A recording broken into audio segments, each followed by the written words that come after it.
scars revealed, the awful bumps and hollows of the bare skull, so close under the skin. It was hard to do it all without ever looking at the monstrous face hanging from the front of the skull.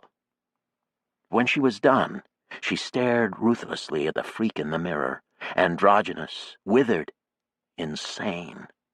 The eagle becomes vulture, skinhead, wattled neck, beady eyes, hook nose, and the lipless, downturned little mouth.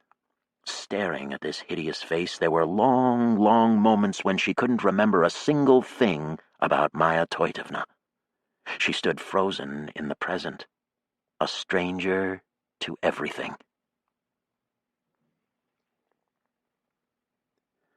A knock at the door made her jump and released her. She hesitated, suddenly ashamed, even frightened. Another part of her croaked, "Come in." The door opened. It was Michel. He saw her and stopped in the doorway. "Well," she said, staring at him and feeling naked. He swallowed, cocked his head. "Beautiful as ever," with a crooked grin. She had to laugh. She sat on her bed and began to weep. She sniffed and sniffed. "Sometimes," she said, wiping her eyes, "sometimes I wish I could stop being Toitovna. I get so tired of it, of everything that I've done." Michel sat beside her. "We're locked in ourselves to the end. This is the price one pays for thought. But which would you rather be? Convict or idiot?" Maya shook her head. "I was down in the park with Vlad and Ursula and Marina and Sax, who hates me, and looking at them all, and we have to do something, we really do. But looking at them and remembering everything, trying to remember, we suddenly all seemed such damaged people." "A lot has happened," Michel said, and put his hand on hers. "Do you have trouble remembering?" Maya shivered and clasped his hand like a life raft. "Sometimes I get so scared that I'll forget everything." She sniffed a laugh. "I guess that means I'd rather be a convict than an idiot, to answer your question. If you forget, you're free of the past, but nothing means anything. So there's no escape." She started to cry again. "Remember or forget, it hurts just as bad." "Memory problems are pretty common at our age," Michel said gently. "Especially events in the middle distance, so to speak. There are exercises that help." "It's not a muscle." "I know, but the power of recollection seems to strengthen with use, and the act of remembering apparently strengthens the memories themselves. It makes sense when you think about it. Synapses physically reinforced or replaced, that sort of thing." "But then, if you can't face what you remember, oh, Michel," she took in a big, unsteady breath. Marina said that Frank had murdered John. She said it to the others when she thought I couldn't hear, said it as if it was something they all knew." She clutched him by the shoulder, squeezed as if she could rip the truth out of him with her claws. "Tell me the truth, Michel. Is it true? Is that what you all think happened?" Michel shook his head. "No one knows what happened." "I was there. I was in Nicosia that night, and they weren't. I was with Frank when it happened. He had no idea, I swear." Michel squinted, uncertain, and she said, "Don't look like that." "I'm not, Maya, I'm not. I don't mean anything by it. I have to tell you everything I've heard, and I'm trying to remember myself. There have been rumors, all kinds of rumors about what happened that night. It's true, some say Frank was involved or connected to the Saudis who killed John, that he met with the one who died later the next day, and so on." Maya began to weep harder. She bent over her clenched stomach and put her face on Michel's shoulder, her ribs heaving. "I can't stand it. If I don't know what happened, how can I remember? How can I even think of them?" Michel held her, soothed her with his embrace. He squeezed the muscles of her back over and over. Ah, Maya. After a long time she sat up, went to the sink and washed her face in cold water, avoiding the mirror's gaze. She returned to the bed and sat, utterly despondent, a seeping blackness in every muscle. Michel took her hand again. I wonder if it might not help to know, or at least to know as much as you can. To investigate, to read about John and Frank. There are books now, of course, and to ask the other people who were in Nicosia, particularly the Arabs who saw Selim El Hayel before he died. That kind of thing. It would give you a kind of control, you see. It wouldn't be remembering exactly, but it wouldn't be forgetting either. Those aren't the only two alternatives, strange as it may seem. We have to assume our past, you see. We have to make it a part of what we are now by an act of the imagination. It's a creative thing, an active thing. It's not a simple process. But I know you, and you are always better when you are active, when you have a little control. I don't know if I can, she said. I can't stand not to know, but I'm afraid to know. I don't want to know, especially if it's true. See how you feel about it, Michel suggested. Try it and see. Given that both alternatives are painful, it might be you prefer action to the alternative.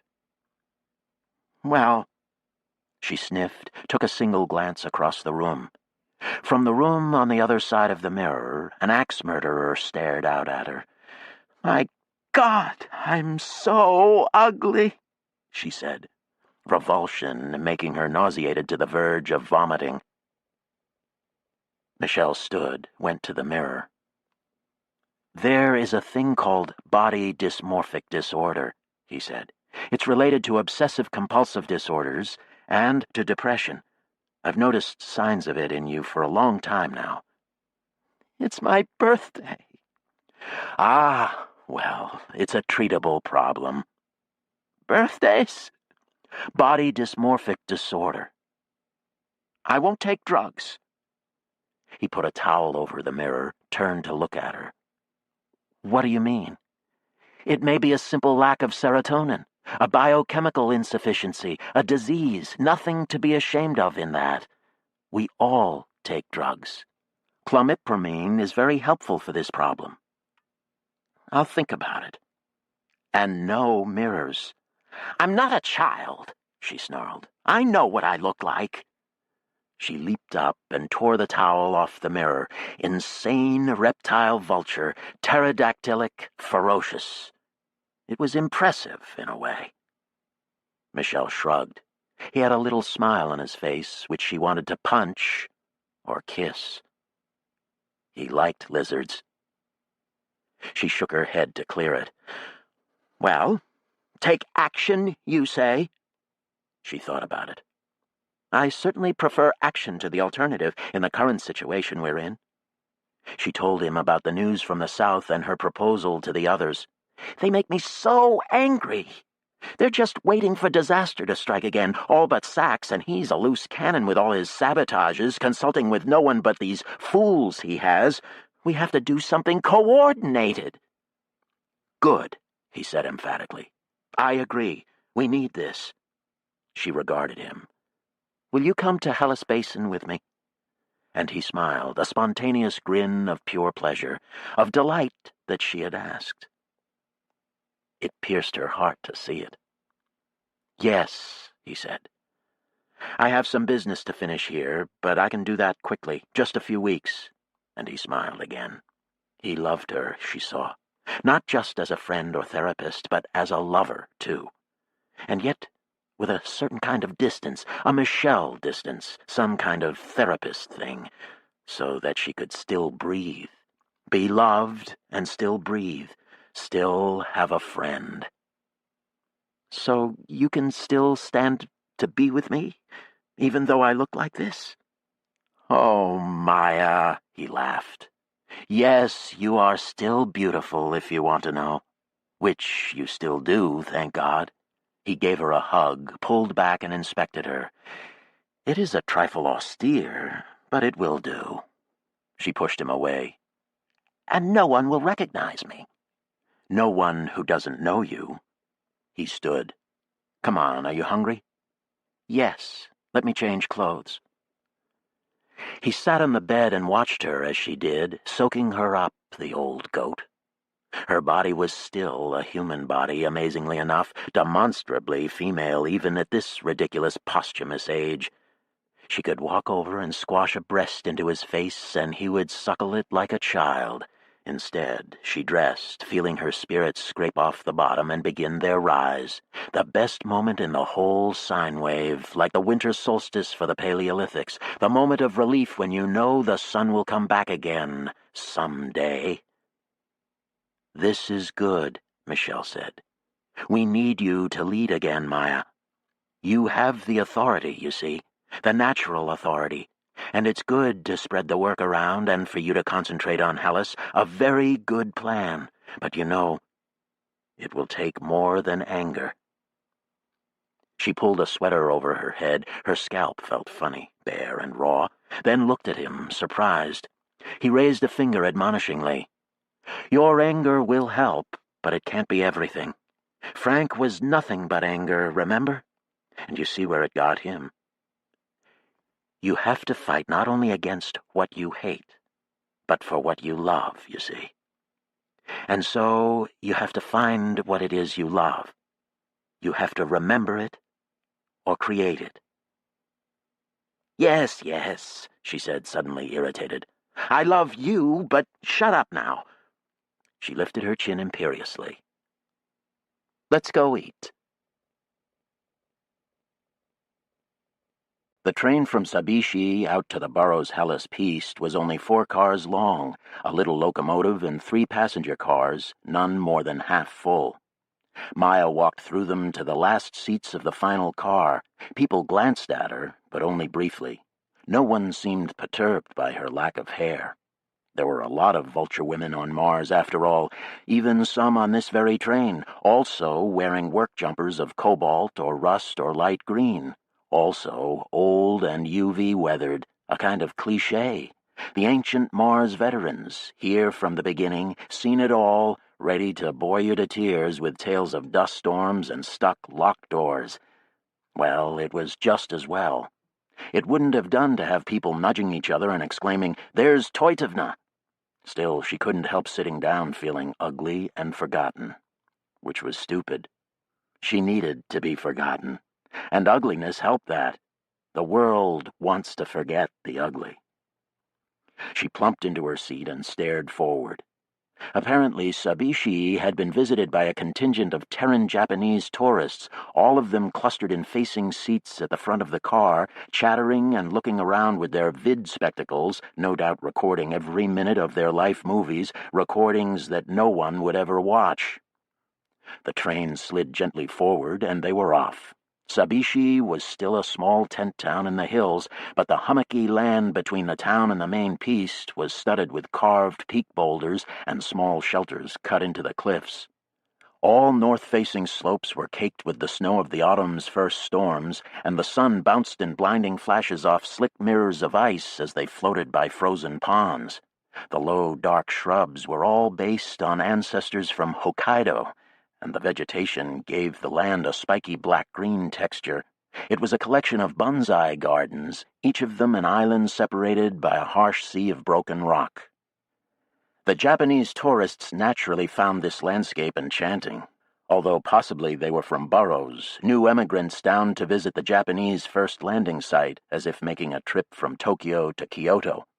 Or perhaps they were natives and had never seen Japan. She would be able to tell when she saw them walk, but it didn't matter. The piste ran just north of Jarry des Loges crater, which from outside appeared to be a big round mesa. The apron was a broad fan of snowy debris, dotted with ground-hugging trees and a piebald array of dark greens and bright lichen and alpine flowers and heather, each species with its signature color, and the whole field starred by the scattering of erratic boulders that had fallen back from the sky when the crater was formed. The effect was of a field of red rock being drowned from below by a rainbow tide. Maya stared out at the vivid hillside, feeling mildly stunned. Snow, lichen, heather, pine. She knew that things had changed in the world while she had hidden under the polar cap, that before it had been different, and she had lived in a rock world and had experienced all the intense events of those years, had had her heart smashed to stishovite under their impact. But it was so hard to connect with any of that, either to remember it or to feel anything about what she could remember. She sat back in her seat and closed her eyes and tried to relax, to let whatever would come to her come. It wasn't so much a specific memory of a specific event, but rather a kind of composite. Frank Chalmers angrily denouncing or deriding or fulminating. Michelle was right. Frank had been an angry man, and yet that wasn't all he had been. She, more than anyone, knew that, perhaps, had seen him at peace, or if not at peace, perhaps she had never seen that, at least happy, or something like that. Scared of her, solicitous of her, in love with her. She had seen all that, and shouting at her furiously for some small treachery, or for nothing at all. She had certainly seen that, too, because he had loved her.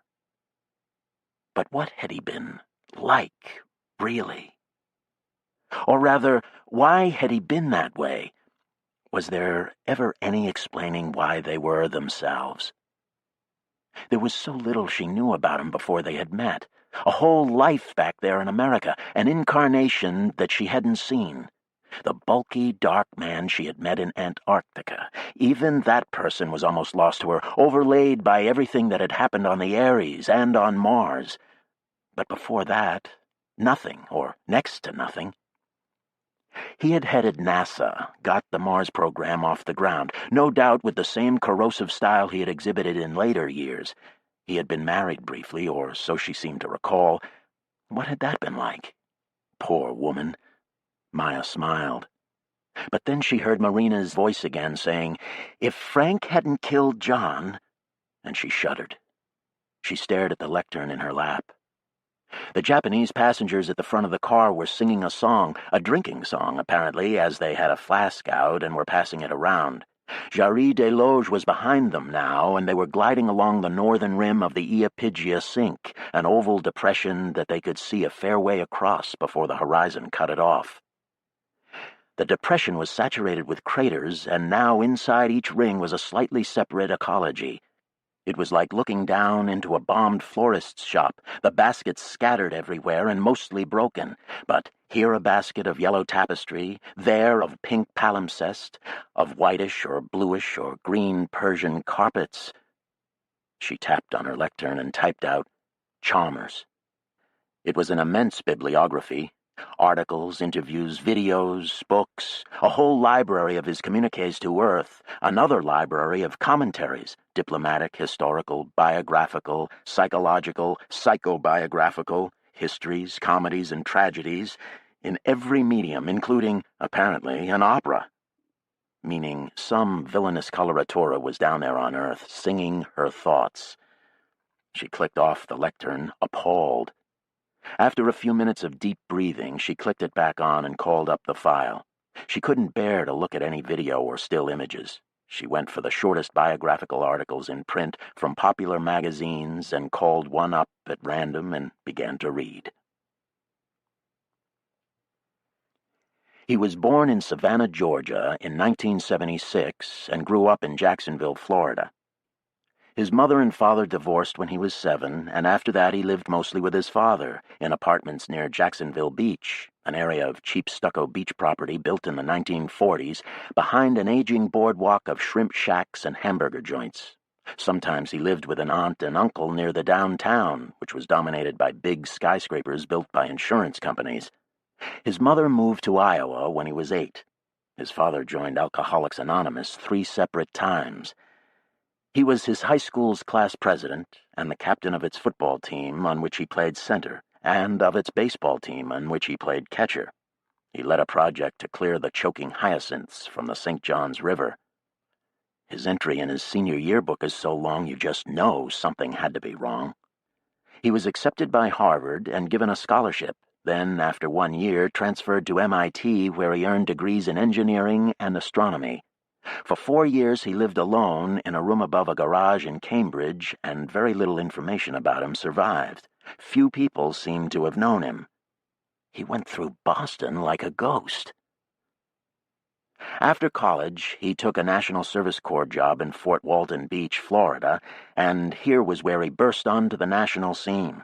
He ran one of the most successful civilian works programs associated with the NSC, building housing for Caribbean immigrants coming through Pensacola. Here, thousands of people knew him, at least in his work life. They all agree he was an inspirational leader, dedicated to the immigrants, working nonstop to help their integration into American society. It was in these years that he married Priscilla Jones, the beautiful daughter of a prominent Pensacola family. People spoke of a political career. He was on top of the world. Then, in 2004, the NSC was terminated, and in 2005 he joined the astronaut program in Huntsville, Alabama. His marriage broke up that same year. In 2007, he became an astronaut and moved quickly into a flying administration post. One of his longest space flights was 6 weeks on the American Space Station, alone with fellow rising star John Boone. He became head of NASA in 2015, while Boone became captain of the space station. Chalmers and Boone together rode the Mars Apollo project through the American government, and after Boone made the first landing in 2020, they both joined the first 100 and went to Mars in 2027. Maya stared at the clear black letters of the Roman alphabet.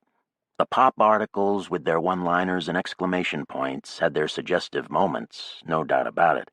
A motherless boy with a father who drank, a hard-working idealistic youth riding high and then losing a job and a marriage in the same year. That 2005 would be worth looking into in more detail. After that, he seemed pretty clearly in it for himself. That was what being an astronaut generally meant in NASA or Glovcosmos.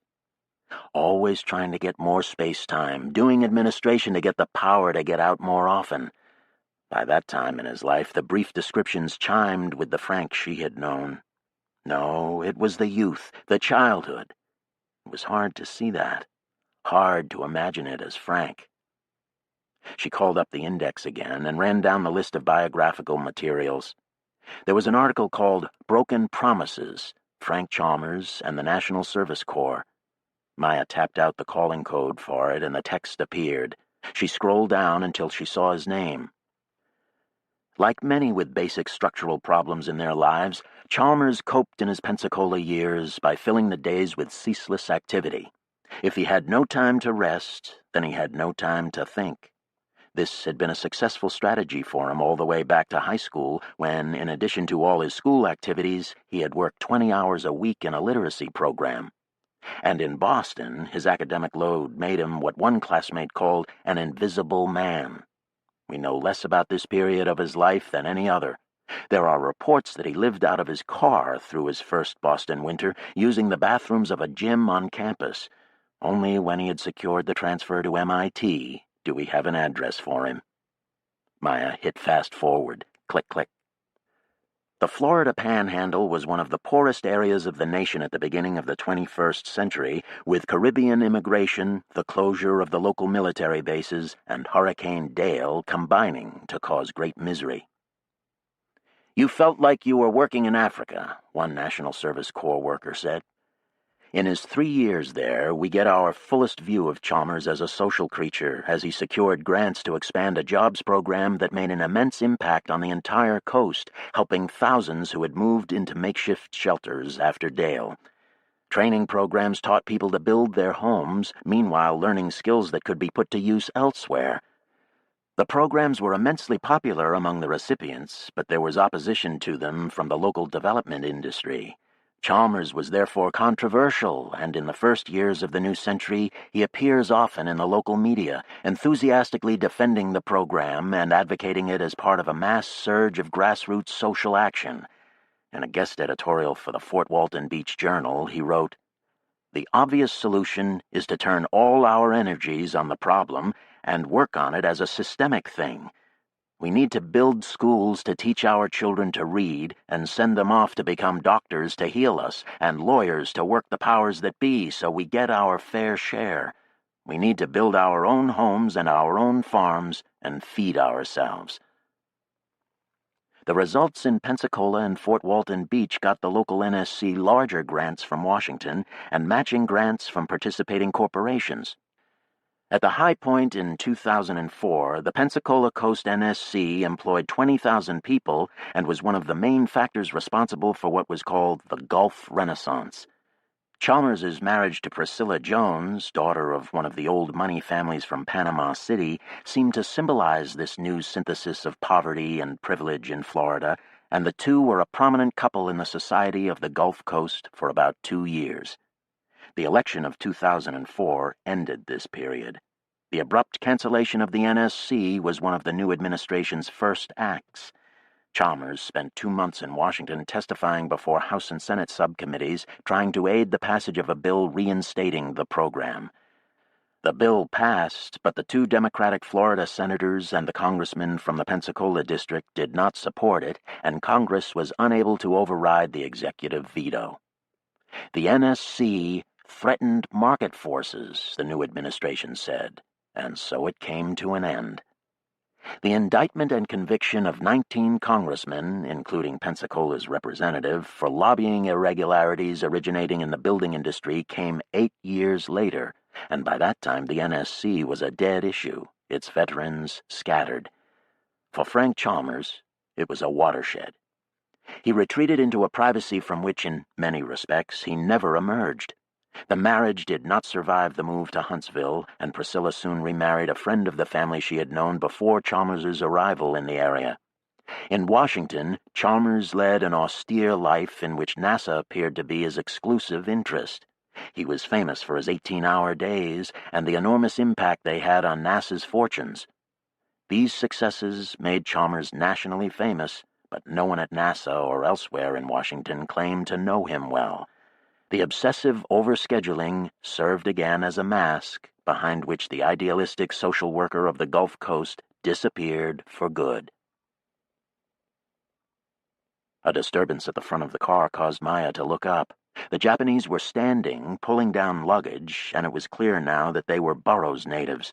Most of them were about 2 meters tall, gangly kids with toothy laughs and uniformly brilliant black hair. Gravity, diet, whatever it was, people born on Mars grew tall. This group of Japanese reminded Maya of the ectogenes in Zygote, those strange kids who had grown like weeds. Now scattered over the planet, that whole little world gone, like all the others before it. Maya grimaced, and on an impulse fast-forwarded her lectern to the article's illustrations. There she found a photo of Frank at age 23 in the beginning of his work with the NSC. A dark-haired kid with a sharp, confident smile, looking at the world as if he were ready to tell it something it didn't know. So young and so knowing. At first glance, Maya thought it was the innocence of youth to look so knowing, but in fact the face didn't look innocent. His had not been an innocent childhood, but he was a fighter, and he had found his method and was prevailing, a power that couldn't be beaten, or so the smile seemed to say. But kick the world, break your foot, as they said in Kamchatka. The train slowed and glided to a smooth stop.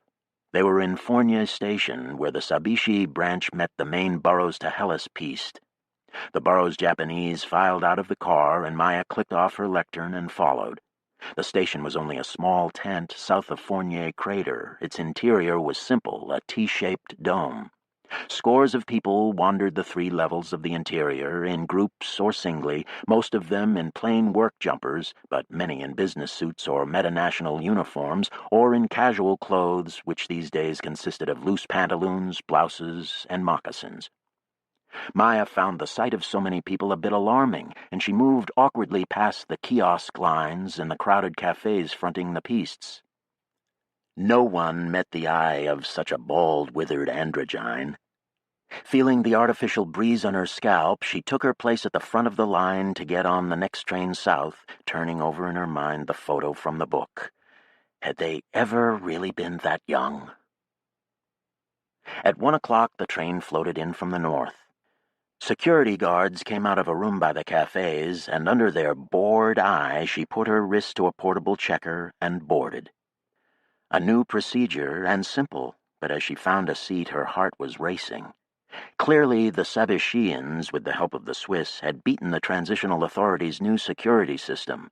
But still, she had reason to be afraid. She was Maya Toitovna, one of the most famous women in history, one of the most wanted criminals on Mars, with the passengers in their seats looking up at her as she passed down the aisle, naked under a blue cotton jumper.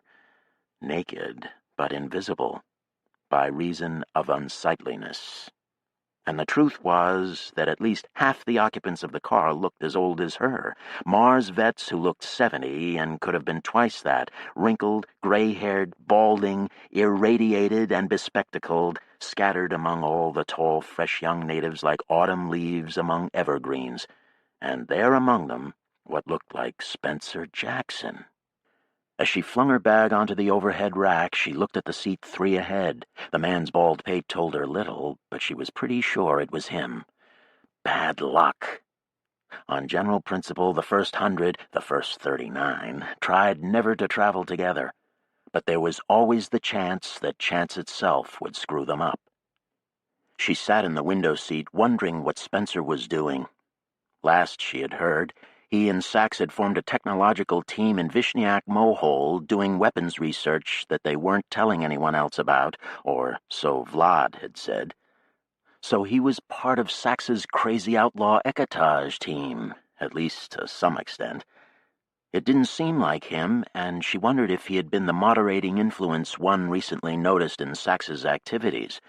Was Hellas his destination, or was he returning to the southern sanctuaries? Well, she wouldn't find out until Hellas at best, as the protocol was to ignore each other until they were in private. So she ignored Spencer, if it was him, and she ignored the passengers still filing into the car. The seat next to her remained empty. Across from her were 2 50-ish men in suits, emigrants by the look of them, apparently traveling with the 2 just like them who were seated in front of her. As the train pulled out of the station tent, they discussed some game they had all played together. He hit it a mile. He was lucky to ever find it again. Golf, apparently. Americans, or something like that. Meta-national executives off to oversee something in Hellas. They didn't mention what. Maya took out her lectern and headphones and put the headphones on. She called up Novi Pravda and watched the tiny images from Moscow. It was hard to concentrate on the voices, and it made her drowsy. The train flew south. The reporter was deploring the growing conflict between Armscor and Subarashi over the terms of the Siberian Development Plan. This was a case of crocodile tears, as the Russian government had been hoping for years to play the 2 giants off against each other and create an auction situation for the Siberian oil fields rather than be met by a united Metanat front dictating all terms. It was surprising, in fact, that the 2 Metanats had broken ranks like this. Maya did not expect that it would last. It was in the Metanats' interest to hold together, to make sure it was always a matter of parceling out the available resources and never fighting for them. If they squabbled, the fragile balance of power might collapse on them, a possibility of which they were surely aware. She put her head back drowsily and looked out the window at the passing land. Now they were gliding down into the Iapygia Sink and had a long view to the southwest. It looked like the Siberian taiga-tundra border as depicted on the news program she had just been watching. A great frost-fractured jumble of a slope, all caked with snow and ice, the bare rock coated with lichen and amorphous mounds of olive and khaki mosses, the coral cacti and dwarf trees filling every low hollow. Pingos dotting one flat low valley looked like a rash of acne smeared with a dirty ointment. Maya dozed for a while. The image of Frank at 23 jerked her awake. She thought drowsily about what she had read, trying to piece it together. The father. What had made him join Alcoholics Anonymous 3 times and quit it twice, or 3 times? It had a bad sound. And after that, as if in response to it, the kind of workaholic habits that were just like the Frank she had known, even if the work seemed unfrankishly idealistic. Social justice was not something that the Frank she had known had believed in. He had been a political pessimist, engaged in a constant rearguard action to keep the worse from coming to the worst. A career of damage control, and, if some were to be believed, personal aggrandizement. No doubt true, although Maya felt he had always craved power in order to effect more damage control. But no one could tease the strands of those two motives apart. They were tangled like the moss and the rock out there in the sink. Power was a many-faceted thing.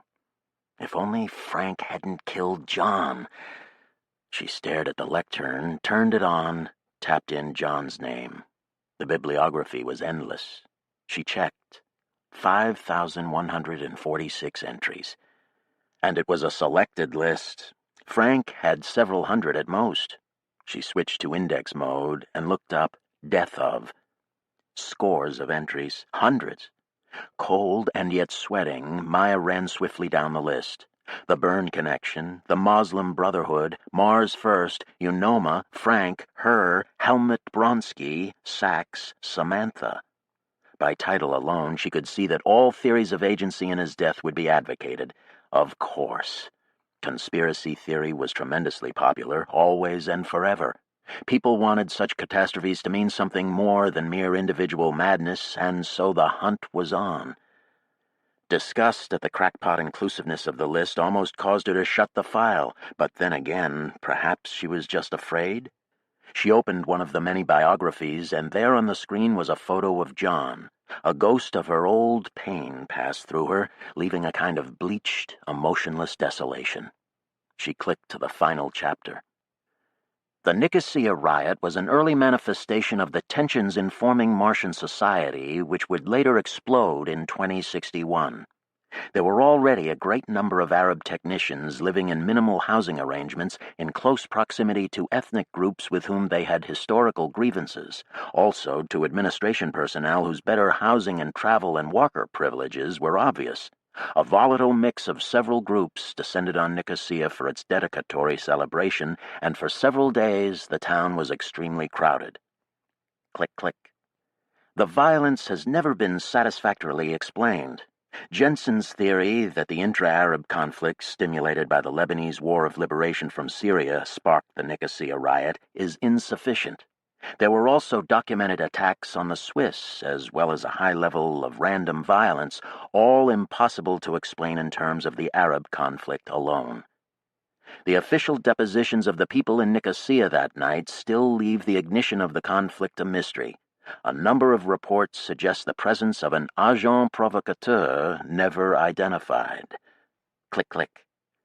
At midnight, when the time slip began, Saxifrage Russell was at a cafe midtown, Samantha Hoyle was on a tour of the city wall, and Frank Chalmers and Maya Toitovna had met in the Western Park where the speeches had been given a few hours before. Fighting had already broken out in the Medina. John Boone went down the central boulevard to investigate the disturbance, as did Sax Russell from another direction.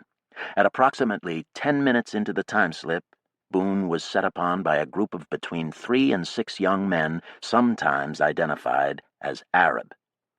Boone was knocked down and whisked into the Medina before any witnesses could react, and an impromptu search turned up no sign of him.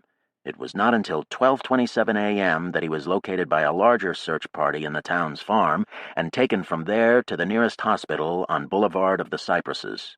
Russell, Chalmers, and Toitovna helped to carry him. Again, a disturbance in the car drew Maya out of the text. Her skin was clammy, and she was shivering slightly. Some memories never really went away, no matter how you suppress them. Despite herself, Maya remembered perfectly the glass on the street, a figure on its back on the grass, the puzzled look on Frank's face, the so different puzzlement on John's. But those were officials there at the front of the car, standing in the aisle and moving slowly down it, checking IDs, travel documentation, and there were another 2 stationed at the back of the car. Maya tapped off her lectern. She watched the 3 policemen move down the car, feeling her pulse knocking hard through her body. This was new. She had never seen it before, and it seemed the others on board hadn't either. The car was hushed. Everyone watched. Anyone in the car could have had irregular ID, and that fact made for a kind of solidarity in their silence. All eyes focused on the police. No one looked around to see who might be blanching. The three policemen were oblivious to this observation, and almost seemed oblivious to the very people they interviewed. They joked among themselves as they discussed the restaurants of Odessa, and they moved from row to row rapidly, like conductors, gesturing for people to put their wrists up to the little reader, then cursorily checking the results, comparing for only a few seconds people's faces to the photos called up by their IDs. They came to Spencer, and Maya's heart rate picked up. Spencer, if it was Spencer, merely held up a steady hand to the reader, apparently looking straight at the seat back in front of him. Suddenly, something about his hand was deeply familiar. There, under the veins and the liver spots, was Spencer Jackson, no doubt of it. She knew it by the bones. He was answering a question now in a low voice. The policeman with the voice and eye reader held it to Spencer's face briefly, and then they all waited. Finally, they got a quick line on the reader and moved on. 2 away from Maya. Even the exuberant businessmen were subdued, eyeing each other with sardonic grimaces and raised eyebrows, as if it were ludicrous to have such measures imported into the cars themselves. No one liked this. It was a mistake to do it. Maya took heart from that and looked out the window. They were ascending the southern side of the sink, the train gliding up the gentle grade of the Piste over low hills, each higher than the next, the train always moving at the same speed, as if moving by magic carpet over the even more magic carpet of the Mille Fleurs landscape. They stood over her. The one closest wore a belt over his rust uniform jumper, with several instruments hanging from the belt, including a stun gun. "ID wrist, please." He wore an ID tag with photo and dosimeter and a label that said United Nations Transitional Authority. A thin-faced young emigrant of about 25, though it was easier to guess that from the photo than the face itself, which looked tired. The man turned and said to the woman officer behind him, "I like the veal parmesan they do there." The reader was warm on her wrist. The woman officer was observing her closely. Maya ignored the look and stared at her wrist, wishing she had a weapon. Then she was looking into the camera eye of the voice and eye reader. "What is your destination?" the young man asked. "Odessa." A moment's suspended silence. Then a high beep. "Enjoy your stay," and they were off. Maya tried to regulate her breathing to slow it down. The wrist readers took pulses, and if you were over 110 or so, they notified the applicator. It was a basic lie detector in that sense. Apparently, she had stayed under the line, but her voice, her retinas, those had never been changed. The Swiss passport identity must be powerful indeed, overriding the earlier IDs when they were consulted, at least in this security system.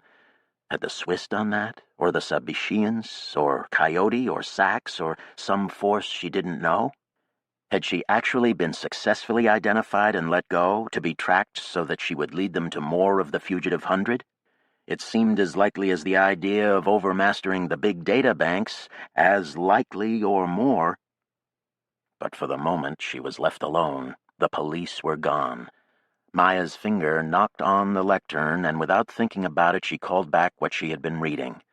Michelle was right. She felt tough and hard, diving back into this stuff.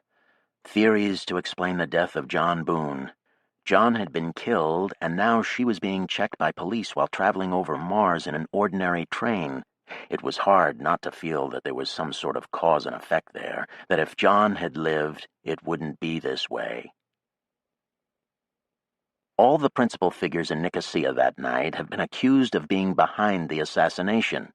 Russell and Hoyle on the basis of sharp disagreements in Mars First policy, Toitovna on the basis of a lover's quarrel, and the various ethnic or national groups in town on the basis of political quarrels either real or imaginary. But certainly the most suspicion over the years has fallen on the figure of Frank Chalmers. Though he was observed to be with Toitovna at the time of the attack, which in some theories gets Toitovna called an accessory or co-conspirator, His relationship with the Egyptians and Saudis in Nicosia make it inevitable that he is often identified as the ultimate cause of Boone's murder. Few, if any, deny that Selim el-Hayl was the leader of the three Arabs who eventually confessed before their suicide murders. But this only adds to suspicion of Chalmers, as he was a known acquaintance of el-Hayl's. Samizdat and One Reed documents are reputed to tell the story that the stowaway was in Nicosia and spotted Chalmers and el-Hayl in conversation that night. As the stowaway is a myth mechanism by which people convey the anonymous perceptions of the common Martian, it's quite possible that such a tale expresses the observations of people who did not want to be identified as witnesses. Maya clicked to the end. El-Hayl was in the late stages of a fatal paroxysm when he broke into the hotel occupied by the Egyptians and confessed to the murder of Boone, asserting that he had been the leader, but had been aided by Rashid Abu and Boulan Basaiso of the Ahad wing of the Muslim Brotherhood.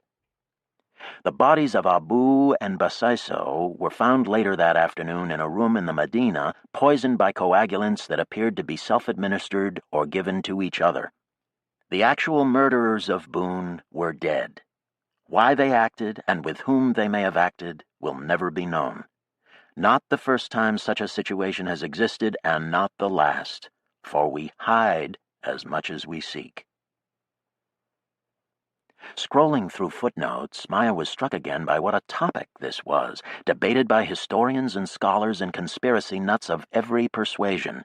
With a shudder of revulsion, she tapped the lectern off and faced the double window and shut her eyes hard, trying to restore the Frank she had known and the Boone. For years she had scarcely ever thought of John, the pain was so great, and in a different way she hadn't wanted to think of Frank either. Now she wanted them back. The pain had become the ghost of pain, and she needed to have them back for her own life's sake. She needed to know. The mythical stowaway. She ground her teeth, feeling the weightless hallucinatory fear of that first sight of him, his brown face distorted and big-eyed through the glass. Did he know anything? Had he really been in Nicosia? Desmond Hawkins, the stowaway, the coyote. He was a strange man. Maya had never been able to talk to him well. Hard to say if she would be able now that she needed to, but she doubted it. "What is it?" she had asked Frank when they heard the shouting. A hard shrug, a look away, something done on the spur of the moment. Where had she heard that before? He had looked away as he said it, as if he couldn't bear her gaze, as if he had somehow said too much. The mountain ranges ringing the Hellas Basin were widest in the western crescent called the Hellespontus Montes, the range on Mars most reminiscent of Terran mountains. To the north, where the piste from Sabici and Burrows crossed into the basin, the range was narrower and lower, not so much a matter of mountainous terrain as of an uneven drop to the basin floor, the land seemingly shoved to the north in low, concentric waves. The piste threaded its way down this hilly slope, and often it had to switch back down long ramps cut into the sides of the rock waves, each new one lower than the last. The train slowed greatly for the turns, and for many minutes at a time Maya could look out her window either straight at the bare basalt of the wave they were descending, or out over a big expanse of northwest Hellas, still 3,000 meters below them. A wide, flat plain, ochre and olive and khaki in the foreground, then out on the horizon a dirty jumble of white winking like a broken mirror. That was the glacier over Low Point, still mostly frozen, but thawing more each year with melt ponds on its surface and deeper pods of water far below, pods which teemed with life and occasionally broke onto the surface of the ice or even the adjacent land, for this lobe of ice was growing fast. They were pumping water out of aquifers below the surrounding mountains onto the basin floor. The deep depression in the northwest part of the basin, where Low Point and the Mohole had been, was the center of this new sea, which was over 1,000 kilometers long and, at its widest over Low Point, 300 kilometers across, and situated in the lowest point on Mars. A situation rich with promise, as Maya had been maintaining from the very moment they had landed. The town Odessa had been established well up the north slope of the basin at the -1 kilometer elevation where they planned to stabilize the final level of the sea. Thus it was a harbor town waiting for water, and with that in mind, the southern edge of the town was a long boardwalk or corniche, a wide grassy esplanade that ran inside the tent, which was secured in the edge of a tall seawall that now stood above bare land. The view of the seawall as the train approached gave one the impression that it was a half-town with a southern part that had split off and disappeared. Then the train was coasting into the town's train station and the view was cut off. The train stopped, and Maya pulled down her bag and walked out, following Spencer. They didn't look at each other, but once out of the station they went with a loose group of people to a tram stop and got on the same little blue tram which ran behind the Cornish park bordering the seawall. Near the west end of town, they both got off at the same stop. There, behind and above an open-air market shaded by plane trees, was a 3-story apartment complex inside a walled courtyard with young cypresses lining the side walls. Each floor of the building stepped back from the one below so that there were balconies for the 2 higher levels, sporting potted trees and flower boxes hung on their railings. As she climbed the stairs up to the gate of the courtyard, Maya found the architecture of the building somewhat reminiscent of Nadia's buried arcades. But up here in the late afternoon sun behind the market, its walls whitewashed and its shutters blue, it had the look of the Mediterranean or the Black Sea. Not all that unlike some fashionable seaside apartment blocks in Terra's Odessa. At the gate, she turned to look back over the plane trees of the market. The sun was setting over the Hellespontus Mountains to the west, and out on the distant ice, blinks of sunlight gleamed as yellow as butter. She followed Spencer through the garden and into the building, checked in with the concierge right after he did, got her key, and went to the apartment that had been assigned to her. The whole building belonged to Praxis, and some apartments functioned as safe houses, including hers and no doubt Spencer's. They got in the elevator together and went to the 3rd floor, not speaking. Maya's apartment was 4 doors down from Spencer's. She went inside. 2 spacious rooms, one with a kitchen nook, a bathroom, an empty balcony. The view from the kitchen window overlooked the balcony and the distant ice. She put her bag on the bed and went back out down to the market to buy dinner. She bought from vendors with carts and umbrellas and sat on a bench placed on the grass bordering the corniche, eating souvlaki and drinking from a little bottle of retsina, watching the evening crowd make their leisurely promenade up and down the corniche. The closest edge of the ice sea looked to be about 40 kilometers away, and now all but the easternmost part of the ice was in the shadow of the Hellespontus, a dusky blue shading in the east to alpenglow pink. Spencer sat down beside her on the bench. "Nice view," he remarked. She nodded and continued eating. She offered him the bottle of retsina, and he said, "No, thank you," holding up a half-eaten tamale. She nodded and swallowed. "What are you working on?" she asked when she was done. "Parts for Saks, bioceramics, among other things." "For Biotique?" "For a sister company. She makes seashells." "What?" "It's the name of the company, another Praxis division." "Speaking of Praxis," she glanced at him.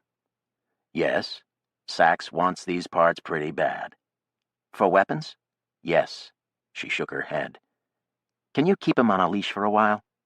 "I can try." They watched the sunlight drain out of the sky, flowing westward like a liquid. Behind them, lights flicked on in the trees over the market, and the air began to chill. Maya felt grateful that there was an old friend sitting beside her in comfortable silence. Spencer's behavior toward her made a telling contrast to Saks. In his friendliness was his apology for his recriminations in the car after Cassé Vallis, and his forgiveness for what she had done to Phyllis. She appreciated it. And in any case, he was one of the primal family, and it was nice to have that during yet another move, a new start, a new city, a new life. How many was it now? "Did you know Frank very well?" she said. "Not really. Not like you and John knew him." Do you think he could have been involved in John's murder?" Spencer continued to look out at the blue ice on the black horizon.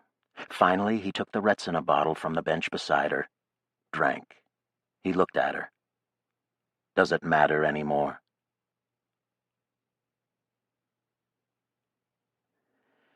She had spent many of the early years working in the Hellas Basin, convinced as she had been that its low elevation was going to make it an obvious site for settlement.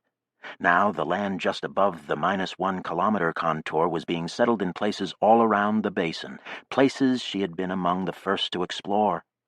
She had her old notes on them in her AI, and now, as Ludmila Novosibirskaya, she got to put them to use. Her job was in the administration of the hydrological company that was flooding the basin. The team was part of a conglomerate of organizations developing the basin, among them the Black Sea Economic Group's oil companies, the Russian company that had tried to resuscitate the Caspian and Aral Seas, and her company, Deep Waters, which was Praxis-owned. Maya's job involved coordinating the many hydrological operations in the region, so again she got to see the heart of the Hellas project, just as in the old days when she had been the driving force behind the entire thing. This was satisfying in various ways, some of them strange. For instance, her town, Low Point, a mistaken sighting, she had to admit, was out there getting drowned deeper every day. That was fine. Drown the past, drown the past. Drown the past. So she had her work and her apartment, which she filled with used furniture and hanging kitchen implements and potted plants. And Odessa proved to be a pleasant town. It was built principally of yellow stone and brown tile and placed on a part of the slope of the basin rim that curved inward more than usual, so that every part of town looked down on the center of the dry waterfront, and every part had a great view over the basin to the south. The lower districts were devoted to shops and business and parks, the higher ones to residential neighborhoods and garden strips. The town lay just above 30 degrees latitude in the south, and so she had gone from autumn to spring with the big hot sun shining down the stepped streets of the upper town and melting away the winter's snow from the ice mass's edge and the peaks of the Hellespontus Mountains on their western horizon. A handsome little town. And about a month after her arrival, Michel came down from Sabishi and took over the apartment right next door to hers. At her suggestion, he installed a connecting door between their two living rooms, and after that they wandered between the two apartments as if in one, living their lives in a conjugal domesticity which Maya had never experienced before, a normality that she found very restful. She didn't love Michel passionately, but he was a good friend, a good lover, and a good therapist, and having him around was like having an anchor inside her, keeping her from flying away into exhilarations of hydrology or revolutionary fervor, also from sinking too deep into terrible abysses of political despair or personal repugnance. Cycling up and down the sine wave of her moods was a helpless oscillation that she hated, and anything Michel did in the way of amplitude modulation she appreciated. They kept no mirrors in the apartments, which, along with clomipramine, helped to dampen the cycle. But the bottoms of pots and the windows at night gave her the bad news if she cared to have it, as often enough she did. With Spencer down the hall, the building had just the slightest feeling of Underhill to it, reinforced occasionally by visitors from out of town using their apartment in its capacity as safe house. When others of the first 100 came through, they would go out and walk the waterless waterfront, looking at the ice horizon and exchanging the news like old folks anywhere. Mars First, led by Cassé and Dow, was becoming more and more radical. Peter was working on the elevator, drawn like a moth back to its moon.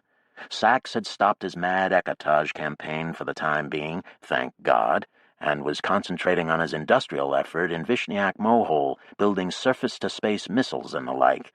Maya shook her head at this news. It wasn't military might that would do it for them. On that issue she sided with Nadia and Nirgal and Art. They would need something else, something she couldn't yet visualize. And this gap in her thinking was one of the things that would start her downward in the sine wave of her moods, one of the things that made her mad. Her work coordinating the various aspects of the flooding project began to get interesting. She trammed or walked down to the offices in the center of town, and there worked hard to process all the reports sent in by the many dowsing crews and drilling operations, all full of glowing estimates of the amounts of water they might put into the basin, and all accompanied by requests for more equipment and personnel until altogether they added up to much more than deep waters could supply. Judging the competing claims was difficult from the office, and her technical staff usually just rolled their eyes and shrugged. "It's like judging a liar's contest," one said. And then also, reports were coming in from all around the basin of the new settlements under construction, and by no means all of the people building these settlements came from the Black Sea Group or the meta-nats involved with them. A lot of them were simply unidentified. One of her dowsing crews would note the presence of a tent town which had no official existence and leave it at that. And the two big canyon projects in Dow Vallis and the Dow Rule System were clearly populated by many more people than could be accounted for in the official documentation. People who must therefore be living under assumed identities like her, or else living out of the net entirely, which was very interesting indeed. A Circumhellas piece had just been completed the year before, a difficult piece of engineering, as the rim of the basin was riven by cracks and ridges and cratered by a heavy dose of ejecta re-entry. But now the piece was in place, and Maya decided to satisfy her curiosity by taking a trip out to inspect all the deep waters projects in person and look into some of the new settlements. To accompany her on this trip, she requested the company of one of their aerologists, a young woman named Diana, whose reports had been coming in from the East Basin. Her reports were terse and unremarkable, but Maya had learned from Michelle that she was the child of Esther's son, Paul. Esther had had Paul very soon after leaving Zygote, and as far as Maya knew, she had never told anyone who Paul's father was. So it could have been Esther's husband Casey, in which case Diana was Jackie's niece and John and Hiroko's great-granddaughter. Or else it could have been Peter, as many supposed, in which case she was Jackie's half-niece and Anne and Simon's great-granddaughter. Either way, Maya found it intriguing, and in any case, the young woman was one of the Yonsei, a fourth-generation Martian, and as such, interesting to Maya no matter what her ancestry. Interesting also in her own right, as it turned out when Maya met her in the Odessa offices a few days before their trip. With her great size, over 2 meters tall and yet very rounded and muscular, and her fluid grace, and her high-cheekboned Asiatic features, she seemed a member of a new race, there to keep Maya company in this new corner of the world. It turned out that Diana was completely obsessed with the Hellas Basin and its hidden water, and she talked about it for hours, at such length and in such detail that Maya became convinced that the mystery of parentage was solved. Such a Mars maniac must be related to Anne Claiborne, and so it followed that Paul had been fathered by Peter. Maya sat in the train seat beside the big young woman, watching her or looking out the window at the steep northern slope of the basin, asking questions, observing as Diana shifted her knees against the seat back in front of her. They didn't make train seats big enough for the natives. One thing that fascinated Diana was that the Hellas Basin had proved to be ringed by much more underground water than had been predicted by the aerological models. This discovery, made in the field over the last decade, had inspired the current Hellas project, turning the hypothetical sea from a nice idea into a tangible possibility. It had also forced the aerologists to reconsider their theoretical models of early Martian history and caused people to start looking around the rims of the other big impact basins on the planet. Reconnaissance expeditions were underway in the Caridum and Nereidium Montes encircling Argyre and in the hills ringing South Isidus. Around Hellas itself, they were near to completing the inventory, and they had found perhaps 30 million cubic meters all told, though some dowsers argued they were by no means finished. "Is there a way to know when they're finished?" Maya asked Diana, thinking about all the requests for resources flooding her office. Diana shrugged. "After a while, you've just looked everywhere. What about the basin floor itself? Might the flooding be destroying our ability to get to some aquifers out there?" "No." Almost no water, she told Maya, was located under the basin floor itself. The floor had been desiccated by the original impact, and now it consisted of about a kilometer's depth of Aeolian sediment, underlain by a hard cake of brecciated rock formed during the brief but stupendous pressures of the impact. These same pressures had also caused deep fracturing all around the rim of the basin, and it was this fracturing that had allowed unusually large amounts of outgassing from the interior of the planet. Volatiles from below had seeped up and cooled, and the water portion of the volatiles had pooled in liquid aquifers and in many zones of highly saturated permafrost. Quite an impact, Maya observed. It was big, all right. As a general rule, Diana said, impactors were about 1/10 the size of the crater or basin they made, like historical figures, Maya thought. So the impacting planetesimal in this case had been a body about 200 kilometers in diameter coming down on ancient cratered highland terrain. Signature traces of it indicated it had probably been an ordinary asteroid, carbonaceous chondrite for the most part, with lots of water and some nickel iron in it. It had had a speed on arrival of about 72,000 kilometers per hour and had hit at a slightly eastward angle, which explained the huge devastated region east of Hellas, as well as the high, relatively well-organized concentric ridges of the Hellespontus Montes to the west. Then Diana described another rule of thumb which caused Maya to free associate analogies to human history. The bigger an impactor, the less of it survived the impact.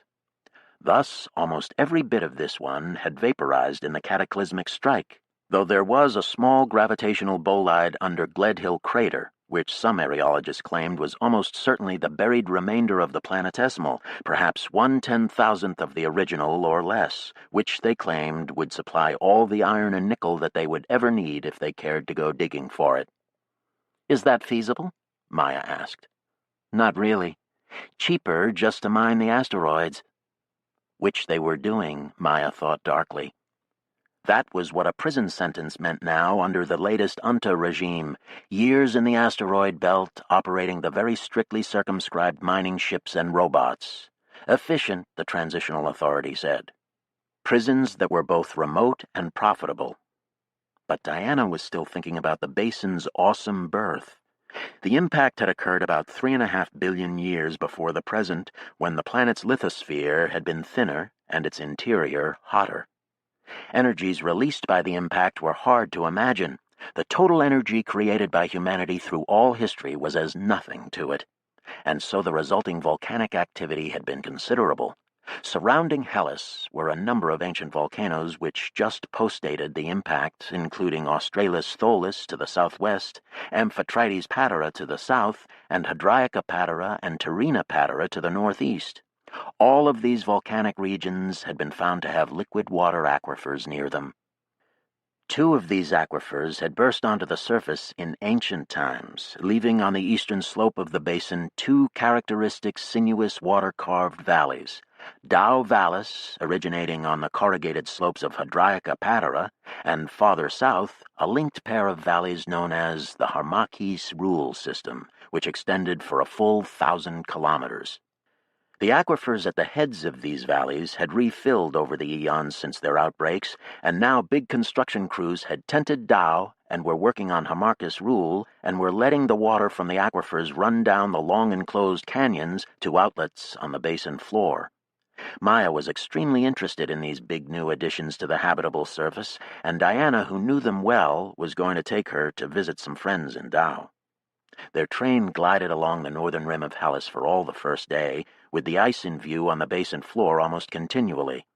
They passed a little hillside town called Sebastopol, its stone walls Florentine yellow in the afternoon, and after that came to Hell's Gate, the town at the bottom end of Dao Vallis. They walked out of the Hell's Gate train station late in the afternoon and looked down into a big new tent town located under an enormous suspension bridge.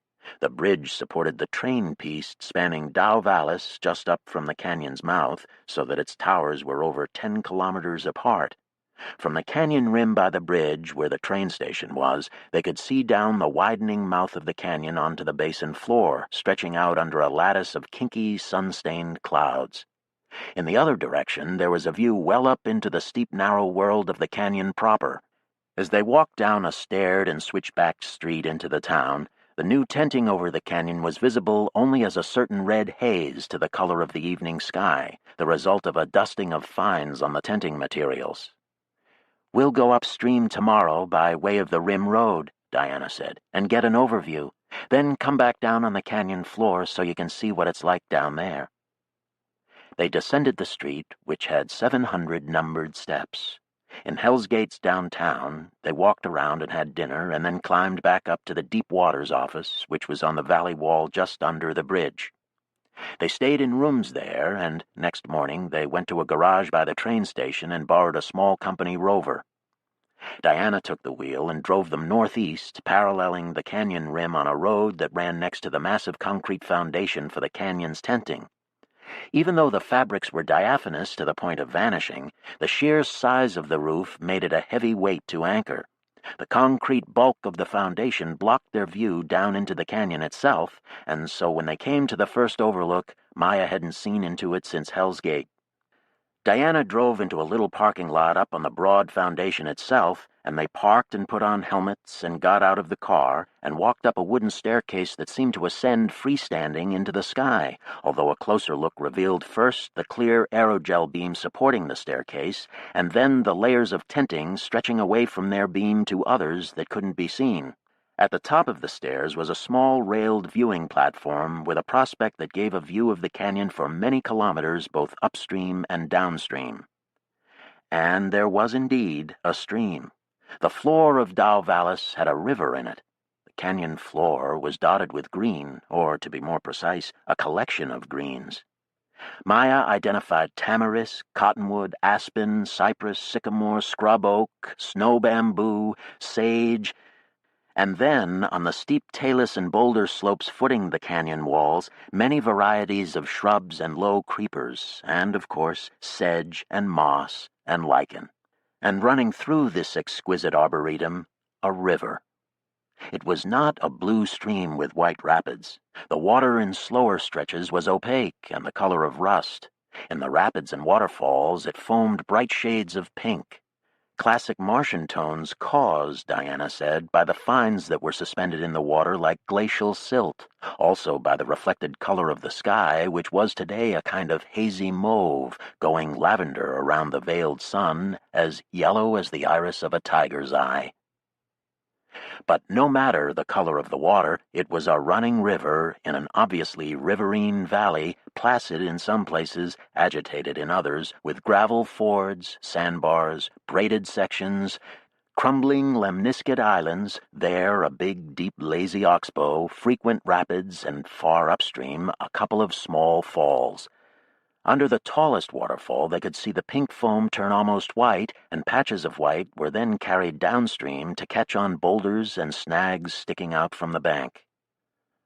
Dow River, Diana said, also called the Ruby River by the people who live down there. How many are there? A few thousand. Most live pretty close to Hell's Gate. Upstream, there are family homesteads and the like, and of course, then the aquifer station at the head of the canyon where a few hundred of them work. It's one of the biggest aquifers? Yes, about 3 million cubic meters of water, so we're pumping it out at a flow rate, well, you see it there, about 100,000 cubic meters a year. So in 30 years, no more river? Right. Although they could pump some water back upstream in a pipe and let it out again, or who knows, if the atmosphere gets humid enough, the slopes of Hadriaca might collect a snowpack big enough to serve as a watershed. Then the river would fluctuate with the seasons, but that's what rivers do, don't they? Maya stared down at the scene which looked so much like something from her youth, some river. The Upper Rioni in Georgia? The Colorado, seen once on a visit to America? She couldn't recall. So fuzzy, all that life. It's beautiful, and so...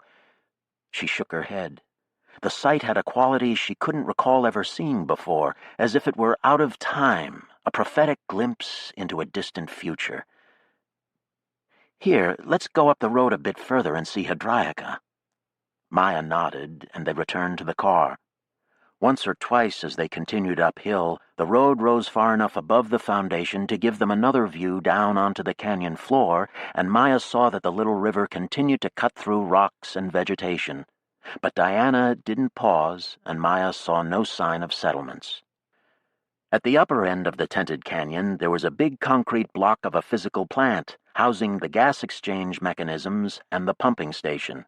A forest of windmills stood on the rising slope to the north of this station, the big props all facing west and slowly spinning.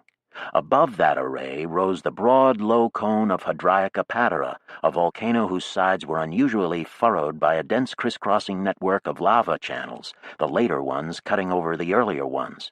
Now the winter's snowpack had filled the channels, but not the exposed black rock between them, which had been blown clear by the strong winds accompanying the snowstorms.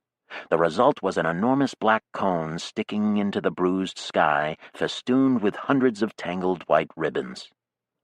"Very handsome," Maya said. "Can they see it from the canyon floor?" "No, but a lot of them at this end work up on the rim anyway, at the well or the power station, so they see it every day." "These settlers, who are they?" "Let's go meet them and see," Diana said. Maya nodded, enjoying Diana's style, which still reminded her a bit of Anne. The Sansei and Yonsei were all strange to Maya, but Diana much less than most, a bit private perhaps, but compared to her more exotic contemporaries and the zygote kids, welcomely ordinary. While Maya observed Diana thinking this, Diana drove their rover into the canyon, down a steep road laid over a giant ancient talus slope near the head of Tao. This was where the original aquifer outburst had occurred, but there was very little chaotic terrain, just titanic talus slopes permanently settled at the angle of repose. The canyon floor itself was basically flat and unbroken. Soon they were driving down it on a regolith track sprayed with a fixative. The track ran by the stream where it could. After about an hour's driving, they passed a green meadow tucked into the lazy curve of a fat oxbow. In the center of this meadow, in a knot of pinon pine and aspen, huddled a gathering of low shingled roofs, with faint smoke rising from a solitary chimney. Maya stared at the settlement, corral and pasture, truck garden, barn, bee boxes, marveling at its beauty and its archaic wholeness, its seeming detachment from the great red rock desert plateau above the canyon, detachment from everything, really, from history, from time itself. A mesocosm. What did they think in those little buildings of Mars and Earth and all their troubles? Why should they care? Diana stopped the car, and a few people came out and crossed the meadow to see who they were. Pressure under the tent was 500 millibars, which helped to support the weight of the tenting, as the atmosphere at large was averaging about 250 millibars now. So Maya popped the lock of the car and got out without her helmet on, feeling undressed and uncomfortable. These settlers were all young natives. Most of them had come down in the last few years from Burroughs and Elysium. Some Terrans lived in the valley, too, they said. Not many, but there was a praxis program that brought up groups from smaller countries, and here in the valley they had recently welcomed some Swiss and Greeks and Navajo. And there was a Russian settlement down near Hell's Gate. So they heard some different languages in the valley, but English was the lingua franca and the first tongue of almost all the natives. They had accents to their English that Maya hadn't heard before, and made odd mistakes in grammar, at least to her ear. Almost every verb after the first one was in present tense, for instance. "We went downstream and see some Swiss are working on the river, stabilizing the banks in some places with plants or rocks. They say in a few years the stream bed is flushed enough for the water to clear." Maya said, "It will still be the color of the cliffs and the sky." "Yeah, of course, but clear water looks better than silty water somehow." "How do you know?" Maya inquired. They squinted and frowned, thinking about it. "Just from the way it looks in your hand, eh?" Maya smiled. "It's wonderful you have so much room. Unbelievable what big spaces they can roof these days, isn't it?" They shrugged as if they hadn't thought of it that way. One said, "We looked forward to the day when we take the tenting off, actually. We miss the rain and the wind." "How do you know?" But they knew. She and Diana drove on, passing very small villages, isolated farms, a pasture of sheep, vineyards, orchards, cultivated fields, big packed greenhouses gleaming like labs. Once a coyote ran across the track ahead of their car. Then, on a high little lawn under a talus slope, Diana spotted a brown bear and later some doll sheep. In the little villages, people were trading food and tools in open marketplaces and talking over the day's events. They didn't monitor the news from Earth and seemed to Maya astonishingly ignorant of it. all but a little community of Russians who spoke a mongrel Russian which nevertheless brought tears to Maya's eyes, and who told her that things on Earth were falling apart. As usual, they were happy to be in the canyon. In one of the small villages, there was an outdoor market in full swing, and there in the middle of the crowd was Nergal, chomping an apple and nodding vigorously as someone spoke to him. He saw Maya and Diana get out of the car and rushed over and hugged her, lifting her off the ground. "Maya, what are you doing here?" "On a tour from Odessa. This is Diana, Paul's daughter. What are you doing here?" "Oh, visiting the valley. They've got some soil problems I'm trying to help with." "Tell me about it." Nergal was an ecological engineer and seemed to have inherited some of Hiroko's talent. The valley mesocosm was relatively new. They were still planting seedlings all up and down it, and though the soil had been prepped, nitrogen and potassium deficiencies were causing many plants not to thrive. As they walked around the marketplace, Nergal discussed this and pointed out local crops and imported goods, describing the economics of the valley. "So they're not self-sufficient?" Maya asked. No, not even close. But they do grow a lot of their own food and then trade other crops or give them away. He was working on eco-economics as well, it seemed. And he already had a lot of friends here. People kept coming up to hug him, and as he had his arm over Maya's shoulders, she got pulled into these embraces and then introduced to one young native after another, all of them looking delighted to see Nergal again. He remembered all their names, asked how they were doing, kept up the questions as they continued to circulate through the market, past tables of bread and vegetables and bags of barley and fertilizer and baskets of berries and plums, until there was a whole little crowd of them like a mobile party, which finally settled around long pine tables outside a tavern. Nergal kept Maya at his side throughout the rest of the afternoon, and she watched all the young faces, relaxed and happy, observing how much Nergal was like John.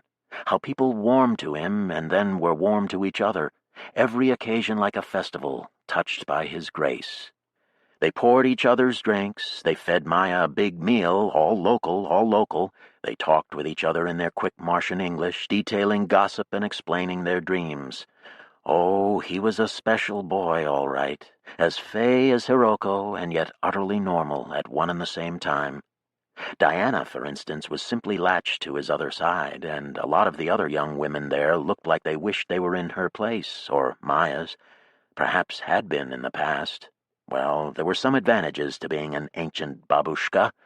She could mother him shamelessly, and he only grinned, and nothing they could do.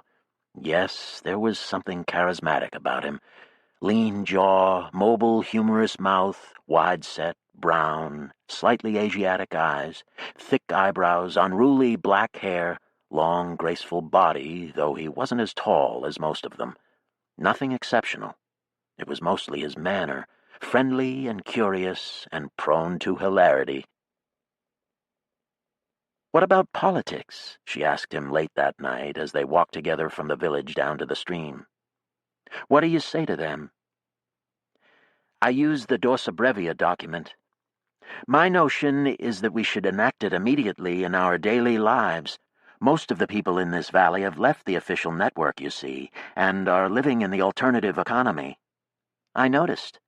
That's one of the things that got me up here." "Yeah, well, you see what's happening. The Sansei and Yonsei like it. They think of it as a homegrown system." "The question is, what does Anta think of it?" "But what can they do? I don't think they care, from what I can see." He was constantly traveling, and had been now for years, and had seen a lot of Mars. Much more than Maya had, she realized. "We're hard to see, and we don't appear to be challenging them, so they don't bother us. They're not even aware how widespread we are." Maya shook her head dubiously. They stood on the bank of the stream, which in this spot was noisily gurgling over shallows, the night-purple surface scarcely reflecting the starlight. "It's so silty," Nergal said. "What do you call yourselves?" she asked. "What do you mean?" "It's a kind of political party, Nergal, or a social movement. You must call it something." "Oh, well, some say we're Boonians, or a kind of Mars First wing. I don't think that's right. I don't name it myself. Maybe Ka, or Free Mars. We say that as a kind of greeting. Verb, noun, whatever. Free Mars. Maya said, feeling the chill, humid wind on her cheek, Nergal's arm around her waist. An alternative economy functioning without the rule of law was intriguing but dangerous. It could turn into a black economy run by gangsters, and there was very little that any idealistic village could do about it. So that, as a solution to the transitional authority, it was somewhat illusory, she judged. But when she expressed these reservations to Nergal, he agreed. I don't think of this as the final step, but I think it helps. It's what we can do now, and then, when the time comes... Maya nodded in the darkness. It was another creche crescent, she thought suddenly. They walked back up to the village together, where the party was still going on. There, 5 young women at least began jockeying to be the last one at Nergal's side when the party ended, and with a laugh only slightly edged, if she were young, they wouldn't have had a chance, Maya left them to it and went to bed. After 2 days driving downstream from the market village, still 40 kilometers from Hell's Gate, they came around a bend in the canyon and could see down the length of it to the towers of the Peace suspension bridge. Like something out of a different world, Maya thought, with a different technology entirely. The towers were 600 meters high and 10 kilometers apart, a truly immense bridge, dwarfing the town of Hell's Gate itself, which didn't roll over the horizon for another hour, and then came visible from the rim downward, its buildings spilling down the steep canyon walls like some dramatic seafront village in Spain or Portugal, but all in the shadow of the enormous bridge. Enormous, yes. And yet there were bridges twice as big as it in Chryse, and with the continual improvements in materials there was no end in sight. The new elevator cable's carbon nanotube filament had a tensile strength that was overkill even for the elevator's needs, and using it you could build just about any surface bridge you could possibly imagine. People spoke of bridging Marineris, and there were jokes about running cable car lines between the Prince volcanoes on Tharsis to save people the 15-kilometer vertical drops between the 3 peaks. Back in Hell's Gate, Maya and Diana returned the car to the garage and had a big dinner in a restaurant about halfway up the wall of the valley under the bridge. After that, Diana had friends she wanted to see, so Maya excused herself and went to the Deep Waters offices and her room.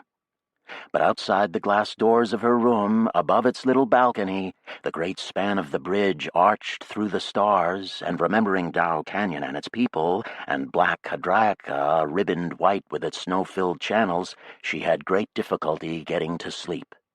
She went out and sat curled in a blanket on a chair on her balcony for a good part of the night, watching the underside of the giant bridge and thinking about Nergal and the young natives and what they meant. The next morning they were supposed to take the next Circumhellas train, but Maya asked Diana to drive her out onto the basin floor instead to see in person what happened to the water running down the Dow River.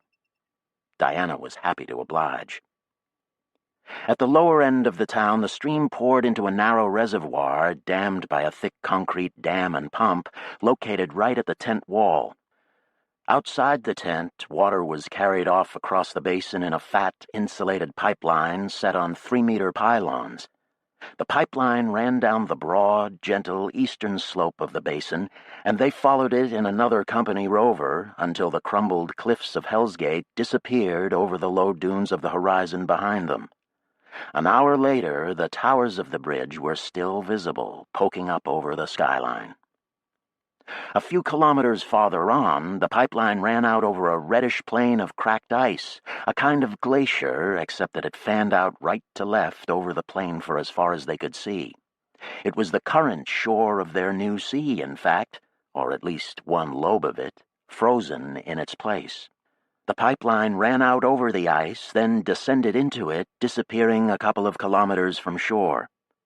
A small, nearly submerged crater ring stuck out into the ice like a curving double peninsula, and Diana followed tracks onto one peninsula and drove until they were as far out in the ice as they could get. The visible world before them was completely covered with ice. Behind them lay the rising slope of sand. "This lobe extends out a long way now," Diana said. "Look there." She pointed at a silver twinkling on the western horizon. Maya took a pair of binoculars from the dash. On the horizon, she could make out what appeared to be the northern edge of the lobe of ice, where it gave way again to rising sand dunes. As she watched, a mass of ice at this border toppled, looking like a Greenland glacier caving into the sea, except that when it hit the sand, it shattered into hundreds of white pieces. Then there was a spill of water running as dark as the Ruby River out over the sand. Dust dashed up and away from this stream and blew south on the wind. The edges of the new flow began to whiten, but Maya saw that it was nothing like the frightening speed with which the flood in Marineris had frozen in 61. It stayed liquid with hardly any frost steam for minute after minute, right out there in the open air. Oh, the world was warmer, all right, and the atmosphere thicker. Up to 260 millibars sometimes down here in the basin, and the temperature outside at the moment was 271 degrees Kelvin. A very pleasant day. She surveyed the surface of the ice lobe through the binoculars and saw that it was liberally dotted by the bright white sheens of meltwater ponds that had refrozen clean and flat. "Things are changing," Maya said, although not to Diana. And Diana did not reply. Eventually the flood of new dark water whitened all over its surface and stopped moving. "It's coming out somewhere else now," Diana said. "It works like sedimentation in a river delta. The main channel for this lobe is actually well to the south of here. I'm glad I saw this. Let's get back." They drove back to Hell's Gate, and that night had supper together again on the same restaurant terrace under the Great Bridge. Maya asked Diana a great number of questions about Paul and Esther and Cassay and Nergal and Rachel and Emily and Rule and the rest of Hiroko's brood, and their children and their children's children. What were they doing now? What were they going to do? Did Nergal have lots of followers? "Oh, yes, of course. You saw how it is. He travels all the time, and there's a whole network of natives in the northern cities who take care of him. Friends and friends of friends and so on. And do you think these people will support, another revolution? I was going to say independence movement. Whatever you call it, they'll support it. They'll support Nergal. Earth looks like a nightmare to them, a nightmare trying to drag us down into it. They don't want that." "They?" Maya said, smiling. "Oh, me too," Diana smiled back. "Us." As they continued clockwise around Hellas, Maya had cause to remember that conversation. A consortium from Elysium, without any Metanat or UNTA connections that Maya could discover, had just finished roofing over the Hamarkis Rule valleys using the same method that had been used to roof Tao. Now there were hundreds of people in those two linked canyons, outfitting the aerators and working up soils and seeding and planting the nascent biosphere of the canyon's mesocosm. Their on-site greenhouses and manufacturing plants were producing much of what they needed for this work, and metals and gases were being mined out of the badlands of Hesperia to the east and brought into the town at the mouth of Hamarkis Vallis called Sukhumi. These people had the starter programs and the seeds, and they didn't appear to put much stock in the transitional authority. They hadn't asked permission from it to engage in their project, and they actively disliked the official crews from the Black Sea Group, who were usually Terran Metanat representatives.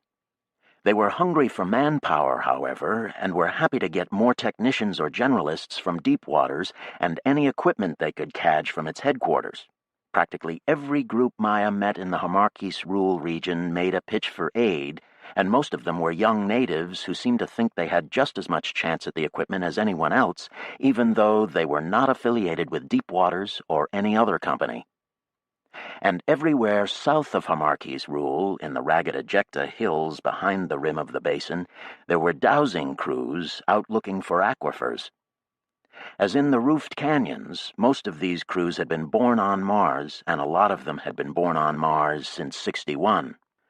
And they were different, profoundly different, sharing interests and enthusiasms perfectly incommunicable to any other generation, as if genetic drift or disruptive selection had produced a bimodal distribution, so that members of the old Homo sapiens were now co-inhabiting the planet with a new Homo eres, creatures tall and slender and graceful and utterly at home, chattering to each other in a profound self-absorption as they did the work that would make Hellas Basin into a sea. And this gigantic project was perfectly natural work to them.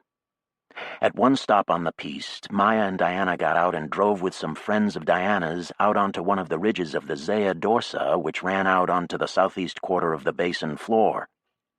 Now, most of these dorsa were peninsulas running out under another ice lobe, and Maya looked down at the crevasse-riven glaciers to each side and tried to imagine a time when the surface of the sea would in fact lie hundreds of meters overhead, so that these craggy old basalt ridges would be nothing but blips on some ship's sonar, home to starfish and shrimp and krill and extensive varieties of engineered bacteria. That time was not far off, amazing though it was to realize it. But Diana and her friends, these in particular of Greek ancestry, or was it Turkish, these young Martian dowsers, were not awed by this imminent future, nor by their project's vastness. It was their work, their life. To them, it was human scale. There was nothing unnatural about it. On Mars, simply enough, human work consisted of pharaonic projects like this one. Creating oceans, building bridges that made the Golden Gate look like a toy. They weren't even watching this ridge, which would only be visible for a while longer. They were talking about other things, mutual friends in Sukhumi, that sort of thing. "This is a stupendous act," Maya told them sharply. "This is magnitudes bigger than anything people have been able to do before. This sea is going to be the size of the Caribbean. There's never been any project anything like this on Earth. No project. Not even close." A pleasant, oval-faced woman with beautiful skin laughed. "I don't give a damn about Earth," she said. The new piste curved around the southern rim, crossing transversely some steep ridges and ravines which were called the Axius Vallis. These corrugations ran from the rim's rough hills down into the basin, forcing the piste viaduct to alternate between great arching bridges and deep cuts, or tunnels. The train they had boarded after the Zea Dorsa was a short private one belonging to the Odessa office, so Maya got it to stop at most of the small stations along this stretch, and she got out to meet and talk with the dowsing and construction crews. At one stop they were all earth-born emigrants, and, to Maya, much more comprehensible than the blithe natives.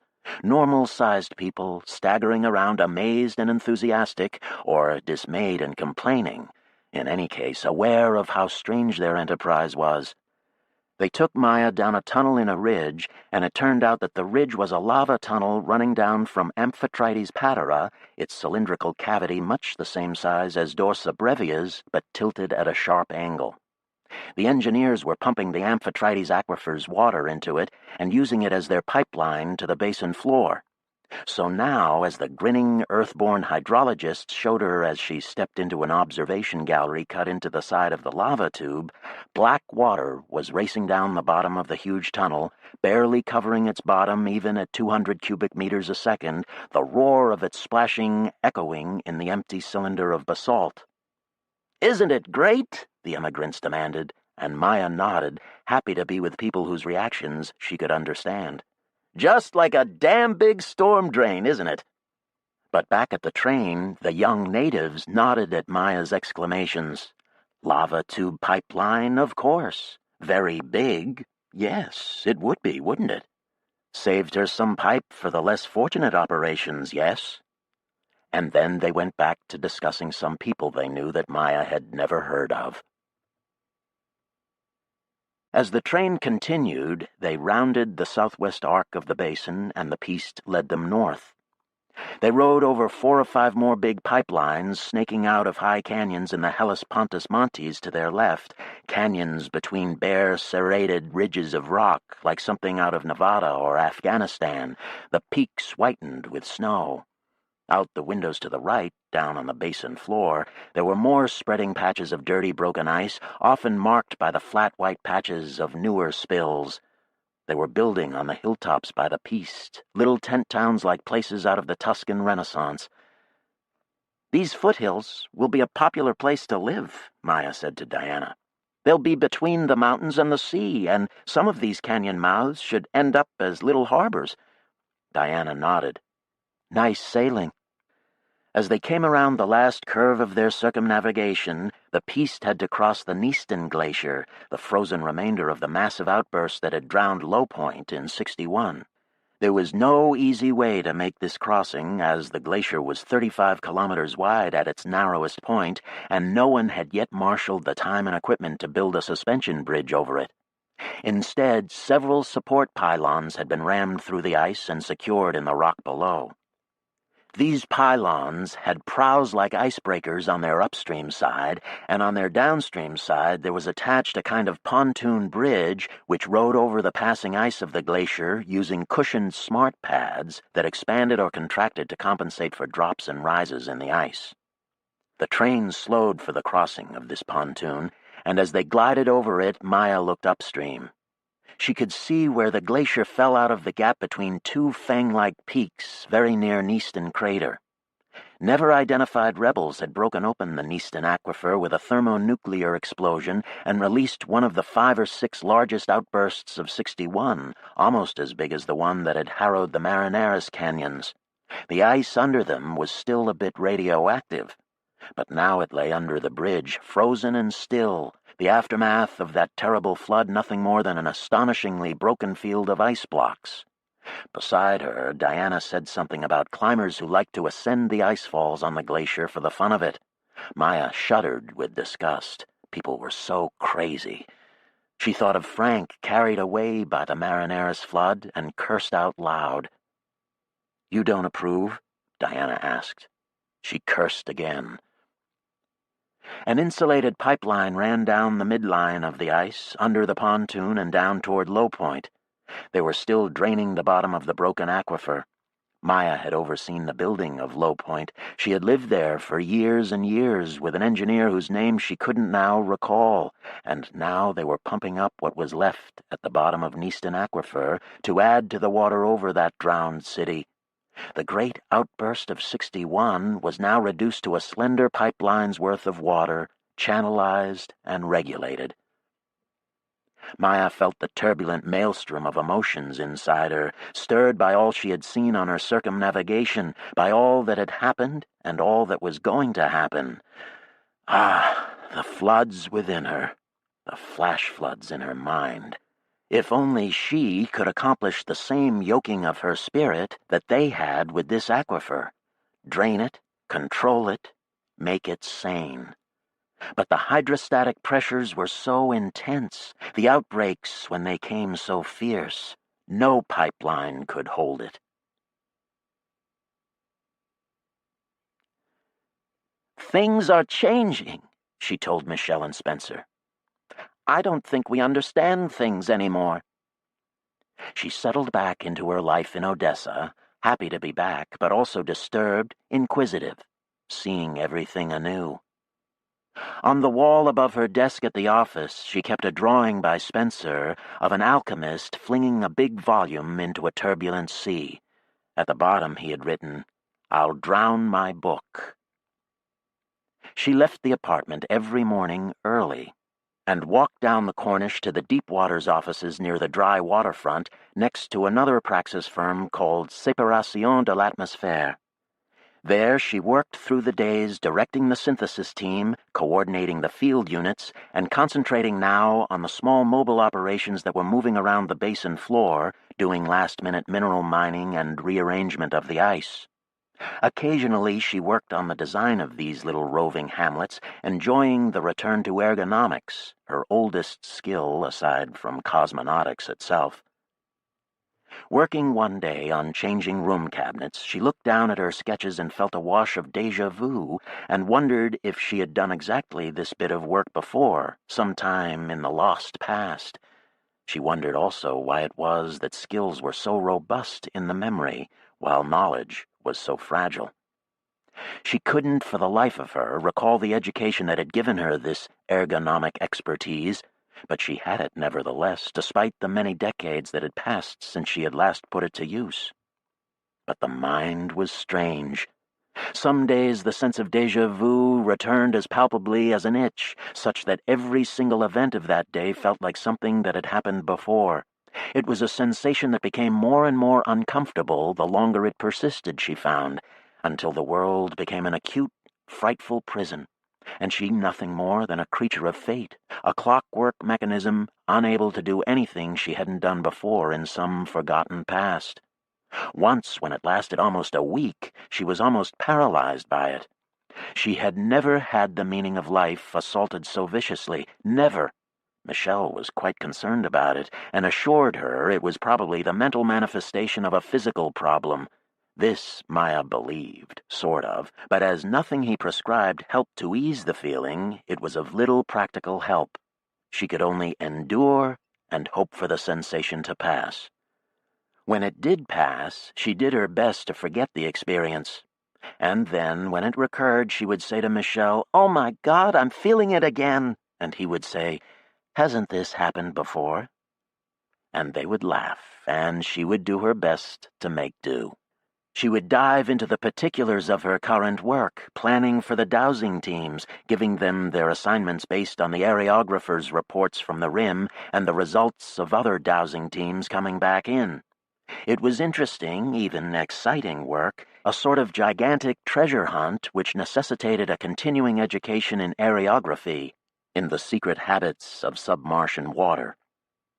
This absorption helped with the déjà vu quite a bit, and after a while it became just another of the odd sensations with which her mind afflicted her, worse than the exhilarations, but better than the depressions, or the occasional moments when rather than feeling that something had happened before, she was struck by the sense that nothing like this had ever happened ever, even though she might be doing something like stepping onto a tram. Jamais vu, Michelle called it, looking concerned. Quite dangerous, apparently, but nothing to be done about it. Sometimes it was less than helpful living with someone trained in psychological problems. One could easily become nothing more than a spectacular case study. They would need several pseudonyms to describe her. In any case, on the days she was lucky and feeling well, she worked completely abstracted and quit somewhere between 4 and 7, tired and satisfied. She walked home in the characteristic light of the late day in Odessa, the whole town in the shadow of the Hellespontus, the sky, therefore, intense with light and color, the clouds brilliantly lit as they sailed east over the ice, and everything below burnished with reflected light in that infinite array of colors between blue and red, different every day, every hour. She strolled lazily under the leaves of the trees in the park and through the locked gate into the Praxis building, then up to the apartment to eat supper with Michelle, who usually had finished a long day of doing therapy with homesick newcomers from Earth, or old-timers with a variety of complaints like Maya's déjà vu or Spencer's dissociation, memory loss, anomie, phantom smells, and the like. Odd gerontological problems which had seldom cropped up in shorter-lived people, giving ominous warnings that the treatments might not be penetrating the brain quite as fully as they needed them to. Very few Nisei or Sansei or Yonsei ever came to visit him, however, which surprised him. No doubt it is a good sign for the long-term prospects of Martian habitation, he said one evening as he came up from a quiet day in his office on the bottom floor. Maya shrugged. They could be crazy and not know it. It looked like it might be that way to me when I went around the basin. Michelle eyed her. Do you mean crazy or just different? I don't know. They just seem unaware of what they're doing. Every generation is its own secret society. And these are what you might call arrearages, It is their nature to operate the planet. You have to give them that. Usually, by the time Maya got home, the apartment would already be fragrant with the smells of Michelle's attempts at Provençal cooking, and there would be an open bottle of red wine on the table. Through most of the year, they ate out on the balcony, and when he was in town and feeling up to it, Spencer would join them, as would their frequent visitors. As they ate, they talked over the day's work and the events around the world and back on Earth. And so she lived the ordinary days of an ordinary life, la vie quotidienne, and Michel would share it with his sly smile, a bald man with an elegant Gallic face, ironic and good-humored, and ever so objective. The evening light would concentrate itself into the band of sky over the black jagged peaks of the Hellespontus, brilliant pinks and silvers and violets shading up into dark indigos and bruised blacks, and their voices would soften in that last part of the twilight Michel called entre chien et loup. And then they would pick up the plates and go back inside and clean up the kitchen. Everything habitual, everything known, deep in that déjà vu that one determines oneself, that makes one happy.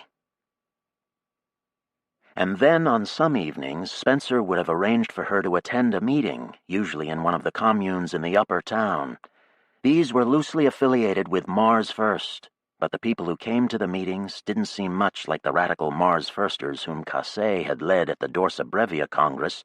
They were more like Nergal's friends in Tao, younger, less dogmatic, more self-absorbed, happier. It disturbed Maya to meet them even though she wanted to, and she spent the day before a meeting in a state of restless anticipation. Then, after dinner, a small band of Spencer's friends would join them at the Praxis building and accompany her as they made their way through town, taking trams and then walking, usually up into the upper reaches of Odessa, where the more crowded apartments were located. Here, entire buildings were becoming alternative strongholds in which the occupants paid their rent and held some downtown jobs, but otherwise disconnected themselves from the official economy. They farmed in greenhouses and on terraces and roofs, and did programming and construction and small instrument and agri-tool manufacture for selling and trading and giving among themselves. Their meetings took place in communal living rooms or out in the little parks and gardens of the upper town, under the trees. Sometimes groups of Reds from out of town joined them. Maya started by asking people to introduce themselves, and she learned more then, that most of them were in their 20s or 30s or 40s, born in burrows or on Elysium or Tharsis, or in camps on Acidalia or the Great Escarpment.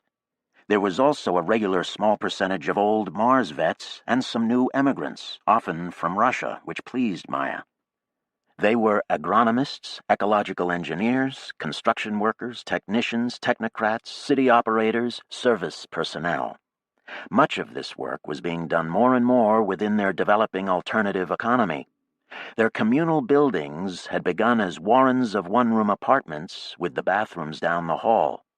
They walked or trammed to their downtown jobs, past the fortress mansions behind the Corniche, occupied by the visiting Metanat executives. Everyone in Praxis lived in apartments like theirs, which they had noted with approval. They had all gotten the treatment and took that to be normality. They were shocked to hear the way it was being used as an instrument of control back on Earth, but then added that to their list of Terran evils. They were in excellent health and knew very little about sickness or crowded health clinics. It was a folk cure among them to go out in a walker and let in a single breath of the ambient air. This was said to kill any ailment you could have. They were big and strong. They had a look in their eye that one night Maya recognized. It was the look on the youthful Frank's face in that photo she had seen in her lectern. That idealism, that edge of anger, that knowledge that things were not right, that confidence that they could set them right. The young, she thought. Revolution's natural constituency. And there they were, in their small rooms, meeting to argue the issues at hand, looking tired but happy.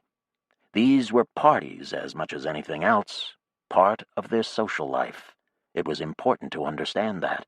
and Maya would go to the middle of the room and sit on a tabletop, if possible, and say, "I am Toitovna. I was here since the beginning." She would talk about that, about what it had been like in Underhill, working to remember until she became as urgent in her manner as history itself, trying to explain why things on Mars were the way they were. "Look," she told them, "you can never go back." Physiological changes had closed Earth to them forever, emigrants and native-born alike, but especially the natives. They were Martian now, no matter what.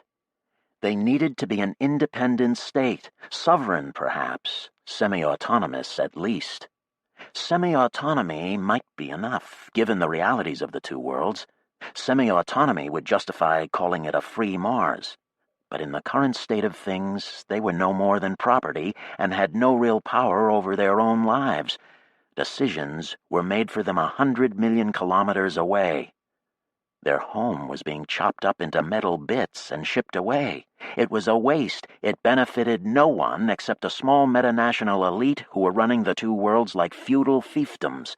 No, they needed to be free, and not so that they could cast loose from Earth's terrible situation. Not at all. Rather, to be able to exert some real influence over what was happening down there. Otherwise, they were only going to be helpless witnesses to catastrophe, and then sucked down into the maelstrom after the first sets of victims. That was intolerable. They had to act. The communal groups were very receptive to this message, as were the more traditional Mars First groups, and the urban Bogdanovists, and even some of the Reds. To all of them, in every meeting, Maya stressed the importance of coordinating their actions. Revolution is no place for anarchy. If we tried to fill Hellas each on our own, we might easily wreck each other's work, and maybe even overfill the -1 contour and wreck everything we've been working for. It's the same with this. We need to work together. We didn't in 61, and that's why it was such a fiasco. It was interference rather than synergy, you understand? That was stupid. This time we have to work together. "Tell that to the Reds," the Bogdanovists would say, and Maya would impale them with a look and say, "I'm talking to you right now. You don't want to hear how I talk to them," which might make them laugh, relaxing as they imagined her castigating someone else. That awareness of her as the Black Widow, the evil witch who might curse them, the Medea who might kill them, this was not an unimportant part of her hold on them. And so she let the knives show from time to time. She asked them hard questions, and although usually they were hopelessly naive, sometimes their answers were really impressive, especially when they were talking about Mars itself. Some of them were collecting tremendous amounts of information. Inventories of metanat armories, airport systems, communication center layouts, lists and location programs for satellites and spacecraft, networks, databases. Sometimes, listening to them, it seemed like the whole thing might be possible.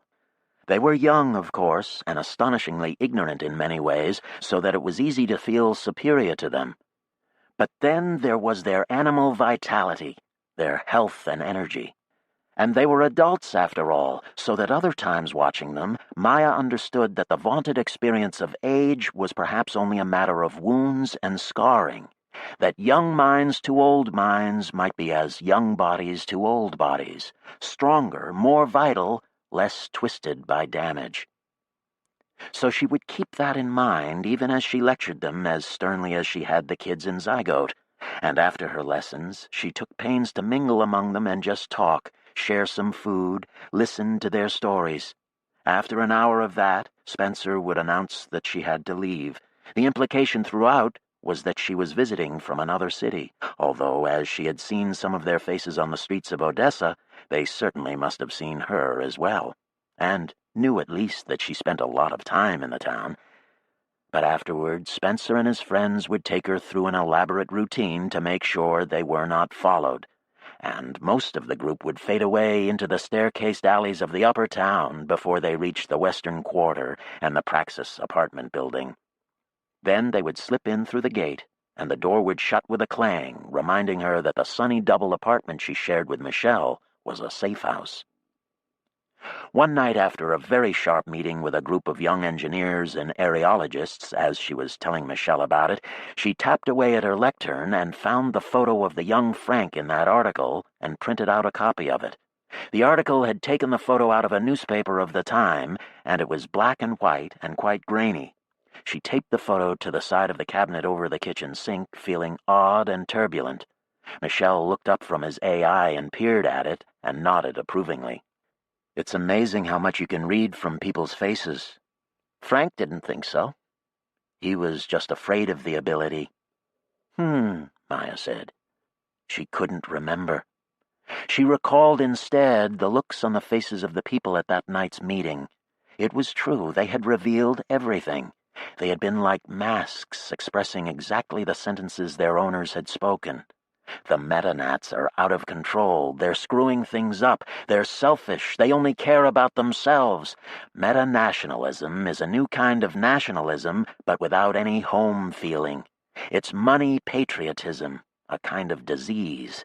People are suffering, not so much here, but on Earth, and if it doesn't change, it will happen here, too. They will infect us. All said with the look from the photo, that knowing, confident, righteous blaze. It could change to cynicism, no doubt about it. Frank was the proof of that. It was possible to break that fervor or lose it in cynicism which could be so contagious. They would have to act before that happened. Not too soon, but not too late. Timing would be everything. But if they timed it right... One day at the office, news came in from the Hellespontus. They had discovered a new aquifer, very deep compared to the others, very far away from the basin, and very big. Diana speculated that earlier glacial ages had run west off the Hellespontus range and come to rest out there underground. Some 12 million cubic meters, more than any other aquifer, raising the amount of located water from 80% to 120% of the amount needed to fill the basin to the -1 kilometer contour. It was amazing news, and the whole headquarters group gathered in Maya's office to discuss it and plot it onto the big maps, the areographers already charting pipeline routes over the mountains and debating the relative merits of different kinds of pipeline. The Low Point Sea, called the Pond in the office, already supported a robust biotic community based on the Antarctic krill food chain, and there was a spreading melt zone at its bottom, heated by the mohole and the accumulating weight of the many tons of ice pressing down from above. Increased air pressure and ever-warming temperatures meant that there would be more and more surface melting as well. Bergs would be slipping and crashing together and breaking up, exposing more surfaces and warming things with friction and sunlight until they reached a kind of pack ice and then brash ice. At that point, newly pumped-in water, properly aimed to reinforce the Coriolis forces, would start a counterclockwise current. On and on they talked about it, getting further and further ahead of the game, until when they went out to celebrate with a big lunch, it was almost a shock to see the Cornish standing over the rocky plain of the empty basin floor. But today they would not be deterred by the present. They all had a lot of vodka with lunch, so much so that they gave themselves the rest of the afternoon off. And so when Maya went back to the apartment, she was in no shape to deal with the sight of Casey, Jackie, Antar, Art, Dow, Rachel, Emily, Franz, and several of their friends, all there in her living room.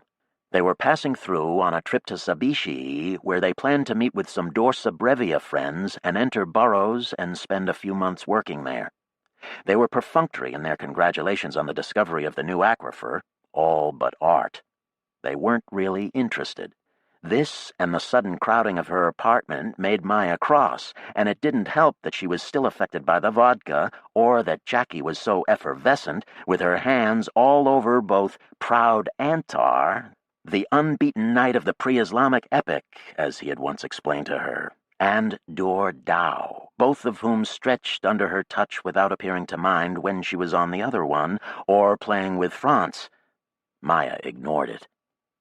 Who knew what perversion the ectogenes were capable of, brought up like a litter of cats as they were, And now they were rovers, gypsies, radicals, revolutionaries, whatever, like Nergal, except not, as he had a profession and a plan, while this crowd, well, she forced herself to suspend judgment. But she had her doubts. She talked to Cassé, who was usually much more serious than the younger Ectogenes, a gray-haired, mature man who somewhat resembled John in feature, but not in expression, his stone eye-tooth exposed like a fang as he darkly eyed his daughter's behavior. Unfortunately, this time through, he was full of plans for ridding the world of the Cassé Vallis security compound. Obviously, he felt that the relocation of Korolyov to his namesake valley had been a kind of personal affront, and the damage done to the complex by their raid to rescue Sax hadn't been enough to assuage him. Indeed, it seemed only to have given him a taste for more. A brooding man, Cassé, with a temper, perhaps that had come from John, though really he wasn't much like either John or Hiroko, which Maya found endearing. But his plan to destroy Cassé Vallis was a mistake. Apparently he and Coyote had worked up a decryption program that had broken all the lock codes for the Cassé Vallis compound, and now he planned to storm the sentries, shut the occupants of the city into rovers on a locked course for Sheffield, and then blow up all the structures in the valley. It might work or it might not, but either way it was a declaration of war, a very serious break in the rough strategy that had held ever since Spencer had managed to stop Sax from knocking things out of the sky. The strategy consisted of simply disappearing from the face of Mars. No reprisals, no sabotage, nobody home in whatever sanctuaries they happened to stumble on. Even Anne seemed to be paying at least some attention to this plan. Maya reminded Cassé of this while praising his idea highly and encouraging him to use it when the proper time came. "But we won't necessarily be able to break the codes then," Cassé complained. "It's a one-time opportunity. And it's not as if they don't know we're out here after what Sax and Peter did to the aerial lens and Deimos. They probably think we're even bigger than we are. But they don't know, and we want to keep that sense of mystery, that invisibility. Invisible is invincible, as Hiroko says. But remember how much they increased their security presence after Sax went on his rampage? And if they lose Cassé Vallis, they might bring up a huge replacement force, and that only makes it harder to take over in the end." Stubbornly, Cassé shook his head. Jackie interrupted from across the room and said cheerily, "Don't worry, Maya. We know what we're doing. Something you can be proud of. The question is, do any of the rest of us? Or are you Princess of Mars now?" "Nadia is the Princess of Mars," Jackie said, and went to the kitchen nook. Maya scowled at her back and noticed Art watching her curiously. He didn't flinch when she stared at him, and she went to her room to change clothes. Michelle was in there cleaning up, making room for people to sleep on the floor. It was going to be an irritating evening. The next morning, when she got up early to go to the bathroom, feeling hungover, Art was already up. Over the sleeping bodies on the floor, he whispered, "Want to go out and get breakfast?" Maya nodded. When she was dressed, they walked down the stairs and out, through the park and along the Corniche, which was lurid in the horizontal beams of dawn sunlight. They stopped in a cafe that had just washed down its section of sidewalk. On the dawn-stained white wall of the building, a sentence had been painted with the help of a stencil so that it was neat and small and brilliantly red. "You can never go back." "My God!" Maya exclaimed. "What?" She pointed at the graffito. "Oh, yeah," Art said. "You see that painted all over Sheffield and Burroughs these days. Pithy, eh?" "Cow-wow!" They sat in the chill air by a small round table and ate pastries and drank Turkish coffee. The ice on the horizon blinked like diamonds, revealing some movement under the ice. "What a fantastic sight," Art said. Maya looked at the bulky Terran closely, pleased at his response. He was an optimist like Michelle, but more canny about it, more natural. With Michelle it was policy, with Art, temperament. She had always considered him to be a spy from the first moment they had rescued him from his too convenient breakdown out in their path. A spy for William Fort, for Praxis, perhaps for the Transitional Authority, perhaps for others as well.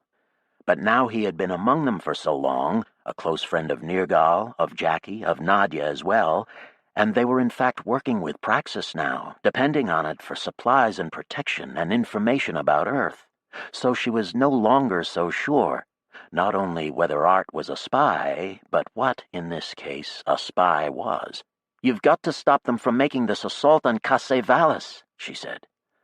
"I don't think they're waiting on my permission." "You know what I mean. You can talk them out of it." Art looked surprised. "If I could talk people out of things that well, we'd be free already." "You know what I mean." "Well," Art said, "I suppose they're afraid they won't be able to break the code again. But Coyote seems pretty confident he has the protocol, and it was Sachs helped him work it out." "Tell them that." "For what it's worth, they listen to you more than me." "Right." "We could have a contest. Who does Jackie listen to least?" Maya laughed out loud. "Everyone would win." Art grinned. "You should slip your recommendations into Pauline. Get it to imitate Boone's voice." Maya laughed again. "Good idea." They talked about the Hellas Project, and she described the import of the new discovery west of Hellespontus. Art had been in contact with Fort, and he described the intricacies of the latest World Court decision of which Maya hadn't heard. Praxis had brought a suit against Consolidated for arranging to tether their Terran space elevator in Colombia, which was so close to the site in Ecuador that Praxis had planned to use, that both sites would be endangered. The court had decided in favor of Praxis, but had been ignored by Consolidated, who had gone ahead and built a base in their new client country and were already prepared to maneuver their elevator cable down onto it. The other Metanats were happy to see the World Court defied, and they were backing Consolidated in every way possible, which was creating trouble for Praxis. Maya said, "But these Metanationals are squabbling all the time, yes?" "That's right. The thing to do would be to start a big fight between some of them." Art's eyebrows shot up. "A dangerous plan." "For who?" "For Earth." "I don't give a damn about Earth," Maya said, tasting the words on her tongue. "Join the crowd," Art said ruefully, and she laughed again. Happily, Jackie's troops soon left for Sabishi. Maya decided to travel out to the site of the newly discovered aquifer. She took a train counterclockwise around the basin, over Neaston Glacier, and south down the Great Western Slope, past the hill town of Montepulciano, to a tiny station called Janisplatz. From there, she drove a little car along a road that followed a mountain valley through the violent ridges of the Hellespontus. The road was no more than a rough cut in the regolith, secured by a fixative, marked by transponders, and obstructed in shadowed places by drifts of dirty, hard summer snow. It ran through strange country. From space, the Hellespontus had a certain visual and areomorphological coherence, as the ejecta had been thrown back from the basin in concentric rings. But on the surface, these rough rings were almost impossible to make out, and what was left was random pilings of rock, stone dropped from the sky chaotically.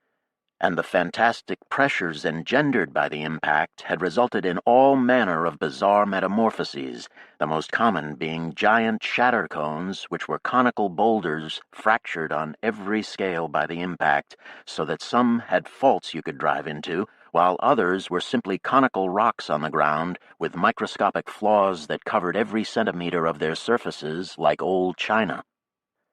Maya drove through this fractured landscape feeling somewhat spooked by the frequent kami stones, shatter cones that had landed on their points and stood balanced.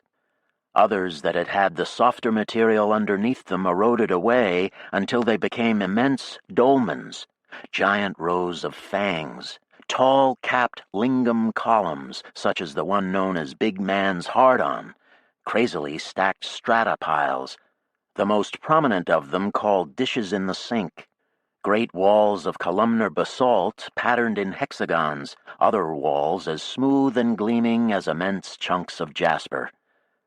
The outermost concentric ring of ejecta was the one that most resembled a conventional mountain range, appearing on this afternoon like something out of the Hindu Kush, bare and huge under galloping clouds. The road crossed this range by means of a high pass between two lumpy peaks. In the windy pass, Maya stopped her car and looked back and saw nothing but ragged mountains, a whole world of them, peaks and ridges all piebald with clouds, shadows, and snow, and here and there the occasional crater ring to give things a truly unearthly look.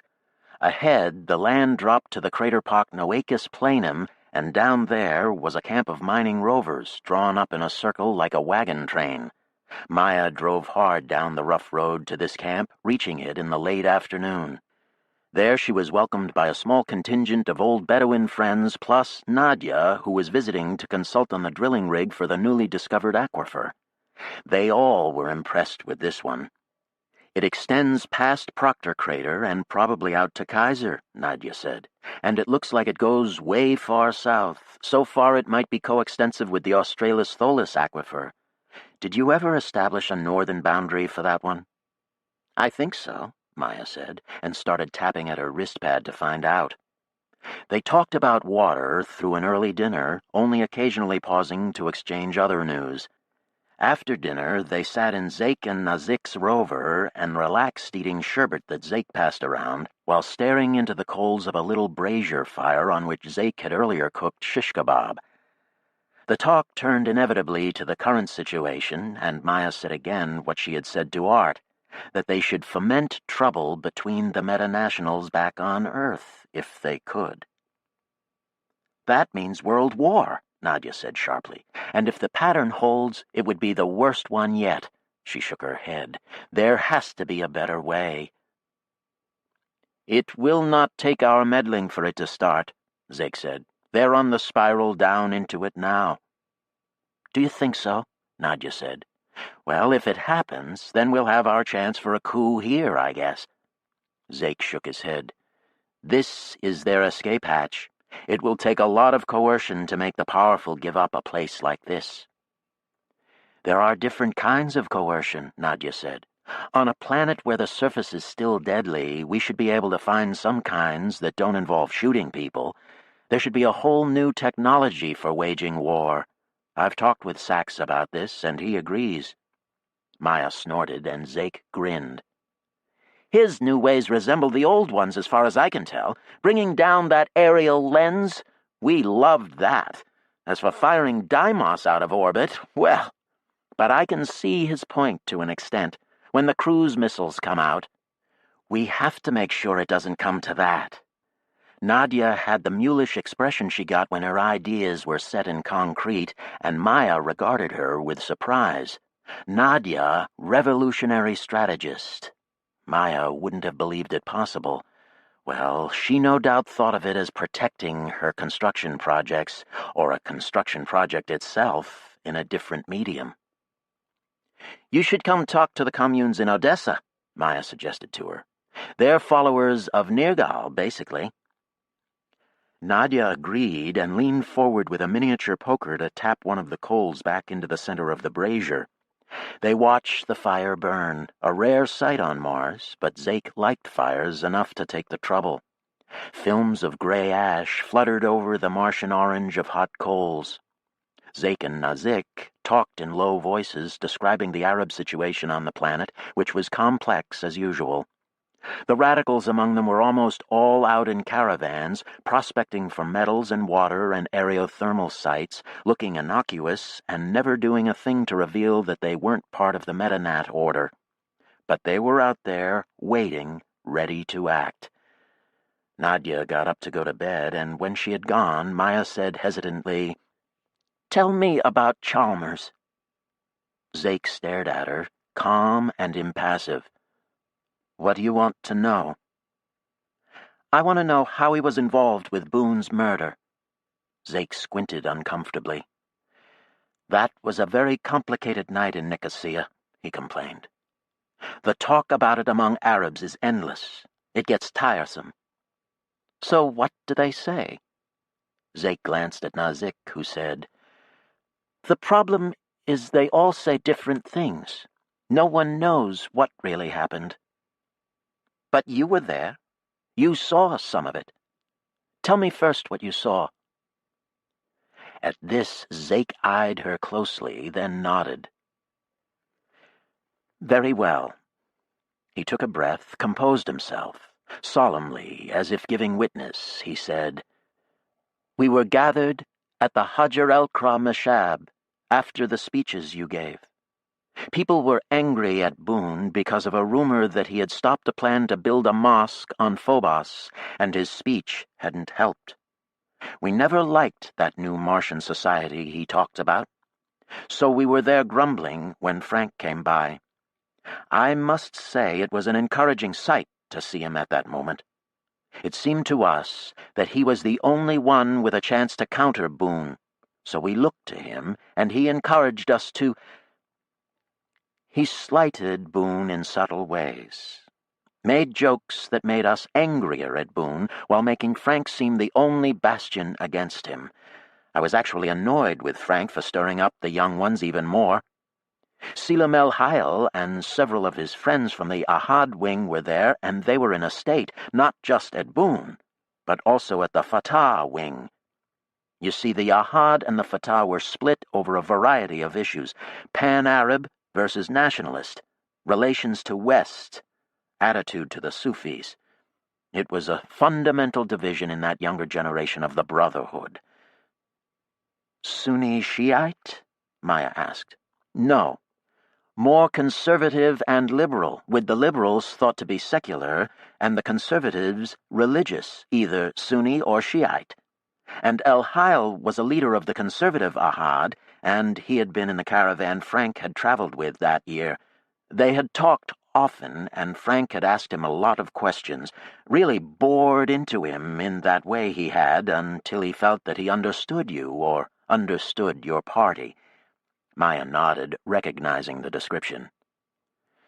"So Frank knew him, and that night El-Hayel almost spoke at one point and decided not to when Frank gave him a look. I saw this. Then Frank left, and El-Hayel left almost immediately after." Zake paused to sip coffee and think it over. "That was the last I saw of either of them for the next couple of hours. It began to get ugly well before Boone was killed. Someone was cutting slogans on the windows of the Medina, and the Ahad thought it was the Fatah, and some Ahad attacked a group of Fatah. After that, they were fighting throughout the city and fighting some American construction crews as well. Something happened. There were other fights going on as well. It was as if everyone had suddenly gone crazy." Maya nodded. "I remember that much." "So, well, we heard that Boone had disappeared, and we were down at the Syrian gate checking the lock codes to see if he had gone out that way, and we found someone had gone out and hadn't come back in. So we were on our way out when we heard the news about him. We couldn't believe it. We went down to the Medina, and everyone was gathered there, and they told us it was true. I got into the hospital after about a half hour of moving through the crowd. I saw him. You were there." "I don't remember." "Well, you were, but Frank had already left. So I saw him and went back out and told the others it was true. Even the Ahad were shocked, I'm sure of that. Nasir, Agail, Abdullah." "Yes," Nazik said. "But El-Hayel and Rashid Abu and Bulan Basaiso were not there with us. And we were back at the residence facing Hajar el-Kra Mashab when there was a very hard knocking at the door, and when we opened it, El-Hayel fell into the room. He was already very sick, sweating and trying to vomit, and his skin all flushed and blotchy. His throat had swollen, and he could barely talk. We helped him into the bathroom and saw he was choking on vomit. We called Yusuf in, and were trying to get Selim out to the clinic in our caravan when he stopped us. 'They have killed me,' he said. We asked him what he meant, and he said, 'Chalmers.'" "He said that?" Maya demanded. "I said, 'Who did this?' and he said, 'Chalmers.'" As if from a great distance, Maya heard Nazik say, "But there was more." Zake nodded. "I said, "What do you mean?" And he said, "Chalmers has killed me. Chalmers and Boone." He was choking it out word by word. He said, "We planned to kill Boone." Nazik and I groaned to hear this, and Selim seized me by the arm. Zeke reached out with both hands and clutched an invisible arm. "He was going to kick us off Mars." He said this in such a way I will never forget it. He truly believed it, that Boone was somehow going to kick us off Mars. He shook his head, still incredulous. "What happened then?" Zeke opened his hands. "He had a seizure. He held his throat first, then all his muscles." He clenched his fists again. "He seized up and stopped breathing. We tried to get him breathing, but he never did. I didn't know tracheotomy, artificial respiration, antihistamines." He shrugged. "He died in my arms." There was a long silence as Maya watched Zeke remembering. It had been half a century since that night in Nicosia, and Zeke had been old at the time. "I'm surprised how well you remember," she said. "My own memory, even of nights like that—" "I remember everything," Zeke said gloomily.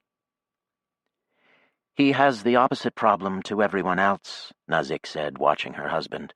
"He remembers too much. He doesn't sleep well."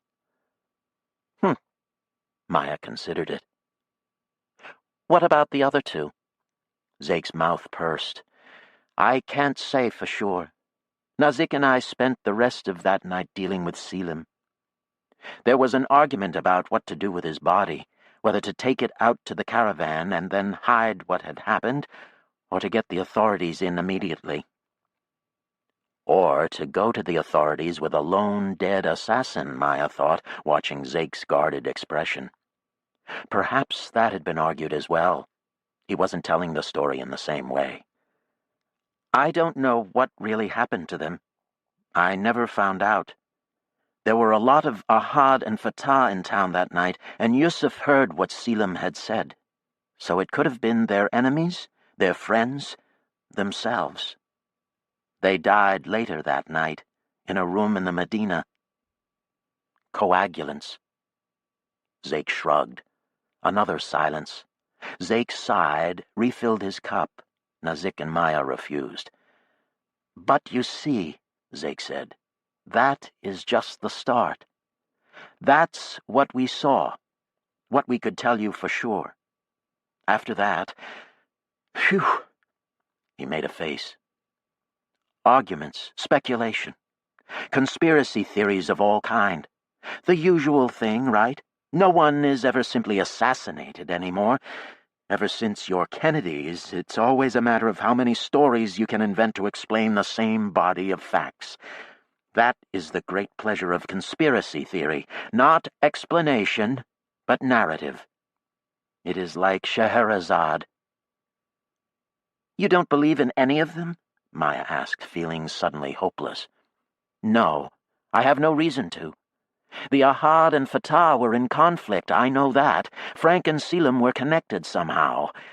How that affected Nicosia, whether it did—" He blew out a breath. "I don't know. And I don't see how one could know. The past, Allah forgive me. The past seems a sort of demon, here to torture my nights." "I'm sorry," Maya stood. The brilliant little chamber suddenly seemed cramped and florid. Catching a glimpse of the evening stars in a window, she said, "I'm going to go for a walk." Zeke and Nazik nodded, and Nazik helped her to get her helmet on. "Don't be too long," she said. The sky was matted with the usual spectacular array of stars, with a band of mauve on the western horizon. The Hellespontus reared to the east, late alpenglow, turning its peaks a dark pink that sawed at the indigo above it, both colors so pure that the transition lines seemed to vibrate.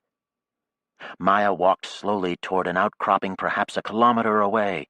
There was something growing in the cracks underfoot, lichen or piggyback moss, its greens all black.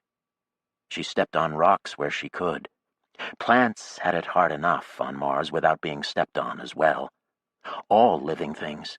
The chill of the twilight seeped into her until she could feel the X of the heating filaments in her pants against her knees as she walked. She stumbled and blinked to clear her vision. The sky was full of blurry stars.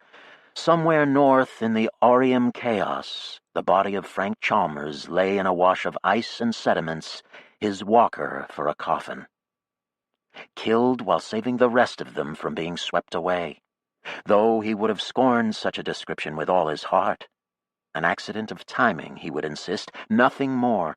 The result of having more energy than anyone else, energy fueled by his anger at her, at John, at Unoma, and all the powers of Earth. At his wife, at his father, at his mother, and himself. At everything. The angry man, the angriest man who had ever lived, and her lover, and the murderer of her other lover, the great love of her life, John Boone, who might have saved them all, who would have been her partner forever.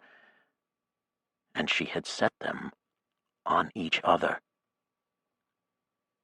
Now the sky was starry black, with no more than a dark purple band left on the western skyline.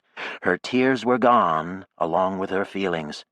Nothing left but the black world and a slash of purple bitterness, like a wound bleeding into the night. Some things you must forget. Shakata Ganai. Back in Odessa, Maya did the only thing she could with what she had learned and forgot it, throwing herself into the work of the Hellas Project, spending long hours at the office poring over reports and assigning crews to the various drilling and construction sites. With the discovery of the Western Aquifer, the dowsing expeditions lost their urgency, and more emphasis was placed on tapping and pumping the aquifers already found and constructing the infrastructure of the rim settlements. So drillers followed dowsers, and pipeline crews went out after the drillers, and tent teams were out all around the Piste and up the Rule Canyon above Hamarkis, helping the Sufis deal with a badly fretted canyon wall. New emigrants were arriving at a spaceport built between Tao and Hamarkis, and moving into Upper Tao, and helping to transform Hamarkis Rule, and also settling the other new tent towns around the rim. It was a massive exercise in logistics, and in almost every respect, it conformed to Maya's old dream of development for Hellas. But now that it was actually happening, she felt extremely jangly and odd. She was no longer sure what she wanted for Hellas, or for Mars, or herself. Often she felt at the mercy of her mood swings, and in the months after the visit to Zeke and Nazik, though she didn't make this correlation, they were especially violent. An irregular oscillation from elation to despair, with the equinox time in the middle, wrecked by the knowledge that she was either on her way up or down. She was often hard on Michel in these months, often annoyed by his composure, by the way he seemed so at peace with himself, humming along through his life as if his years with Hiroko had answered all his questions. "It's your fault," she told him, pushing to get a reaction. "When I needed you, you were gone. You weren't doing your job." Michel would ignore that, would soothe and soothe until it made her angry. He was not her therapist now, but her lover, and if you couldn't make your lover angry, then what kind of a lover was he? She saw the awful bind that one was put in when one's lover was also one's therapist, how that objective eye and soothing voice could become the distancing device of a professional manner.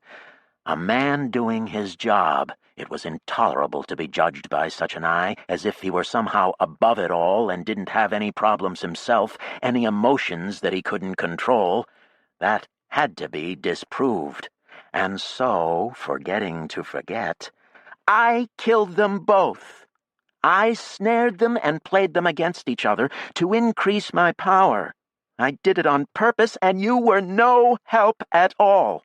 It was your fault, too." He muttered something, beginning to get worried, as he could see what was coming, like one of the frequent storms that blew over the Hellespontus into the basin, and she laughed and slapped him hard in the face, punching him as he retreated, shouting, "Come on, you coward! Stand up for yourself!" until he ran out onto the balcony and held the door shut with the heel of his foot, staring over the trees of the park and cursing out loud in French while she battered the door. Once she even broke one of the panes and showered glass over his back, and he yanked the door open, still cursing in French, as he shoved by her and out the door out of the building. But usually he just waited until she collapsed and started to cry, and then he came back in and spoke in English, which marked the return of his composure, and with only a slightly disgusted air, he would return to the intolerable therapy again. "Look," he would say. We were all under great pressure then, whether we could tell it or not. It was an extremely artificial situation, and dangerous as well. If we had failed in any number of different ways, we all could have died. We had to succeed. Some of us dealt with the pressure better than others. I didn't do so well, and neither did you. But here we are now, and the pressures are still there, some different, some the same. But we're doing better at dealing with them, if you ask me, most of the time. And then he would leave and go out to a cafe on the Corniche and nurse a cassis for an hour or two, drawing sketches of faces in his lectern, mordant caricatures that he erased at the moment of completion. She knew this because some nights she would go out and find him and sit by him in silence with her glass of vodka, apologizing with the set of her shoulders. How to tell him that it helped her to fight now and then, that it started her on the upward curve again, tell him without causing that sardonic little shrug of his, melancholy and oppressed. Besides, he knew. He knew, and he forgave. "You loved them both," he would say, "but in different ways. And there were things you didn't like about them as well. Besides, whatever you did, you can't take responsibility for their actions. They chose to do what they did, and you were only one factor." It helped her to hear that, and it helped her to fight. It would be all right. She would feel better for a few weeks, or days at least. The past was so shot full of holes anyway, a ragged collection of images. Eventually she would forget for real, surely, although the memories that held the firmest seemed to stick because of a glue made of pain and remorse. So it might take a while to forget them, even though they were so corrosive, so painful, so useless. Useless. Useless. Better to focus on the present. Thinking that one afternoon in the apartment by herself, she stared for a long time at the photo of the young Frank by the sink, thinking that she would take it down and throw it away. A murderer. Focus on the present.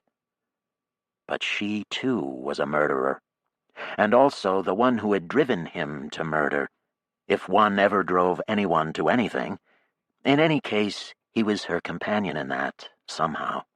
So after a long time thinking about it, she decided to leave the photo up. Over the months, however, and the long rhythms of the time-slip days and the 6-month seasons, the photo became little more than part of the decor, like the rack of tongs and wooden paddles, or the hanging row of copper-bottomed pots and pans, or the little sailing ship salt and pepper shakers. Part of the stage set for this act of the play, as she sometimes thought of it, which, however permanent it seemed, would be struck at some point, would disappear utterly, as all the previous sets had disappeared, while she passed through to the next reincarnation. Or not. So the weeks passed, and then the months, 24 per year. The first of the month would fall on a Monday for so many months in a row that it would seem fixed forever. Then a third of a Martian year would have passed, and a new season finally have made its appearance, and a 27-day month would pass, and suddenly the first would be on a Sunday, and after a while that too would begin to seem the eternal norm for month after month. And this went on and on. The long Martian years made their slow wheel.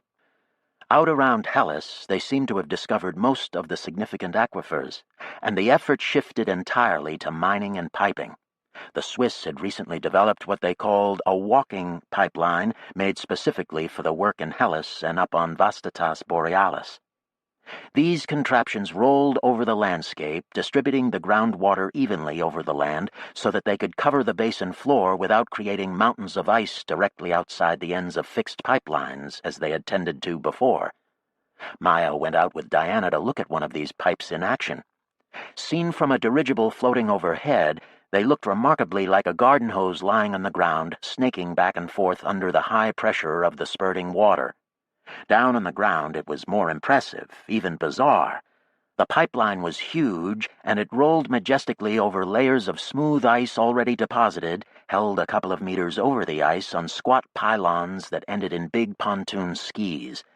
The pipeline moved at several kilometers an hour, pushed by the pressure of the water spewing out of its nozzle, which pointed at various angles set by computer.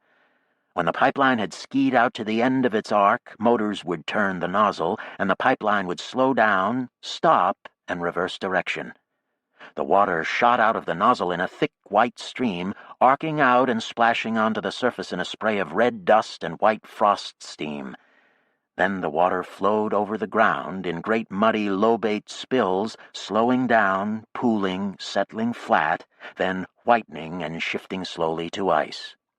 This was not pure ice, however. Nutrients and several strains of ice bacteria had been added to the water from big bioreservoirs located back at the beach line, and so the new ice had a milky pink cast and melted quicker than pure ice. Extensive melt ponds, actually shallow lakes many square kilometers in area, were a daily event in the summer and on sunny spring and fall days. The hydrologists also reported big melt pods under the surface, and as worldwide temperatures continued to rise and the ice deposits in the basin got thicker, the bottom layers were apparently melting under the pressure. So great plates of ice over these melt zones would slip down even the slightest of slopes, piling up in great broken heaps over the lowest points on the basin floor, in areas that were fantastic wastelands of pressure ridges, seracs, melt pools that froze every night, and blocks of ice like fallen skyscrapers.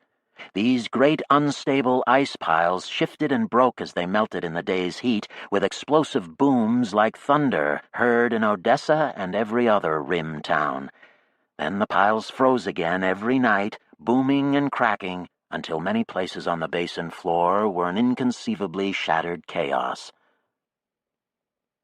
No travel was possible across such surfaces, and the only way to observe the process over the majority of the basin was from the air. 1 week in the fall of M48, Maya decided to join Diana and Rachel and some others taking a trip out to the little settlement on the rise in the center of the basin. This was already called -1 Island, although it was not yet quite an island, as the Zea Dorsa were not yet covered. But the last of the Zea Dorsa was going to be inundated in a matter of days, and Diana, along with several other hydrologists at the office, thought it would be a good idea to go out and see the historic occasion. Just before they were scheduled to leave, Sachs showed up at their apartment, by himself. He was on his way from Sabishi down to Vishniak and had dropped in to see Michelle. Maya was glad to think that she would be off soon and so not be around during his stay, which would surely be brief. She still found it unpleasant to be around him, and it was clear that the feeling was mutual. He continued to avoid her eye and did his talking with Michelle and Spencer, never one word for her. Of course, he and Michelle had spent hundreds of hours talking during Sax's rehabilitation, but still it made her furious. Thus, when he heard about her impending trip to -1 and asked if he could come along, she was very unpleasantly surprised, but Michelle gave her a beseeching glance, quick as a lightning bolt, and Spencer quickly asked if he could come along too, no doubt to keep her from pushing Sax out of the dirigible. And so she agreed, very grumpily. Thus, when they took off a couple of mornings later, they had Stephen Lindholm and George Jackson along with them, 2 old men whom Maya didn't bother to explain to the others, seeing that Diana and Rachel and Franz all knew who they were. The youngsters were all a bit more subdued as they climbed the steps into the dirigible's long gondola, which made Maya purse her lips irritably. It was not going to be the same trip it would have been without Sax. The flight from Odessa out to -1 Island took about 24 hours. The dirigible was smaller than the old arrowhead-shaped behemoths of the early years. This one was a cigar-shaped craft called the Three Diamonds, and the gondola that formed the bag's keel was long and capacious. Though its ultralight props were powerful enough to drive it at some speed and directly into fairly strong winds, it still felt to Maya like a barely controlled drift, the hum of the motors scarcely audible under the whoosh of the west wind. She went to one window and looked down, her back to Sachs. The view out the windows was a marvel from the very moment of the first ascent, for Odessa was a handsome banked leaf-and-tile vision in its tent on the north slope. And after a couple of hours of plowing through the air to the southeast, the basin's ice plain covered the entire visible surface of the world, as if they flew over an Arctic Ocean or an ice world. They sailed at an altitude of some 1,000 meters at about 50 kilometers an hour. Through the afternoon of the first day, the shattered icescape beneath them was everywhere a dirty white, liberally dotted with sky-purple melt pools, occasionally blazing silver as they mirrored the sun. For a while they could see a pattern of spiral polynyas to the west, the long black streaks of open water marking the location of the drowned mohole at Low Point. At sunset, the ice became a jumble of opaque pinks and oranges and ivories streaked by long black shadows. Then they flew through the night under the stars over a luminous crackled whiteness. Maya slept uneasily on one of the long benches under the windows and woke before dawn, which was another wonder of coloration, the purples of the sky appearing much darker than the pink ice below, an inversion that made everything look surreal.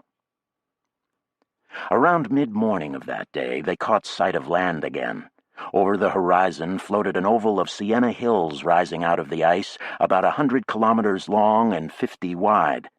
This rise was Hellas's equivalent of the central knob found on the floor of medium-sized craters, and it was high enough to remain well above the planned water level, giving the future sea a fairly substantial central island.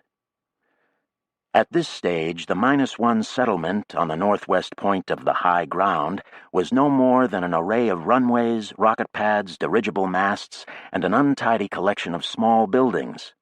A few under a small station tent, the rest standing isolate and bare like concrete blocks dumped from the sky. No one lived there but a small technical and scientific staff, although visiting aerologists dropped in from time to time. The Three Diamonds swung around and latched onto one of the poles and was hauled down to the ground. The passengers left the gondola by a jetway and were given a short tour of the airport and residential habitat by the station master. After a forgettable dinner in the dining hall of the habitat, they suited up and took a walk outside, wandering through the scattered utilitarian buildings downhill to what one of the locals said would eventually be the shoreline. They found, when they got there, that no ice was yet visible from this elevation. It was a low, sandy, rubble-strewn plain all the way out to the nearby horizon, some 7 kilometers away. Maya strolled aimlessly behind Diana and Franz, who seemed to be commencing a romance. Beside them walked another native couple who were based at the station, both even younger than Diana, arm in arm, very affectionate. They were both well over 2 meters tall, but not lithe and willowy like most of the young natives.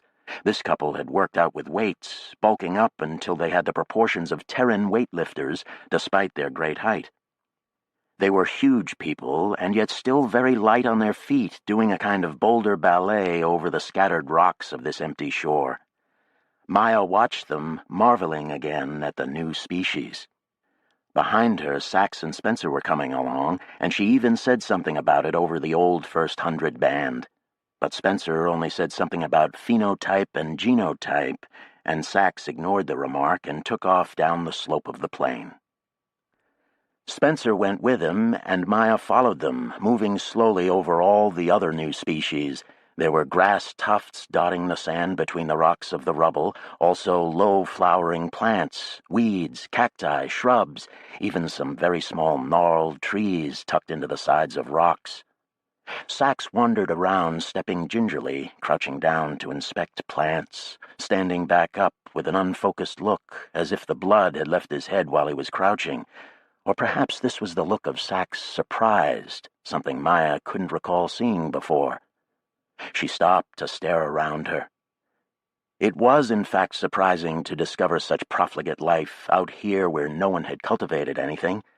Or perhaps the scientists stationed at the airport had done it, and the basin was low and warm and humid. The young Martians upslope danced over it all, gracefully avoiding the plants without taking any notice of them. Sachs stopped in front of Spencer and tilted his helmet back so that he was staring up into Spencer's faceplate. "These plants will all be drowned," he said querulously, almost as if asking a question.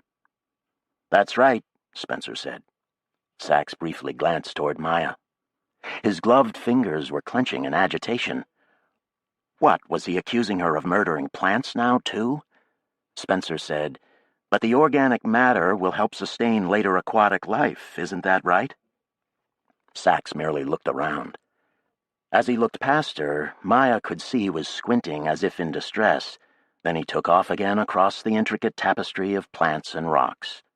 Spencer met Maya's gaze and lifted his gloved hands as if to apologize for the way Sachs was ignoring her. Maya turned and walked back upslope. Eventually, the whole group walked up a spiraling ridge above the -1 contour to a knoll just north of the station, where they were high enough to get a view of the ice on the western horizon. The airport lay below them, reminding Maya of Underhill or the Antarctic stations, unplanned, unstructured, with no sense at all of the island town that was sure to come. The youngsters, as they stepped gracefully over the rocks, speculated about what that town would look like. A seaside resort, they were sure, every hectare built up or gardened, with boat harbors in every little indentation of the shoreline, and palm trees, beaches, pavilions. Maya closed her eyes and tried to imagine what the young ones were describing, opened them again to see rock and sand and scrubby little plants. Nothing had come to her mind. Whatever the future brought would be a surprise to her. She could form no image of it. It was a kind of jamais vu pressing at the present. A sudden premonition of death washed over her, and she struggled to shrug it off. No one could imagine the future. A blank there in her mind meant nothing. It was normal. It was only the presence of Sachs that was disturbing her, reminding her of things she couldn't afford to think of. No, it was a blessing that the future was blank, the freedom from déjà vu, an extraordinary blessing. Sachs trailed behind, looking off at the basin below them. The next day they climbed back in the Three Diamonds and took to the air again and floated southeast until the captain dropped an anchor line just to the west of the Zea Dorsa. It had been quite a while since Maya had driven out onto them with Diana and her friends, and now the ridges were no more than skinny rock peninsulas extending out into the shattered ice toward -1 and diving under the ice one after the next, all except for the largest one, which was still an unbroken ridge dividing two rough ice masses, the western ice mass clearly about 200 meters lower than the eastern one. This, Diana said, was the final line of land connecting -1 and the basin rim. When this isthmus was overwhelmed, the central rise would be an actual island. The ice mass on the eastern side of the remaining dorsum was at one point very near to the ridge line. The dirigible captain let out more anchor line, and they floated east on the prevailing wind until they were directly over the ridge where they could see clearly that only meters of rock remained to be overcome. And off to the east was a walking pipeline, a blue hose sliding slowly back and forth on its ski pylons as its nozzle shot water onto the surface. Under the drone of the props, they could hear occasional creaks and moans from below, a muffled boom, a high crack like a gunshot. There was liquid water below the ice, Diana explained, and the weight of new water on top was causing some sections of ice to scrape over barely submerged Dorsa. The captain pointed to the south, and Maya saw a line of icebergs fly into the air as if propelled by explosives, arcing in various directions and falling back onto the ice, breaking into thousands of pieces. "Maybe we'd better back off a little," the captain said. "It would be better for my reputation if we didn't get shot out of the sky by an iceberg." The walking pipeline's nozzle was pointing their way, and then with a faint seismic roar, the last complete ridge was overwhelmed. A rush of dark water ran up the rock and then poured down the western side of the ridge in a waterfall some 100 meters wide. It fell the 200 meters of its descent in a slow, lazy sheet. In the context of the great ice world stretching to the horizon in every direction, it was no more than a trickle, but it kept pouring steadily, the water on the eastern mass now channelized by ice on its sides, the falls booming like thunder, the water on the western side fanning out into 100 streams through the broken ice. And the hair on Maya's neck lifted in fear. Probably a memory of the Marineris flood, she decided, but couldn't say for sure. Slowly, the volume of the waterfall decreased, and in less than an hour it had all slowed and then frozen, at least on the surface. Though a sunny fall day, it was 18 degrees below freezing down there, and a line of ragged cumulonimbus clouds was approaching from the west, indicating a cold front. So the waterfall eventually stilled, but left behind was a fresh icefall coating the rock ridge with 1,000 smooth white tubes. So now the ridge had become two promontories which didn't quite meet, like all the other ridges of the Zea Dorsa, all diving into the ice like sets of matching ribs, matching peninsulas. The Hellas Sea was continuous now, and -1 truly an island. After that, the Circumhellas train trips and the various overflights felt different to Maya as she perceived the interlaced network of glaciers and ice chaoses in the basin to be the new sea itself, rising and filling and sloshing around.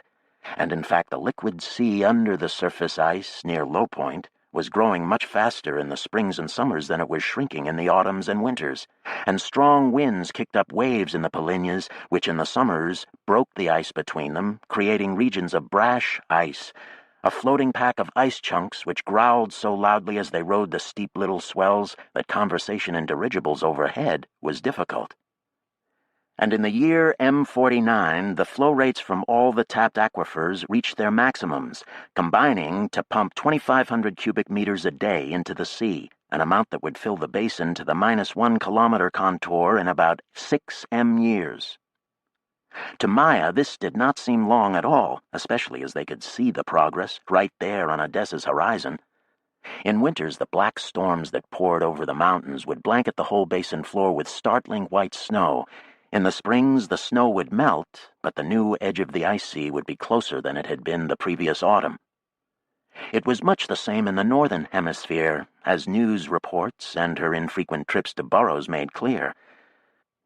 The great northern dunes of Vastatas Borealis were being rapidly inundated, as the truly enormous aquifers under Vastatas and the North Polar region were being pumped onto the surface by drilling platforms that rose on the ice as the ice accumulated under them. In the northern summers, great rivers were pouring off the melting northern polar cap, cutting channels through the laminate sands and running down to join the ice. And a few months after -1 had been islanded, news reports showed video of an uncovered stretch of ground in Vastatas disappearing under a dark flood from west and east and north. This apparently created the last link between the lobes of ice, so now there was a world-wrapping sea in the north. Of course, it was patchy still and covered only about half of the land between the 60th and 70th latitudes, but as satellite photos showed, there were already great bays of ice extending south into the deep depressions of Chryse and Isidis. Submerging the rest of Vastatas would take about 20 more years, as the amount of water necessary to fill Vastatas Borealis was much greater than that needed to fill Hellas. But the pumping operation up there was bigger as well, so things were proceeding apace, and all the acts of red sabotage combined could do no more than put a dent in this progress. In fact, progress was accelerating despite increasing acts of sabotage and écotage, because some of the new mining methods being put into use were quite radical and very effective. The news programs showed video of the latest method, which set off big underground thermonuclear explosions very deep under Vastatas. This melted the permafrost over large areas, providing the pumps with more water.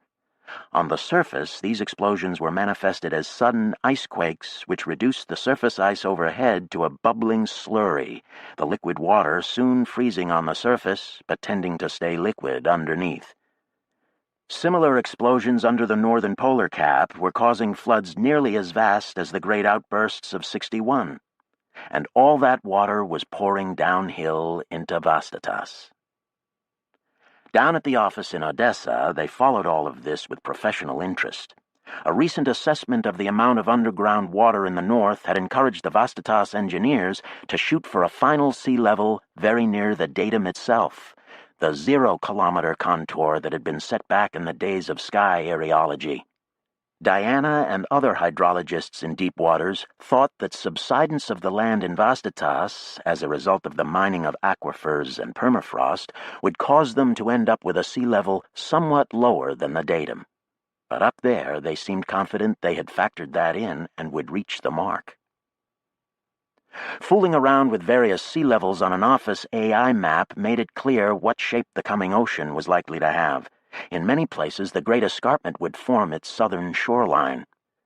Sometimes that would mean a gentle slope, in the fretted terrain, archipelagos, in certain regions, dramatic seaside cliffs. Broached craters would provide good harbors. The Elysium Massif would become an island continent, and the remains of the northern polar cap would as well. The land under the cap was the only part of the north well above the 0-kilometer contour. No matter which exact sea level they chose to display on the maps, a big southern arm of the ocean was going to cover Isidis Planitia, which was lower than most of Vastatas. And aquifers in the highlands around Isidis were being pumped down into it as well. So a big bay was going to fill the old plain, and because of that, construction crews were building a long dike in an arc around Burrows. The city was located fairly close to the Great Escarpment, but its elevation was just below the datum. It was therefore going to become a port city every bit as much as Odessa, a port city on a world-wrapping ocean. The dike they were building around Burrows was 200 meters high and 300 meters wide. Maya found the concept of a dike to protect the city disturbing, though it was clear from the aerial shots taken of it that it was another pharaonic monument, tall and massive. It ran in a horseshoe shape, with both its ends up on the slope of the Great Escarpment, and it was so big that there were plans to build on it to make it into a fashionable Lido district, containing small boat harbors on its waterside. But Maya remembered once standing on a dike in Holland, with the land on one side of her lower than the North Sea on the other side of her. It had been a very disorienting sensation, more unbalancing than weightlessness. And on a more rational level, as news programs from Earth now showed, all dikes there were currently stressed by a very slight rise in sea level caused by global warming initiated 2 centuries before. As little as a meter's rise endangered many of the low-lying areas of Earth, and Mars's northern ocean was supposed to rise in the coming decade by a full kilometer. Who could say whether they would be able to fine-tune its ultimate level so accurately as to make a dike sufficient? Maya's work in Odessa made her worry about such control, though of course they were trying for it themselves in Hellas, and thought they probably had it. They had better, as Odessa's location gave them little margin for error. But the hydrologists also talked about using the canal that had been burned by the aerial lens before its destruction as a runoff into the Northern Ocean, if such a runoff became necessary. Fine for them, but the Northern Ocean would have no such recourse. Oh, Diana said, they could always pump any excess up into Argyre Basin. On Earth, riots, arson, and sabotage were becoming daily weapons of the people who had not gotten the treatment, the mortals, as they were called. Springing up around all the great cities were walled towns, fortress suburbs where those who had gotten the treatment could live their entire lives inside, using telelinks, teleoperation, portable generators, even greenhouse food, even air filtration systems. Like tent towns on Mars, in fact. One evening, tired of Michelle and Spencer, Maya went out to eat by herself. Often she was feeling an urge to get off alone. She walked down to a corner cafe on the sidewalk facing the Corniche and sat at one of its outdoor tables under trees strung with lights and ordered antipasto and spaghetti and ate abstractedly while she drank a small carafe of Chianti and listened to a small band of musicians play. The leader played a kind of accordion with nothing but buttons on it called a bandoneon, and his companions played violin, guitar, piano, and an upright bass. A bunch of wizened old men, guys her age, rollicking their way with a tight, nimble attack through gaily, melancholy tunes. Gypsy songs, tangos, odd scraps they seemed to be improvising together. When her meal ended, she sat for a long time listening to them, nursing a last glass of wine and then a coffee, watching the other diners, the leaves overhead, the distant ice-scape beyond the Corniche, the clouds tumbling in over the Hellespontus, trying to think as little as possible. For a while it worked, and she made a blissful escape into some older Odessa, some Europe of the mind, as sweet and sad as the duets of violin and accordion. But then the people at the next table began to debate what percentage of Earth's population had received the treatment. One argued 10%, another 40%, a sign of the information war, or simply the level of chaos that obtained there. Then, as she turned away from them, she noticed a headline on the newspaper screen placed over the bar and read the sentences scrolling right to left after it. The World Court had suspended operations in order to move from The Hague to Bern, and Consolidated had seized the opportunity of the break to attempt a hostile takeover of Praxis holdings in Kashmir, which in effect meant starting a large coup or small war against the government of Kashmir from Consolidated's base in Pakistan, which would of course draw India into it. And India had been dealing with Praxis lately as well. India versus Pakistan, Praxis versus Consolidated, most of the world's population, untreated and desperate. That night, when Maya went home, Michelle said that this assault marked a new level of respect for the World Court in that Consolidated had timed its move to the court's recess. But given the devastation in Kashmir and the reversal for Praxis, Maya was in no mood to listen to him. Michelle was so stubbornly optimistic that it made him stupid sometimes, or at least painful to be around. One had to admit it. They lived in a darkening situation. The cycle of madness on Earth was coming around again, caught in its inexorable sine wave, a sine wave more awful than even Maya's, and soon they would be back in the midst of one of those paroxysms, out of control, struggling to avoid obliteration. She could feel it. They were falling back in. She began eating in the corner cafe regularly to hear the band and be alone. She sat with her back to the bar, but it was impossible not to think about things. Earth, their curse, their original sin. She tried to understand. She tried to see it as Frank would have seen it, tried to hear his voice analyzing it. The group of 11, the old G7 plus Korea, Azania, Mexico, and Russia, were still in titular command of much of Terra's power, in the form of their militaries and their capital. The only real competitors to those old dinosaurs were the big meta-nationals which had coalesced like Athenas out of the transnats. The big meta-nats, and there was only room in the two-world economy for about a dozen of them, by definition, were of course interested in taking over countries in the group of 11, as they had so many smaller countries. The metanats that succeeded in this effort would probably win the dominance game among themselves, and so some of them were trying to divide and conquer the G11, doing their best to pit the 11 against each other, or to bribe some to break ranks, all the while competing among themselves, so that while some had allied themselves with G11 countries in an attempt to subsume them, others had concentrated on poor countries or the baby tigers to build up their strength.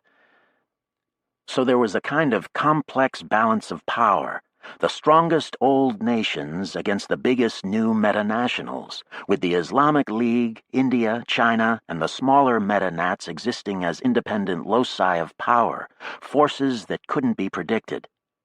Thus the balance of power, like any moment of temporary equipoise, was fragile, necessarily so, as half the population of the Earth lived in India and China, a fact Maya could never quite believe or comprehend. History was so strange, and there was no knowing what side of the balance this half of humanity might come down on. They rested through the day, and after dark they were off again. They passed the mouth of a long canyon that ran from Saronius to Jovis Tholis. It was an oddity in that it was neither straight nor sinuous and was called Crooked Canyon. When the sun rose, they were hidden on the apron of Crater QR just north of Jovis Tholis. Jovis Tholis was a bigger volcano than Tharsis Tholis, bigger in fact than any volcano on Earth, but it was located on the high saddle between Ascrius Mons and Olympus Mons, and both were visible on skysills to east and west, bulking like vast plateau continents and making Jovis seem compact, friendly, comprehensible. A hill you could walk up if you wanted to. That day, Sachs sat and stared silently at his screen, tapping at it tentatively and getting a random assortment of texts, maps, diagrams, pictures, equations. He tilted his head at each with no sign of recognition. Nergal sat down beside him. "Sachs, can you hear what I'm saying?" Sachs looked at him. "Can you understand my words? Nod if you understand." Sachs tilted his head to the side. Nergal sighed, held by that inquisitive look. Sachs nodded, hesitantly. That night, Coyote drove west again toward Olympus, and near dawn he directed the rover right up to a wall of parked and riven black basalt. This was the edge of a tableland cut by innumerable marrow-twisting ravines, like Tractus Traction, only on a much larger scale, creating a badlands like an immense expansion of the Traction's maze. The tableland was a fan of broken ancient lava, the remnant of one of the earliest flows from Olympus Mons, capping softer tuffen ash from even earlier eruptions. Where the wind-cut ravines had worn deep enough, their bottoms broke through into the layer of softer tuff, so that some ravines were narrow slots with tunnels at their bottoms, rounded by eons of wind. "Like upside-down keyholes," Coyote said, though Nergal had never seen a keyhole remotely like these shapes. Coyote drove the rover right into one of the black and gray tunnel ravines. Several kilometers up the tunnel, he stopped the car beside a wall of tenting that cut off a kind of embolism in the tunnel, a widened outer curve.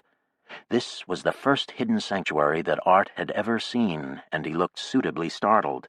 The tent was perhaps 20 meters tall, containing a section of the curve 100 meters long. Art exclaimed over the size of it until Nergal had to laugh. "Someone else is already here using it," Coyote said, "so be quiet for a second."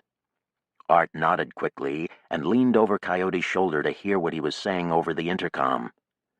Parked before the tent lock was another car, just as lumpish and rocky as their own. "Ah!" said Coyote, pushing Art back. "It's Vizhka. They'll have oranges and maybe some kava. We'll have a party this morning for sure." They rolled up to the tent lock, and a coupler tube reached out and clamped around their exterior door. When all the lock doors were opened, they made their way into the tent, bending and shuffling to carry Sachs through the tube with them. They were met inside by 8 tall, dark-skinned people, 5 women and 3 men, a loud group, happy to have company. Coyote introduced them all, although Nergal knew Vizhka from the university in Sabishi, and gave her a big hug. She was pleased to see him again, and led them all back to the smooth curve of the cliff wall, into a clearing between trailers, under a skylight provided by a vertical crack in the old lava. Under this shaft of diffuse daylight, and the even more diffuse light from the deep ravine outside the tent, the visitors sat on broad, flat pillows around low tables, while several of their hosts went to work at a clutch of round-bellied samovars. Coyote was talking with acquaintances, catching up on the news. Sachs looked around, blinking, and Spencer, beside him, didn't look much less confused. He had been living in the surface world since '61, and his knowledge of the sanctuaries must have been almost entirely second-hand. 40 years of a double life. It was no wonder he looked stunned. Coyote went to the samovars and began handing out tiny cups from a freestanding cabinet. Nergal sat next to Vizhka, an arm around her waist, soaking in her warmth and buzzing with the long contact of her leg against his. Art sat down on her other side, his broad face thrust into the conversation like a dog's. Vizhka introduced herself to him and shook his hand. He clasped her long, delicate fingers in his big paw as if he wanted to kiss them. "These are Bogdanovists," Nergal explained to Art, laughing at his expression and handing him one of the little ceramic cups from Coyote. Their parents were prisoners in Korolyov before the war. Ah, Art said. We're a long way from there, right? Vishka said, Yes, well, our parents took the Transmarineris Highway north just before it was flooded, and eventually they came here. Here, take that tray from Coyote and go pass out cups and introduce yourself to everyone. So Art made the rounds, and Nergal caught up on news with Vishka. You won't believe what we found in one of these tough tunnels, she told him. We've become most fantastically rich. Everyone had their cup, so they all paused for a moment and took their first sips together. Then, after some whoops and a general smacking of the lips, they went back to their conversations. Art returned to Nergal's side. Here, have some yourself, Nergal told him. Everyone needs to join the toast. That's the way they do it. Art took a sip from his cup, looking dubious at the liquid, which was blacker than coffee and foul-smelling. He shuddered. It's like coffee with licorice mixed into it, poisoned licorice. Vishka laughed. It's kava java, she said, a mixture of kava and coffee. Very strong, and it tastes like hell, and hard to come by, but don't give up on it. If you can get a cup down, you'll find it's worth it. If you say so. Manfully, he downed another swallow, shuddering again. Horrible. Yes, but we like it. Some people just extract the cavein from the kava, but I don't think that's right. Rituals should have some unpleasantness, or you don't appreciate them properly. Art said. Nergal and Vishka watched him. I'm in a refuge of the Martian underground, he said after a while. Getting high on some weird, awful drug in the company of some of the most famous lost members of the First 100, as well as young natives never known to Earth. It's working, Vishka observed. Coyote was talking to a woman who, though sitting in the lotus position on one of the pillows, was just below his eye level as he stood before her. Sure, I'd like to have romaine lettuce seeds, the woman said. But you have to take fare for something so valuable.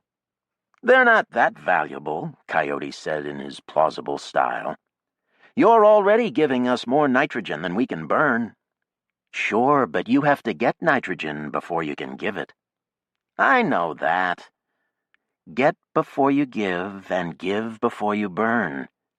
And here we found this enormous vein of sodium nitrate. It's pure caliche blanco, and these badlands are stuffed with it. It looks like there's a band of it between the tuff and the lava, about 3 meters thick and extending, well, we don't even know how far yet. It's a huge amount of nitrogen, and we've got to get rid of it. Fine, Coyote said, but that's no reason to start potlatching on us. We're not potlatching. You're going to burn 80% of what we give you. 70. Oh, yeah, 70. And then we'll have these seeds, and we'll finally be able to eat decent salads with our meals. If you can get them to grow, lettuce is delicate. We'll have all the fertilizer we need. Coyote laughed. I guess so, but it's still out of whack. Tell you what, we'll give you the coordinates for one of those trucks of uranium we sent off into Saronius. Talk about potlatching. No, because there's no guarantee that you'll be able to recover the stuff. But you'll know where it is, and if you do recover it, then you can just burn another picobar of nitrogen, and we'll be even. How about that? It still seems like too much to me. You're going to be feeling like that all the time with this caliche blanco you've found. There's really that much of it? Tons of it. Millions of tons of it. These badlands are layered through and through with it. All right, maybe we can get some hydrogen peroxide from you, too. We're going to need the fuel for the trip south. Art leaned toward them as if pulled by a magnet. What's caliche blanco?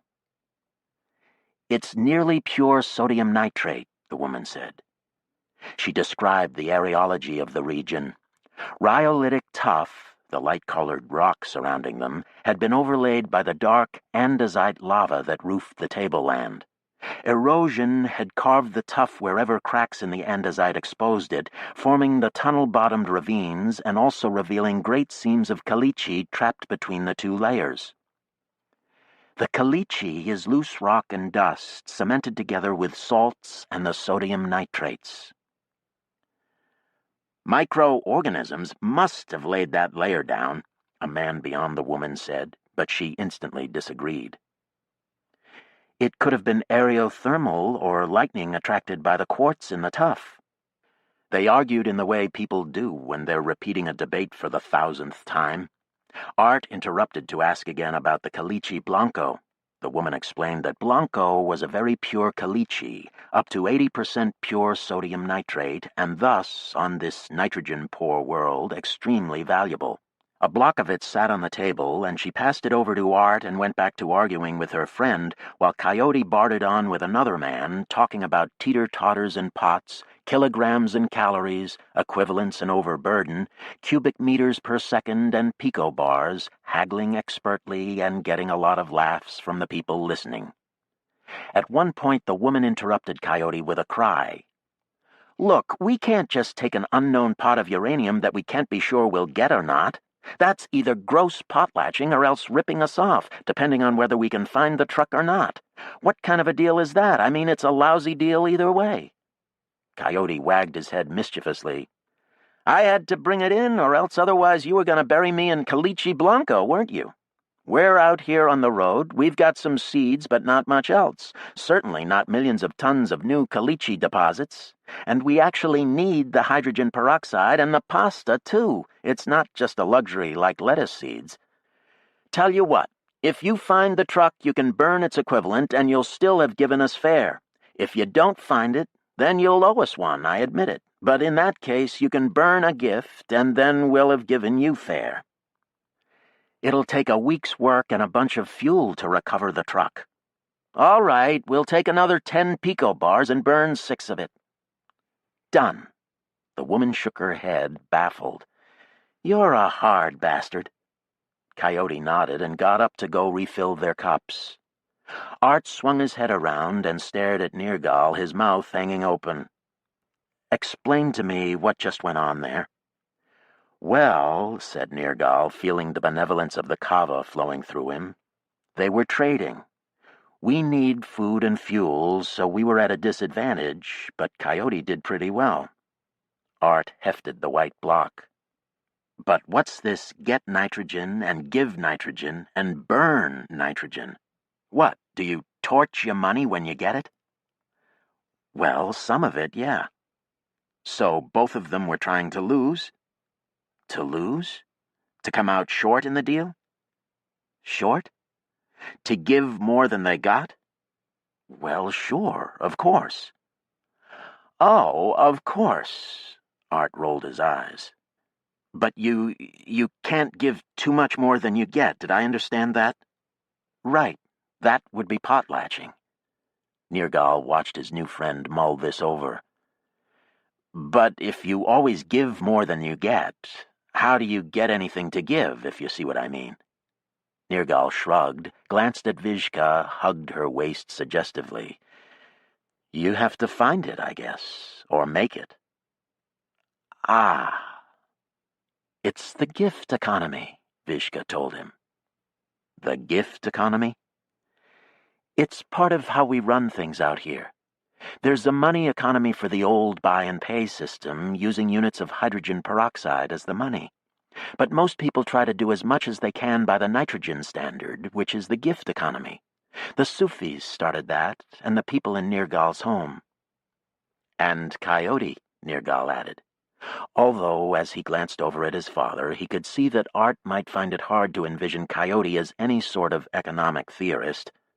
At the moment, Coyote was tapping madly at a keyboard beside another man, and when he lost the game they were playing, he shoved the man off his pillow, explaining to everyone that his hand had slipped. "I'll arm wrestle you double or nothing," he said, and he and the man plunked their elbows on the table and tensed their forearms and went at it.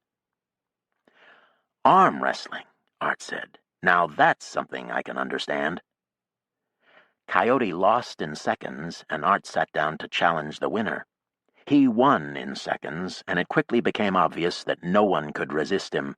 The Bogdanovists even clustered across from him and got 3 and then 4 hands clasping his hand and wrist, but he smacked every combination of them down onto the table. "Okay, I win," he said at last, and flopped back on his pillow. "How much do I owe you?" And of course, all this begged the question of why there was so much conflict to begin with. "Why, Frank?" she thought as she sat listening to the cutting melancholy tangos. What is the motivation of these metanational rulers? But she could see his cynical grin, the one from the years when she had known him. Empires have long half-lives, as he had remarked to her once. And the idea of empire has the longest half-life of all, so that there were people around still trying to be Genghis Khan, to rule the world no matter the cost. Executives in the metanats, leaders in the Group of 11, generals in the armies. Or, suggested her mental Frank, calmly, brutally, Earth had a carrying capacity. People had overshot it. Many of them would therefore die. Everyone knew this. The fight for resources was correspondingly fierce. The fighters perfectly rational, but desperate. The musicians played on, their tart nostalgia made even more poignant as the months passed and the long winter came on, and they played through the snowy dusks with the whole world darkening, entre chien et loup. Something so small and brave in that Bandonian wheeze, in those little tunes pattering on in the face of it all. Normal life clung to so stubbornly in a patch of light under bare-branched trees. So familiar, this apprehension. This was how it had felt in the years before 61. Even though she couldn't remember any of the individual incidents and crises that had constituted the pre-war period last time around, she could still remember the feel of it as fully as if stimulated by a familiar scent. How nothing seemed to matter. How even the best days were pale and chill under the black clouds that lay massed to the west. How the pleasures of town life took on an antic, desperate edge.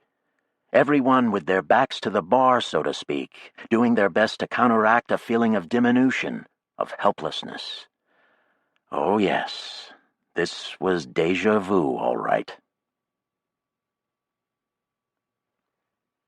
So when they traveled around Hellas and met with Free Mars groups, Maya was thankful to see the people who came, who made the effort to believe that their actions could make a difference even in the face of the great vortex swirling below them. Maya learned from them that everywhere he went, Nergal was apparently insisting to the other natives that the situation on Earth was critical to their own fortunes, no matter how distant it seemed. And this was having an effect. Now the people who came to the meetings were full of the news of Consolidated and Amex and Subarashi, and of the recent new incursions into the southern highlands by the UNTA police, incursions which had forced the abandonment of overhangs and many hidden sanctuaries. The south was being emptied, all the hidden ones flooding into Hiranyagarba or Sabishi or Odessa and the East Hellas canyons. Some of the young natives Maya met seemed to think that the UNTA appropriation of the South was basically a good thing as it began the countdown to action. She was quick to denounce such thinking. "It's not them who should have control of the timetable," she told them. "We have to control the timing of this. We have to wait for our moment, and then all act together. If you don't see that, then you're fools." But Frank had always lashed out at his audiences. These people needed something more, or, to be precise, they deserved something more, something positive, something to draw them as well as to drive them. Frank had said this too, but he had seldom acted on it. They needed to be seduced, like the nightly dancers on the Corniche. Probably these people were out on their own waterfronts on all the other nights of the week, and politics needed to co-opt some of that erotic energy, or else it was only a matter of ressentiment and damage control. So she seduced them. She did it even when she was worried or frightened or in a bad mood. She stood among them thinking about sex with the tall, lithe young men, And then she sat down in their midst and asked them questions. She caught their gazes one by one, all of them so tall that when she sat on tables, she was eye to eye with them as they sat in chairs, and she engaged them in conversation as intimate and pleasurable as she could make it. What did they want from life, from Mars? Often she laughed out loud at their responses, caught unawares by their innocence or their wit. They had themselves already dreamed Marses more radical than any she could believe in, Marses that were truly independent, egalitarian, just, and joyous. And in some ways they had already enacted these dreams. Many of them now had made their little warrens into extensive communal apartments, and they worked in their alternative economy that had less and less connection with the transitional authority or the metanats, an economy governed by Marina's eco-economics and Hiroko's Ariophany, by the Sufis and by Nergal, by his roving gypsy government of the young. They felt they were going to live forever. They felt they lived in a world of sensuous beauty. Their confinement in tents was normality, but a stage only. A confinement in warm womb mesocosms, which would be inevitably followed by their emergence onto a free living surface. By their birth, yes. They were embryo Ariurges, to use Michelle's term. Young gods operating their world, people who knew they were meant to be free and were confident they would get there, and soon. Bad news would come from Earth, and attendance at the meetings would rise, and in these meetings the air wasn't one of fear, but of determination, of the look on Frank's face in the photo over her sink. A struggle between ex-allies Armscor and Subarashi over Nigeria resulted in the use of biological weapons. Both sides disclaimed responsibility, so that the people, animals, and plants of Lagos and the surrounding area were devastated by grotesque diseases. And in the meetings that month, the young Martians spoke angrily, their eyes flashing, of the lack of any rule of law on Earth, the lack of any authority that could be trusted. The metanational global order was too dangerous to be allowed to rule Mars. Maya let them talk for an hour before she said anything but, "I know," and she did know. It almost made her weep to look at them, to see how shocked they were by injustice and cruelty. Then she went over the points of the Dorsa Brevia Declaration one by one, describing how each had been argued out, what it meant, and what its implementation in the real world would feel like in their lives.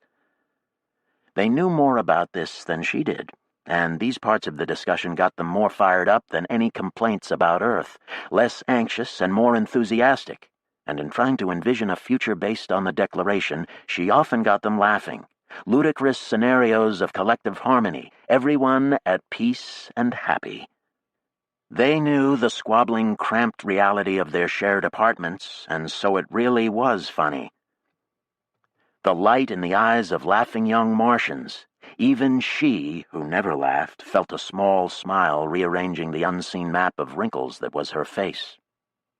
And so she would end the meeting feeling that it was work well done. What use was utopia without joy, after all? What was the point of all their striving if it didn't include the laughter of the young? This was what Frank had never understood, at least not in his latter years, and so she would abandon Spencer's security procedures and lead the people in the meetings out of their rooms and down to the dry waterfronts or into parks and cafes, to have a walk or a drink or a late meal, feeling that she had found one of the keys to revolution, a key that Frank had never known existed but only suspected when looking at John. "Of course," Michelle said when she returned to Odessa and tried to tell him about it. But Frank was not a believer in revolution anyway. He was a diplomat, a cynic, a counter-revolutionary. Joy was not in his nature. It was all damage control to him.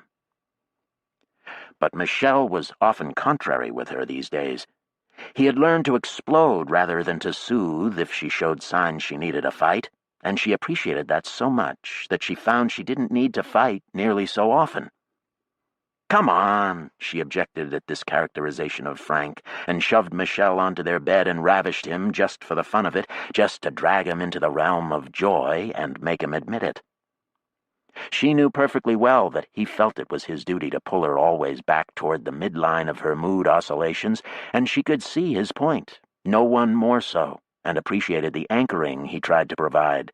But sometimes, soaring up at the top of the curve, she saw no reason not to enjoy it a little, those brief moments of no-G flight, something like a spiritual status orgasmus.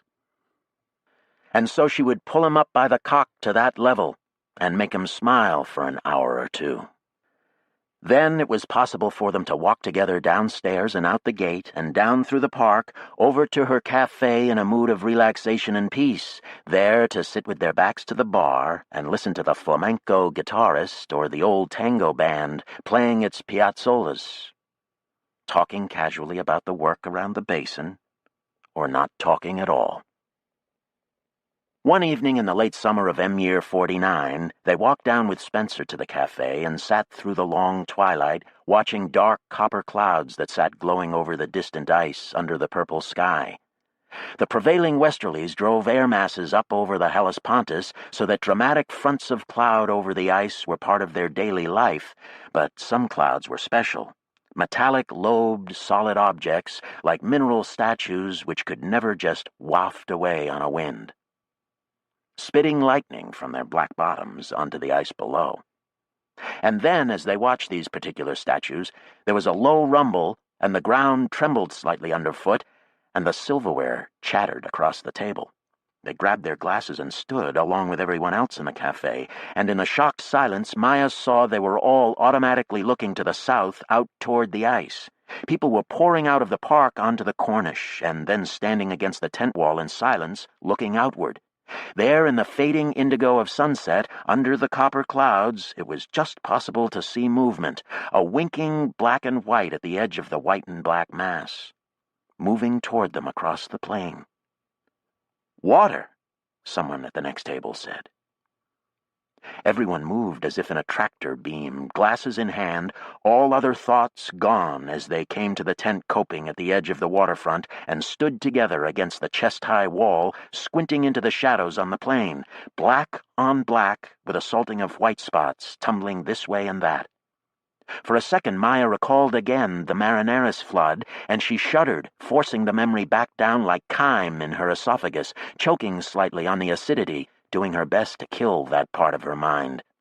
It was the Hellas Sea coming toward her sea, her idea, now inundating the slope of the basin.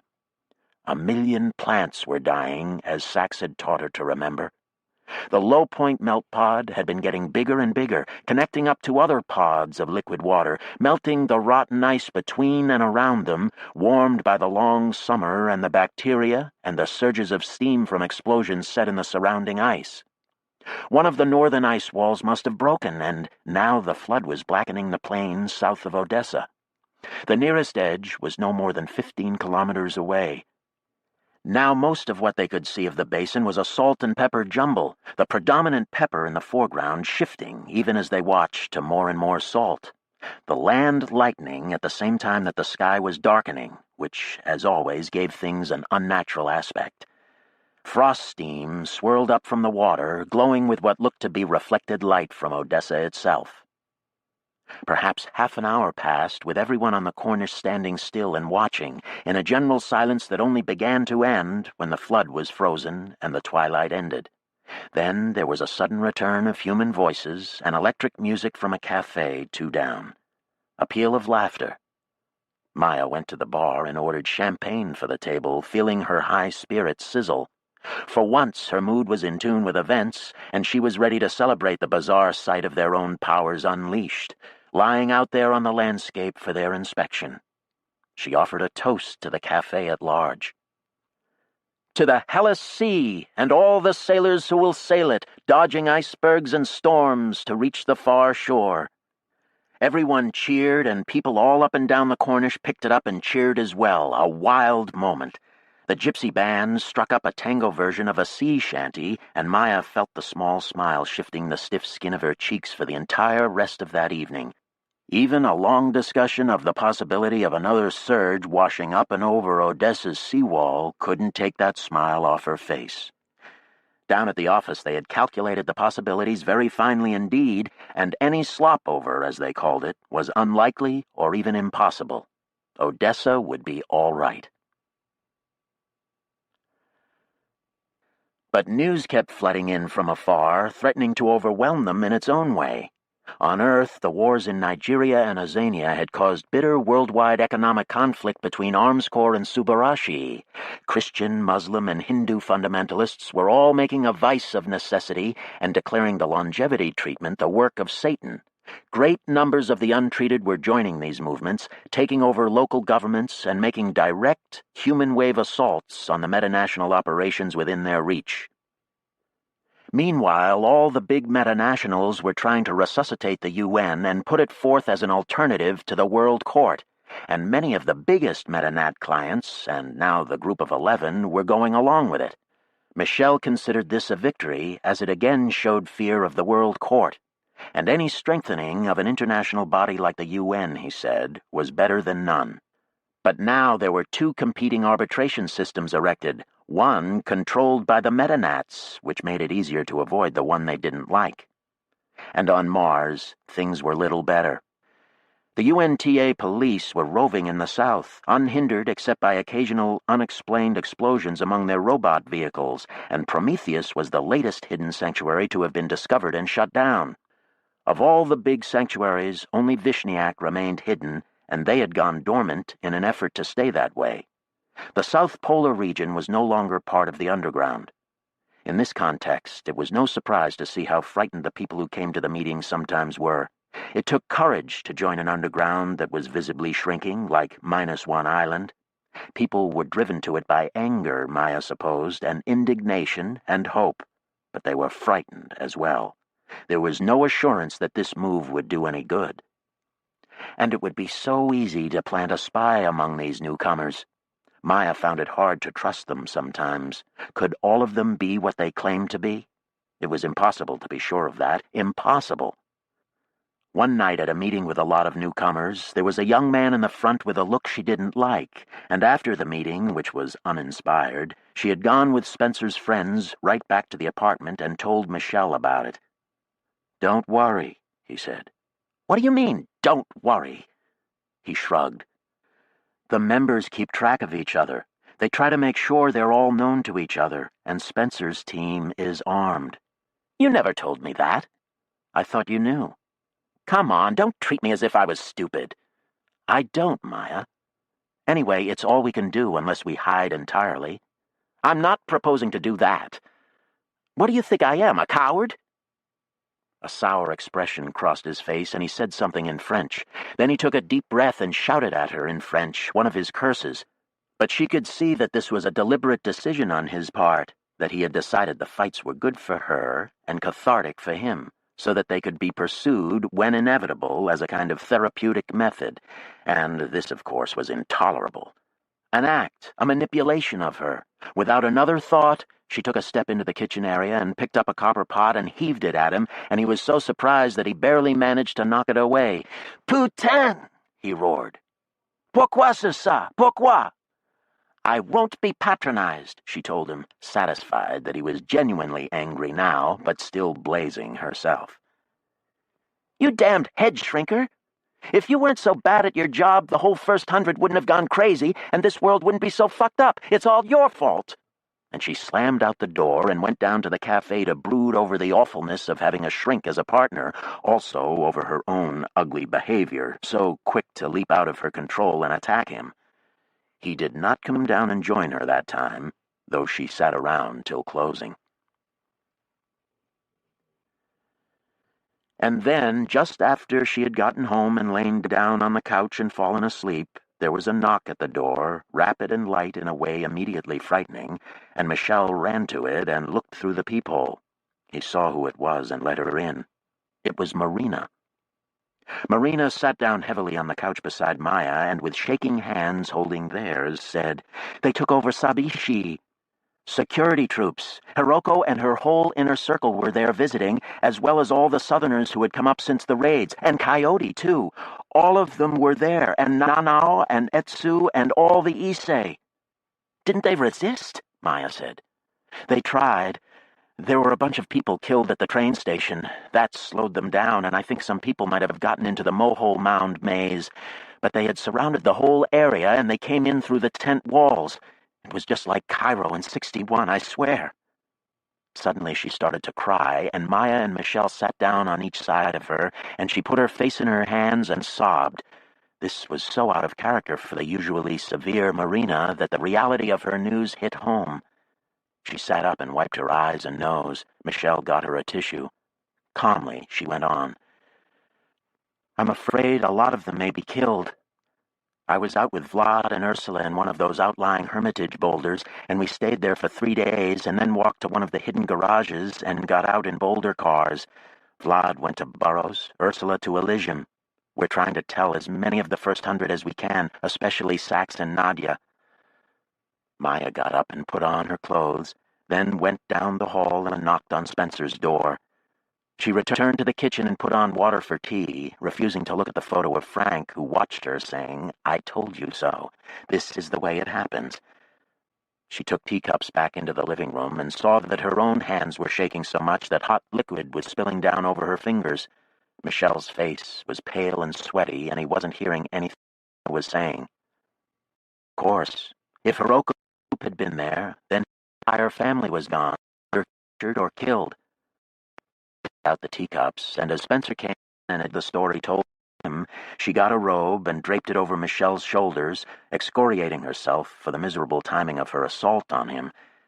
She sat by him, squeezing his thigh, trying to tell him by touch that she was there, that she was his family too, and that all her games were over to the best of her ability, no more treating him as pet or punching bag, that she loved him. But his thigh was like warm ceramic, and he obviously didn't notice her hand, was scarcely even aware she was there. And it came to her that it was precisely in the moments of greatest need, when people could do the least for each other. She got up and got Spencer some tea, avoiding looking at the photo or the pale image of her face in the dark kitchen window, the pinched, bleak vulture eye that she could never meet. You can never look back. For the moment there was nothing to do but sit there and get through the night, try to absorb the news, to withstand it. So they sat, they talked, they listened to Marina tell her story in greater and greater detail. They made calls out on the praxis lines, trying to find out more. They sat, slumped and silent, caged in their own reflections, their solitary universes. The minutes passed like hours, the hours like years. It was the hellish, twisted space-time of the all-night vigil, that most ancient of human rituals, where people fought without success to wrench meaning into each random catastrophe. Dawn, when it finally came, was overcast, the tent spattered with raindrops. A few painfully slow hours later, Spencer began the process of contacting all the groups in Odessa. Over the course of that day and the next, they spread the news which had been suppressed on Mangalavid and the other infinets. But it was clear to all that something had happened because of the sudden absence of Sabishi from the ordinary discourse, even in matters of common business. Rumors flew everywhere, gaining momentum in the absence of hard news, rumors of everything from Sabishi's independence to its raising. But in the tense meetings of the following week, Maya and Spencer told everyone what Marina had said, and then they spent the subsequent hours discussing what should be done. Maya did her best to convince people that they shouldn't be pushed into acting before they were ready, but it was hard going. They were furious and frightened, and there were a lot of incidents in town and around Hellas that week, all over Mars, in fact. Demonstrations, minor sabotage, assaults on security positions and personnel, AI breakdowns, work slowdowns. "We've got to show them they can't get away with this," Jackie said over the net, seeming everywhere at once. Even Art agreed with her. "I think civil protests by as much of the general population as we can muster might slow them down. Make those bastards think twice about doing anything like this again." Nevertheless, the situation stabilized after a while. Sabishi returned to the net and to train schedules, and life there resumed, although it wasn't the same as before, as a big police force stayed in occupation, monitoring the gates and the station, and trying to discover all the cavities of the mound maze. During this time, Maya had a number of long talks with Nadia, who was working in South Fossa, and with Nirgal and Art, and even with Anne, who called in from one of her refuges in the Aurium chaos. They all agreed that no matter what had happened in Sabishi, they needed to hold back for the moment from any attempt at a general insurrection. Sachs even called into Spencer to say he needed time, which Maya found comforting, as it supported her gut feeling that the time wasn't right, that they were being provoked in the hopes they would try a revolt prematurely. Anne and Cassé and Jackie and the other radicals, Dow, Antar, even Zake, were unhappy at the wait and pessimistic about what it meant. "You don't understand," Maya told them. "There's a whole new world growing out there, and the longer we wait, the stronger it gets. Just hold on." Then, about a month after the closing of Sabishi, they got a brief message on their wrists from Coyote, a short clip of his lopsided face looking unusually serious, telling them that he had gotten away through the maze of secret tunnels in the Mohole Mound and was now back in the south in one of his own hideouts. "What about Hiroko?" Michelle said instantly. "What about Hiroko and the rest of them?" But Coyote was already gone. "I don't think they got Hiroko either," Michelle said instantly, walking around the room without noticing he was moving. "Not Hiroko or any of them. If they had been captured, I'm sure the Transitional Authority would have announced it. I'll bet Hiroko has taken the group underground again. They haven't been pleased with things since Dorsa Brevia. They're just not good at compromise. That's why they took off in the first place. Everything that has happened since has only confirmed their opinion that they can't trust us to build the kind of world they want. So they've used this chance and disappeared again. Maybe the crackdown on Sabishi forced them to do it without warning us." "Maybe so," Maya said, careful to sound like she believed it. It sounded like denial on Michelle's part, but if it helped him, who cared? And Hiroko was capable of anything. But Maya had to make her response plausibly Maya-like, or he would see she was only reassuring him. "But where would they go?" "Back to the chaos, I would guess. A lot of the old shelters are still there." "But what about you?" "They'll let me know." He thought it over, looked at her. "Or maybe they figure that you're my family now." So he had felt her hand in that first horrible hour. But he gave her such a sad, crooked smile that she winced and caught him up and tried to crush him with a hug, really crack a rib, to show him how much she loved him and how little she liked such a wan look. "They're right about that," she said harshly. "But they ought to contact you anyway." "They will. I'm sure they will." Maya had no idea what to think of this theory of Michelle's. Coyote had in fact escaped through the mound maze, and he was likely to have helped as many of his friends as he could, and Hiroko would probably be first on that list. She would certainly grill Coyote about it next time she saw him. But then he had never told her anything before. In any case, Hiroko and her inner circle were gone, dead, captured, or in hiding, no matter which it was, a cruel blow to the cause, Hiroko being the moral center for so much of the resistance. But she had been so strange. A part of Maya, mostly subconscious and unacknowledged, was not entirely unhappy to have Hiroko off the scene, however it had happened.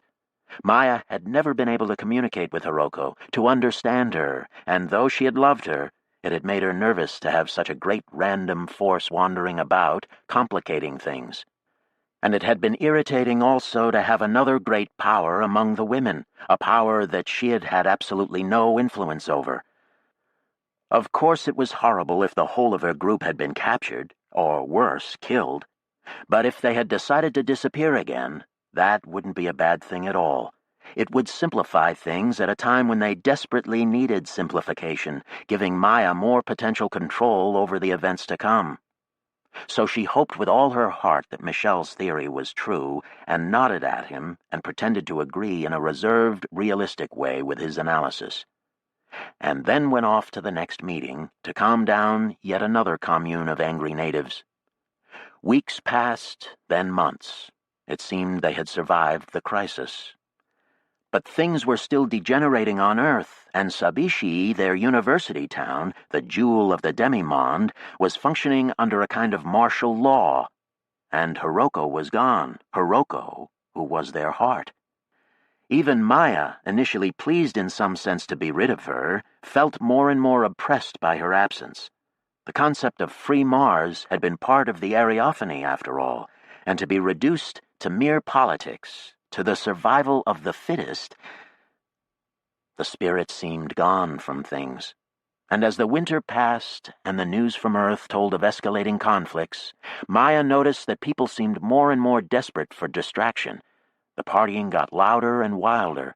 The Cornish was a nightly celebration, and on special nights like Fastnacht or New Year's, it was jammed with everyone in town, all dancing and drinking and singing with a kind of ferocious gaiety under the little red mottos painted on every other wall. You can never go back. Free Mars. But how? How? New Year's that winter was especially wild. It was M-Year 50, and people were celebrating the big anniversary in style. Maya walked with Michelle up and down the Cornish, and from behind her domino she watched curiously as the undulating dance lines passed them by.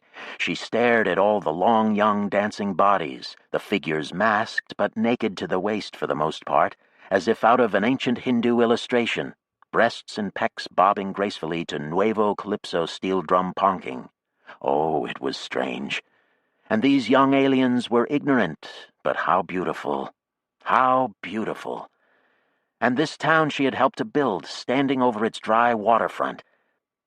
She felt herself taking off inside, past the equinox and into the glorious rush to euphoria, and maybe it was only an accident of her biochemistry, probably so, given the grim situation of the two worlds, entre chien et loup, but nevertheless it existed, and she felt it in her body. And so she pulled Michelle into a dance line and danced until she was slippery with sweat. It felt great. For a while, they sat together in her cafe. Quite a little reunion of the first 39, as it turned out.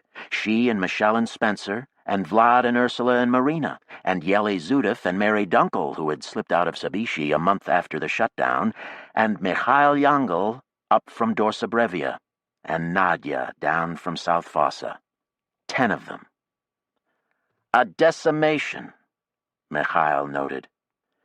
They ordered bottle after bottle of vodka as if they could drown the memory of the other 90, including their poor farm crew who at best had just disappeared on them again and at worst had been murdered.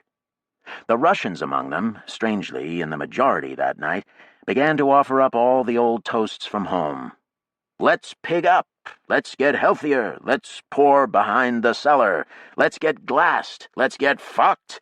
Let's fill the eyes with it. Let's lick it out. Let's wet the back of the throat. Let's buy for 3.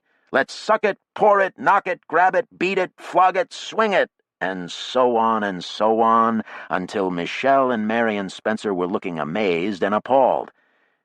It's like Eskimos and snow, Mikhail told them. And then they went back out to dance, the 10 of them forming a line of their own, weaving dangerously through the crowds of youngsters. 50 long Martian years, and still they survived. Still they danced. It was a miracle. But as always, in the all-too-predictable fluctuation of Maya's moods, there came that stall at the top, that sudden downturn. Tonight begun as she noticed the drugged eyes behind the other masks, saw how everyone was on their way out, doing their best to escape into their own private world where they didn't have to connect with anyone except that night's lover. And they were no different. "Let's go home," she said to Michelle, who was still bouncing along before her in time to the bands, enjoying the sight of all the lean Martian youngsters. "I can't stand this." But he wanted to stay, and so did the others, and in the end she went home by herself, through the gate and the garden and up the stairs to their apartment. The noise of the celebration was loud behind her. And there on the cabinet over the sink, the young Frank smiled at her distress. "Of course it goes this way," the youth's intent look said. "I know this story, too. I learned it the hard way. Anniversaries, marriages, happy moments, they blow away. They're gone. They never meant a thing." The smile tight, fierce, determined. And the eyes. It was like looking in the windows of an empty house. She knocked a coffee cup off the counter and it broke on the floor. The handle spun there, and she cried out loud, sank to the floor, and wrapped her arms around her knees and wept.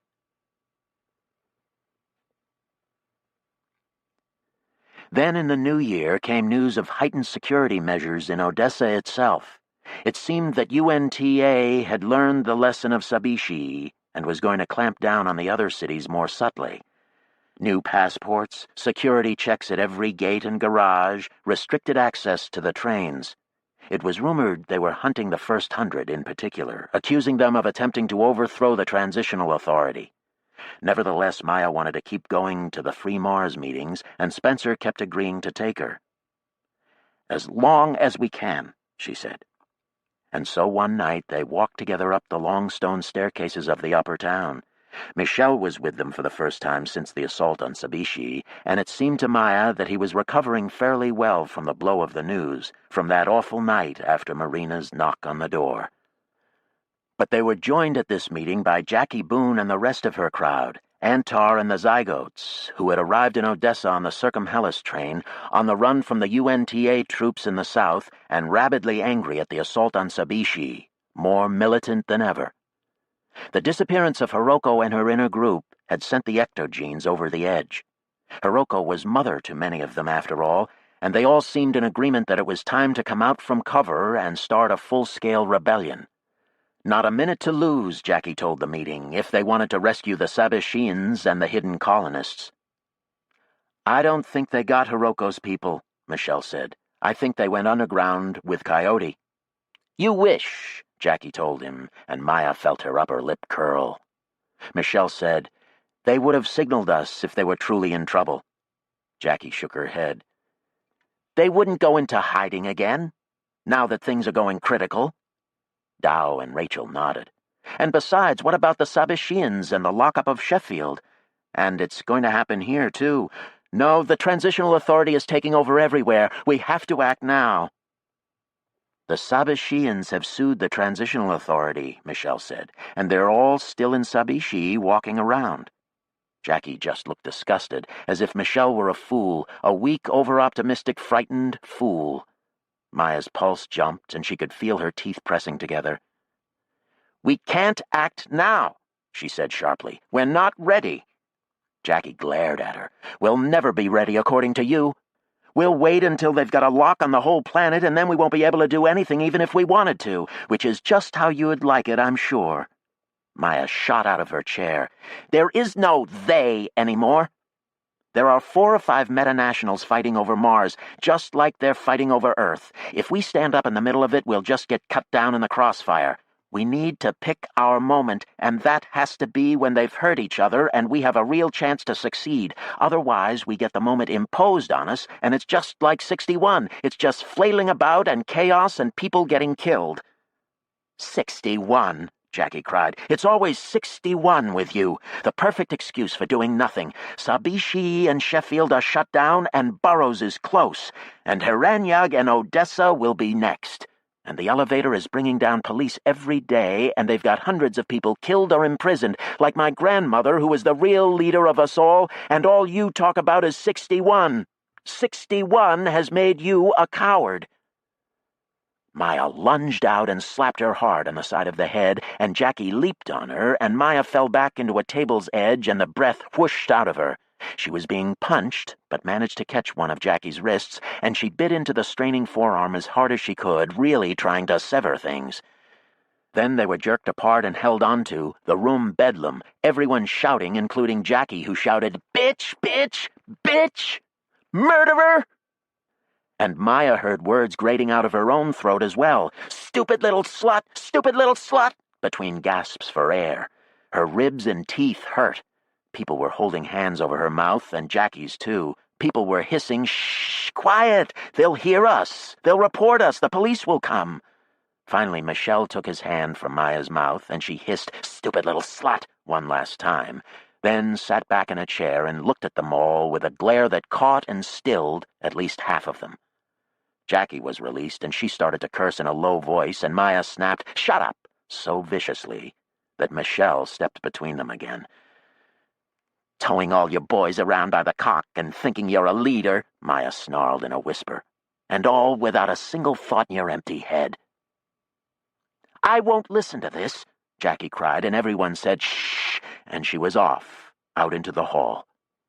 That was a mistake, a retreat, and Maya stood back up and used the time to castigate the rest of them in a tearing whisper for their stupidity, and then, when she had controlled her temper a little, to argue the case for biding their time, the excoriating edge of her anger just under the surface of a rational plea for patience and intention and control, an argument that was essentially unanswerable.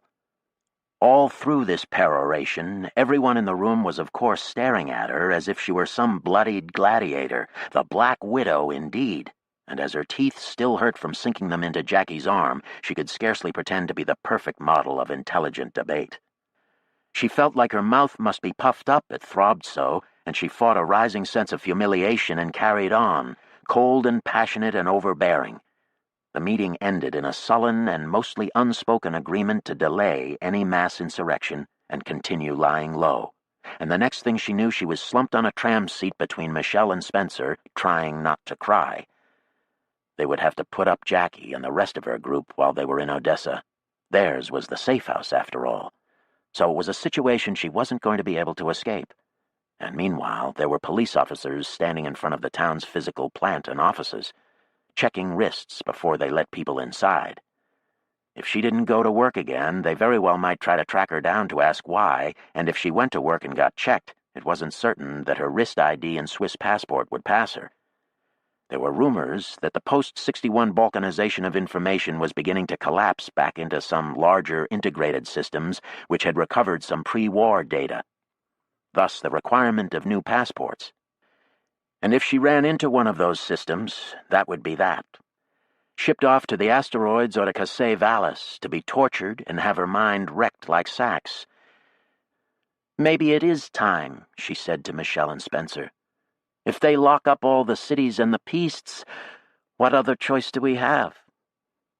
They didn't answer. They didn't know what to do any more than she did.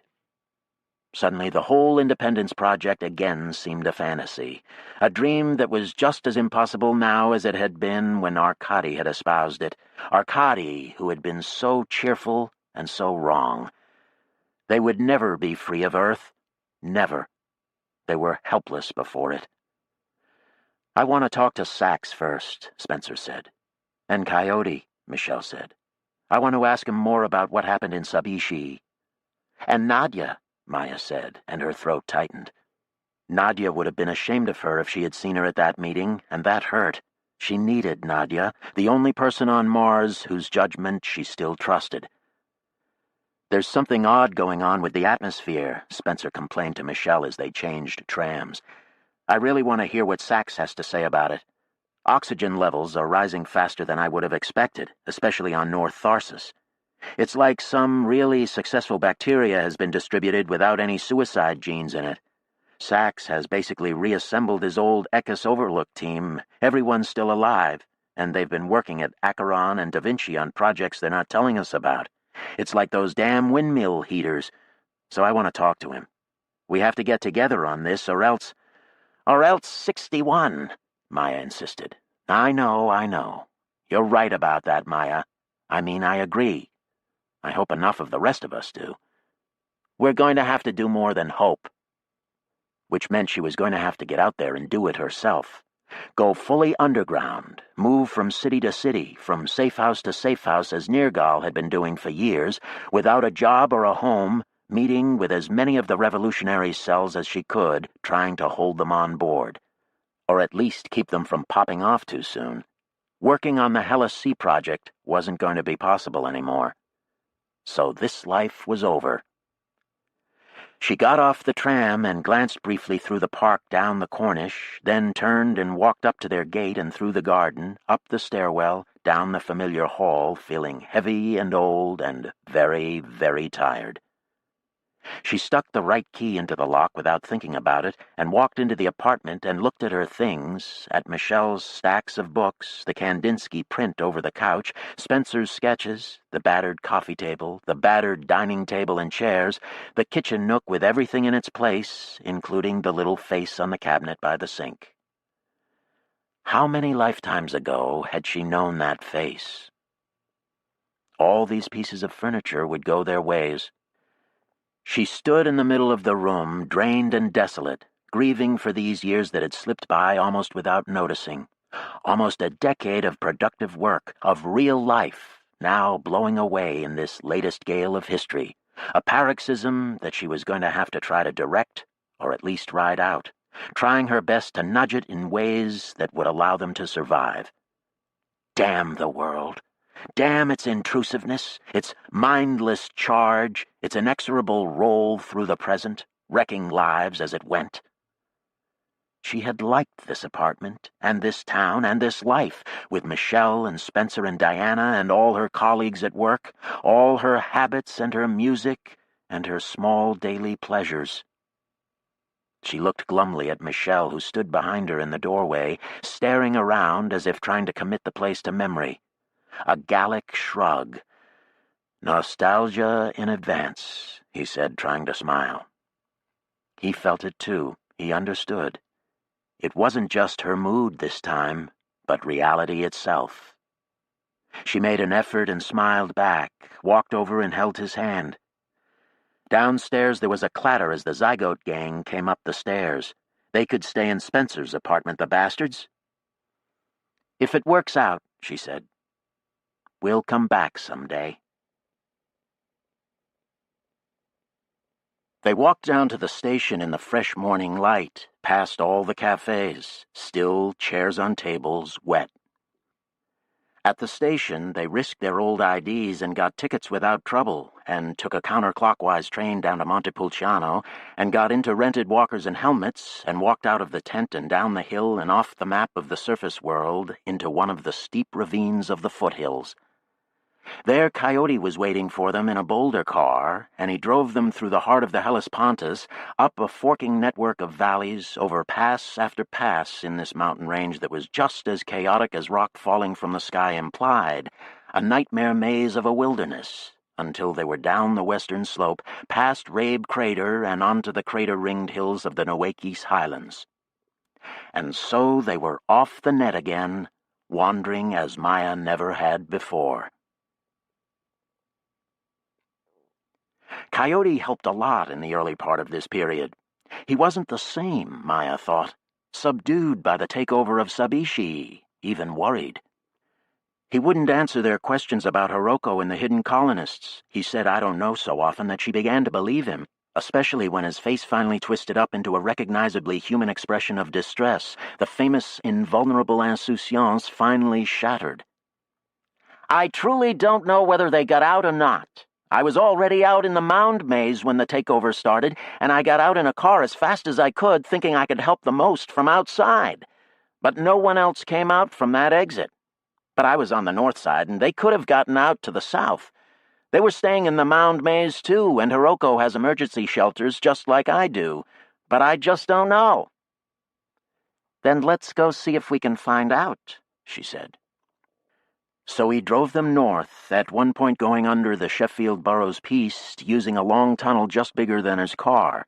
They spent the night in this black slot, restocking from recessed closets and sleeping the uneasy sleep of spelunkers.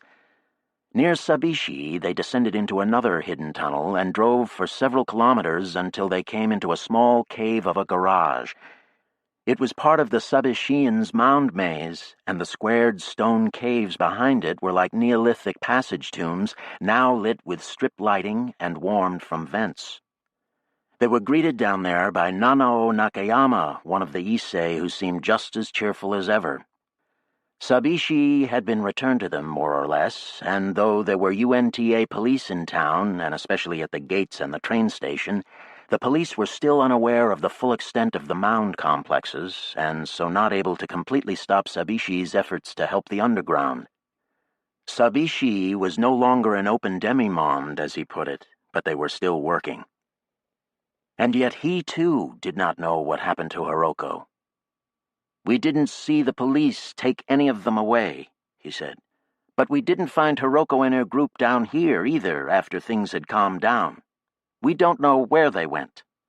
He tugged at his turquoise earring, obviously mystified.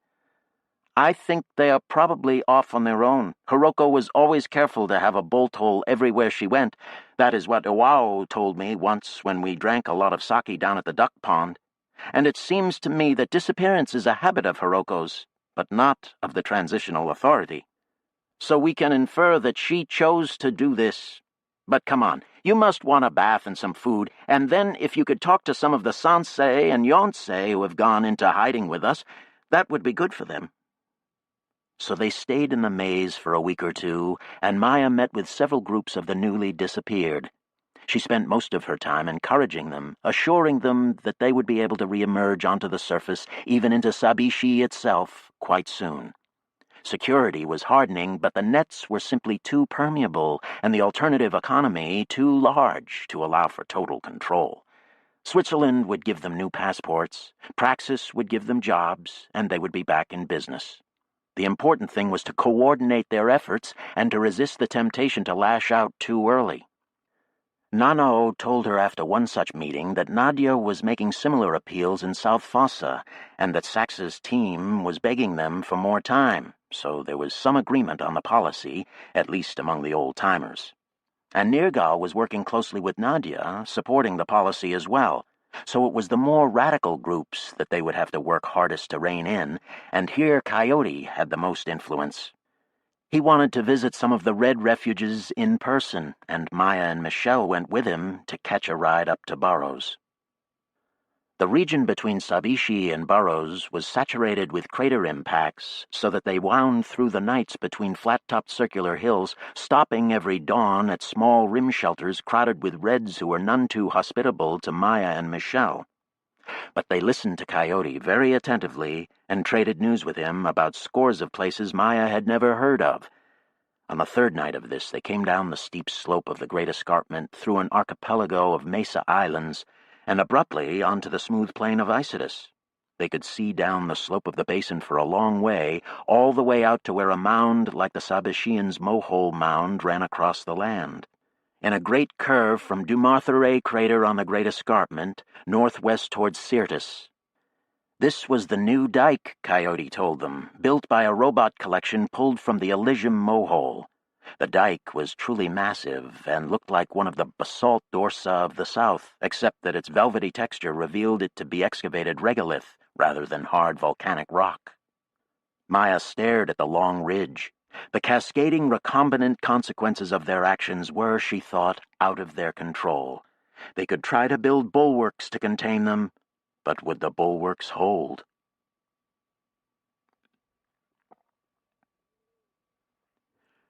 Then they were back in Burroughs, in through the southeast gate on their Swiss IDs, and secured in a safe house run by Bogdanovists from Vishniak, now working for Praxis. The safe house was an airy, light-filled apartment about halfway up the northern wall of Hunt Mesa, with a view out over the Central Valley to Branch Mesa and Double-Decker Butte.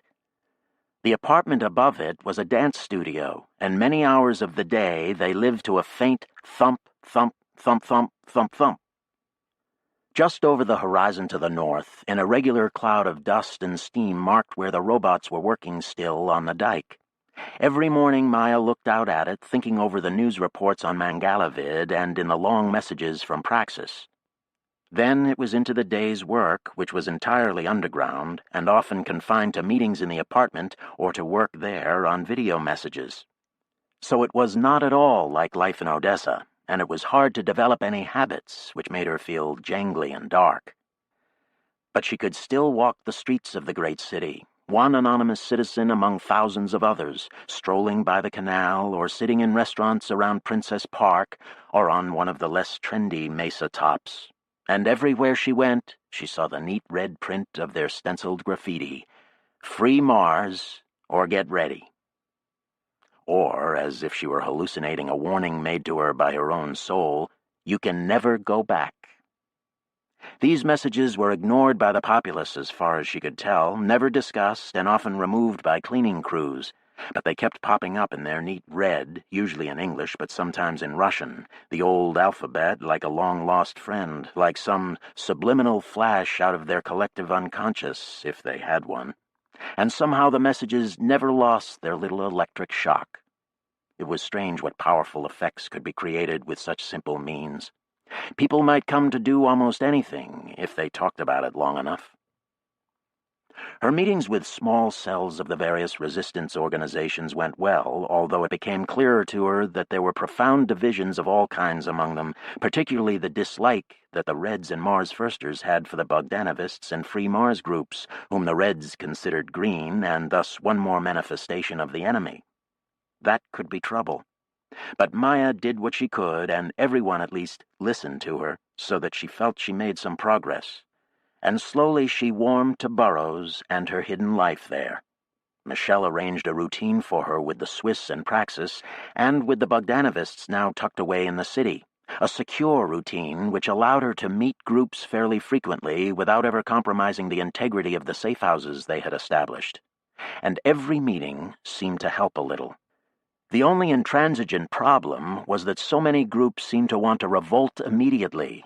Red or green, they tended to follow the radical lead of Anne's Reds in the Outback and the young hotheads surrounding Jackie, and there were more and more incidents of sabotage in the cities, which caused a corresponding increase in police surveillance, until it seemed very possible that things could break wide open. Maya began to see herself as a kind of break, and she often lost sleep worrying about how little people wanted to hear that message. On the other hand, she was also the one who had to keep the old Bogdanovists and other veterans aware of the power of the native movement, cheering them up when they got depressed. Anne in the Outback with the Reds, grimly wrecking stations. "It's not going to happen like that," Maya told her over and over, though there was no sign that Anne was getting the message. Still, there were encouraging signs. Nadia was in South Fossa building a strong movement there which seemed under her influence, and closely aligned with Nergal and his crowd. Vlad and Ursula and Marina had reoccupied their old labs at Acheron under the aegis of the Praxis Bioengineering Company, nominally in charge. They were in constant communication with Sachs, who was in a refuge in Da Vinci Crater with his old terraforming team, being supported by the Dorsa Brevia Minoans. The inhabitation of that great lava tube had extended north much farther than it had been during the time of the Congress, and most of the new segments apparently were devoted to shelter for the refugees from the wrecked or abandoned sanctuaries farther south, and a whole string of manufactories. Maya watched videos of people driving about in little cars from segment to tented segment, working under the clear brown light pouring down from the filtered skylights, engaged in what could only be called military production. They were building stealth flyers, stealth cars, surface-to-space missiles, reinforced block shelters, some of which were already installed in the lava tube itself in case it was ever broached, also air-to-ground missiles, anti-vehicle weapons, handguns, and, the Minoans told Maya, a variety of ecological weapons Sachs was designing himself. This kind of work and the destruction of the southern sanctuaries had created what looked from a distance like a sort of war fever in Dorsa Brevia, and Maya was worried by that, too. Sachs, at the heart of it, was a stubborn, secretive, brilliant, brain-damaged loose cannon, a bona fide mad scientist. He had still never spoken to her directly, and his strikes against the aerial lens and Deimos, while very effective, had, in her opinion, caused UNTA's intensification of the assault on the south. She kept sending down messages advising restraint and patience until Ariadne replied irritably, "Maya, we know. We're working with Sachs here. We've got an idea of what we're up to, and what you're saying is either obvious or wrong. Talk to the Reds if you want to help, but we don't need it." Maya cursed the video and talked to Spencer about it. Spencer said, "Sachs thinks if we're going to pull this off, we might need some weapons, if only in reserve. It seems sensible to me." "What happened to the idea of a decapitation?" "Maybe he thinks he's building the guillotine. Look, talk to Nergal and Art about that, or even Jackie." "Right. Look, I want to talk to Sachs. He's got to talk to me sometime, goddammit. Get him to talk to me, will you?" Spencer agreed to try, and one morning he arranged a call over his private line to Sachs. It was Art who answered the call, but he promised to try to get Sachs to come to the line. "He's busy these days, Maya. I like to see it. People are calling him General Sachs." "God forbid." "That's all right. They talk about General Nadia, too, and General Maya." "That's not what they call me." "The Black Widow, more like. Or the bitch, the killer." She knew. And Art's squint told her she was right. "Well," he said, "whatever. With Sachs, it's kind of a joke. People talk about the revenge of the lab rats, that kind of thing." "I don't like it." The idea of another revolution seemed to be gaining a life of its own now, a momentum independent of any real logic. It was just something they were doing, were always going to have done, out of her control and out of anyone's control. Even their collective efforts, scattered and hidden as they were, seemed not to be coordinated or conceived with any clear idea of what they were going to try to do or why. It was just happening. She tried to express some of this to Art, and he nodded. "That's history, I guess. It's messy. You just have to ride the tiger and hold on. You've got a lot of different people in this movement, and they all have their own ideas. But look, I think we're doing better than last time. I'm working on some initiatives back on Earth, negotiating with Switzerland and some people at the World Court and so on. And Praxis is keeping us really well informed about what's going on among the meta-nationals on Earth, which means we won't just get swept into something we don't understand." "True," Maya admitted. The news and analysis packages sent up from Praxis were more thorough by far than any commercial news shows, and as the meta-nationals continued to drift into what was being called the meta-natricide, they on Mars, in their sanctuaries and safe houses, were able to follow it blow by blow. Subarashi taking over Mitsubishi, and then its old foe Arms Corps, and then falling out with Amex, which was working hard on breaking the United States out of the Group of 11. They saw it all from the inside. Nothing could have been less like the situation in the 2050s, and that was a comfort, if a very small one. And then there was Sachs on the screen behind Art, and looking at her. He saw who it was and said, "Maya!" She swallowed hard. She was forgiven, then, for Phyllis? Did he understand why she had done it? His new face gave her no clues. It was as impassive as his old one had been, and harder to read because so unfamiliar still. She collected herself, asked him what his plans were. He said, "No plan. We're still making preparations. We need to wait for a trigger event. Very important. There are a couple of possibilities I'm keeping an eye against, but nothing yet." "Fine," she said. "But listen, Sachs." And then she told him everything she had been worrying about. The strength of the Transitional Authority troops, bolstered as they were by the big centrist metanats. The constant edging toward violence in the more radical wings of the underground. The feeling that they were falling into the same old pattern. And as she spoke, he blinked in his old fashion, so that she knew it was really him listening under that new face, finally listening to her again, so that she went on longer than she had intended to, pouring out everything. Her distrust of Jackie, her fear of being in Burroughs. Everything.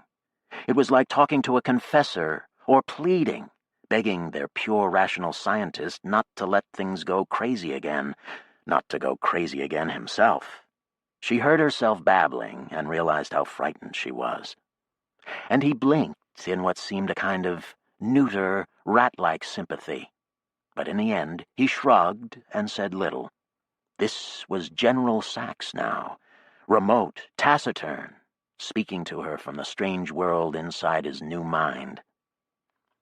"Give me 12 months, he said to her. "I need 12 more months." "Okay, Sachs." She felt reassured somehow. "I'll do my best." "Thanks, Maya." And he was gone. She sat there staring at the little AI screen, feeling drained, teary, relieved, absolved for the hour. So she returned to the work with a will, meeting groups almost every week and making occasional off-the-net trips to Elysium and Tharsis to talk to cells in the high cities. Coyote took charge of her travel, flying her across the planet in night voyages that reminded her of 61. Michelle took charge of her security, protecting her with the help of a team of natives, including several of the zygote ectogenes who moved her from safe house to safe house in every city they visited. And she talked and talked and talked. It wasn't just a matter of getting them to wait, but also coordinating them, forcing them to agree they were on the same side. Sometimes it seemed that she was having an effect. She could see it on the faces of the people who came to listen. Other times, her whole effort was devoted to applying the brakes, worn, burning, to radical elements. There were a lot of these now, and more every day. Anne and the Reds, Cassay's Mars Firsters, the Bogdanovists under Mikhail, Jackie's Boonians, the Arab radicals led by Antar, who was one of Jackie's many boyfriends, Coyote, Dow, Rachel. It was like trying to stop an avalanche that she herself was caught up in, grasping at clumps even as she rolled down with them. In such a situation, the disappearance of Hiroko began to loom as more and more of a disaster. The attacks of déjà vu returned, stronger than ever. She had lived in burrows before, in a time like this. Perhaps that was all it was. But the feeling was so disturbing when it struck, this profound, unshakable conviction that everything had happened before in exactly this way, as ineluctably as if eternal recurrence were really true. So that she would wake up and go to the bathroom, and certainly all that had happened before in just that way, including all the stiffness and small aches and pains. And then she would walk out to meet with Nirgal and some of his friends and recognize that it was a genuine attack and not just a coincidence. Everything had happened just like this before. It was all clockwork, strokes of fate. Okay, she would think, ignore it. That's reality, then. We are creatures of fate. At least you don't know what will happen next. She talked endlessly with Nirgal, trying to understand him and get him to understand her. She learned from him, she imitated him in meetings now. His bright, friendly, quiet confidence which so obviously drew people to him. They were both famous, they both were talked about on the news, they both were on UNTA's wanted list. They both had to stay off the streets now. So they had a bond, and she learned all she could from him, and she thought he learned from her as well. She had an influence, anyway. It was a good relationship, her best link to the young. He made her happy. He gave her hope. But to have it all happen in the remorseless grip of an overmastering fate. The scene again, the always already. Nothing but brain chemistry, Michelle said. There was simply a neural delay or repetition which was giving her the sensation that the present was a kind of past as well, as maybe it was. So she accepted his diagnosis and took whatever drugs he prescribed without complaint and without hope. Every morning and evening she opened the pocket in the container strip he prepared for her every week and took whatever pills were in it without asking questions. She didn't lash out at him. She no longer felt the urge. Perhaps the night of the vigil in Odessa had cured her. Perhaps he had finally mixed the right cocktail of drugs. She hoped so. She went out with Nirgal to meetings, returned to the apartment under the dance studio exhausted, and yet very often insomniac. Her health got bad. She was sick often. Digestive trouble, sciatica, chest pains. Ursula recommended another course of the gerontological treatment. Always helps, she said. And with the latest genomic mismatch scanning techniques, faster than ever. She would only have to take a week off at most, but Maya didn't feel like she had a week to take off. Later, she told Ursula, when this is all over. Some nights when she couldn't sleep, she read about Frank. She had taken the photo from the Odessa apartment with her, and now it was stuck to the wall by her bed in the Hunt Mesa safe house. She still felt the pressure of that electrifying gaze, and so sometimes in the sleepless hours she read about him and tried to learn more about his diplomatic efforts. She hoped to find things he had been good at to imitate, and also to identify what he had done that she thought had been wrong. One night in the apartment after a tense visit to Sabishi and the community still hidden in its mound maze, she fell asleep over her lectern, which had been displaying a book about Frank. Then a dream about him woke her.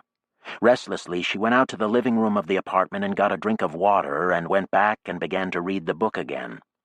This one focused on the years between the Treaty Conference of 2057 and the outbreak of the unrest in 2061. These were the years when Maya had been closest to him, but she remembered them poorly, as if by flashes of lightning, moments of electric intensity separated by long stretches of pure darkness. And the account in this particular book sparked no feelings of recognition in her at all, despite that fact that she was mentioned fairly frequently in the text. A kind of historical jamais vu. Coyote was sleeping on the couch, and he groaned in some dream of his own and woke and looked around to find the source of the light. He padded behind her on the way to the bathroom, looked over her shoulder. "Ah," he said meaningfully. "They say a lot about him." And he went down the hall. When he came back, Maya said, "I suppose you know better." "I know some things about Frank that they don't, that's for sure." Maya stared at him. "Don't tell me. You were in Nicosia, too." Then she remembered reading that somewhere. "I was, now you mention it." He sat down heavily on his couch, stared at the floor. "I saw Frank that night, throwing bricks through windows. He started that riot single-handed." He looked up, met her stare. "He was speaking to Sila Melhail in the Apex Park about a half hour before John was attacked. You figure it out for yourself." Maya clenched her teeth and stared at the lectern, ignoring him. He stretched out on the couch and began to snore. It was old news, really. And as Zake had made clear, no one would ever untangle that knot, no matter what they had seen or thought they remembered seeing. No one could be sure of anything that far in the past, not even of their own memories, which shifted subtly at every rehearsal. The only memories one could trust were those unbidden eruptions from the depths, the mémoires involontaires, which were so vivid they had to be true, but often concerned unimportant events. No, Coyote's was just one more unreliable account among all the rest. When the words of the text on the screen started registering again, she read on. Chalmers's efforts to stop the outbreak of violence in 2061 were unsuccessful because in the end he was simply ignorant of the full extent of the problem. Like most of the rest of the first 100, he could never quite imagine the actual population of Mars in the 2050s, which was well over 1 million. And while he thought that the resistance was led and coordinated by Arkady Bogdanov because he knew him, he was unaware of the influence of Oskar Schnelling in Korolyov, or of the widespread red movements such as Free Elysium, or the unnamed disappeareds who left the established settlements by the hundreds. Through ignorance and a failure of the imagination, he addressed only a small fraction of the problem. Maya pulled back, stretched, looked over at Coyote. Was that really true? She tried to think back into those years, to remember. Frank had been aware, hadn't he? Playing with needles when the roots are sick. Hadn't Frank said that to her, sometime in that period? She couldn't remember. Playing with needles when the roots are sick. The statement hung there, separated from anything else, from any context that could give it meaning. But she had the very strong impression that Frank had been aware that there was a huge, unseen pool of resentment and resistance out there. No one had been more aware of it, in fact. How could this writer have missed that?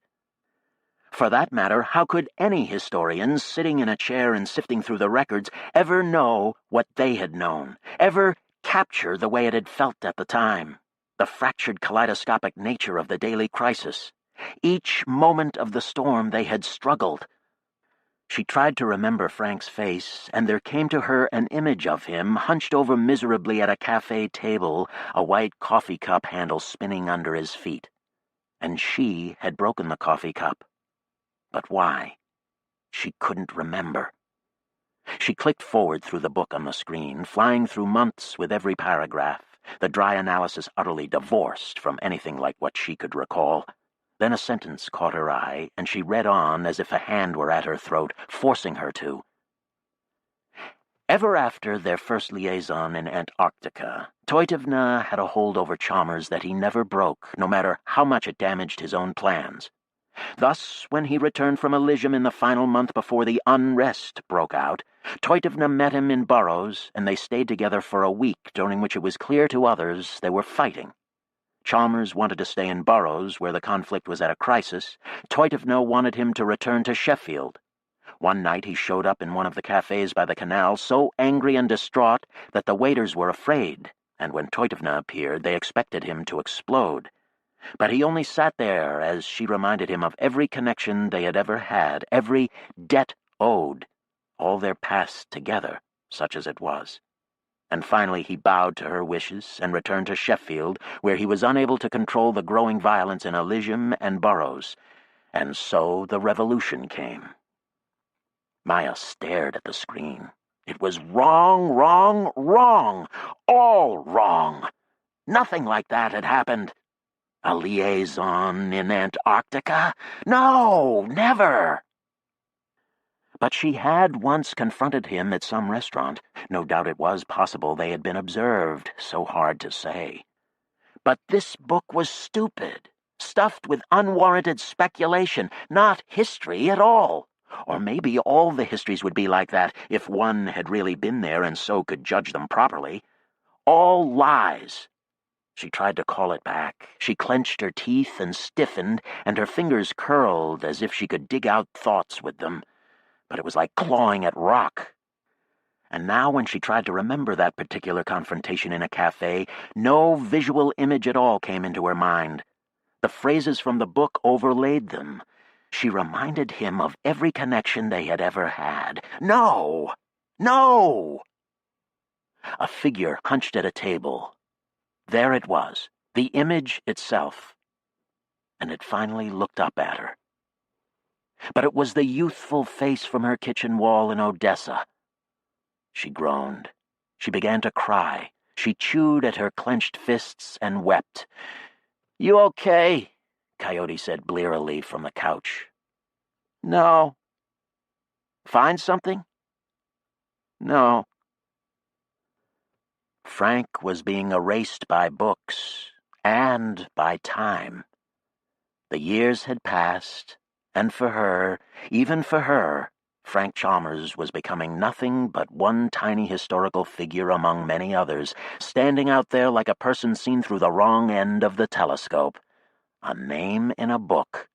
Someone to read about, along with Bismarck, Talleyrand, Machiavelli. And her Frank. Gone.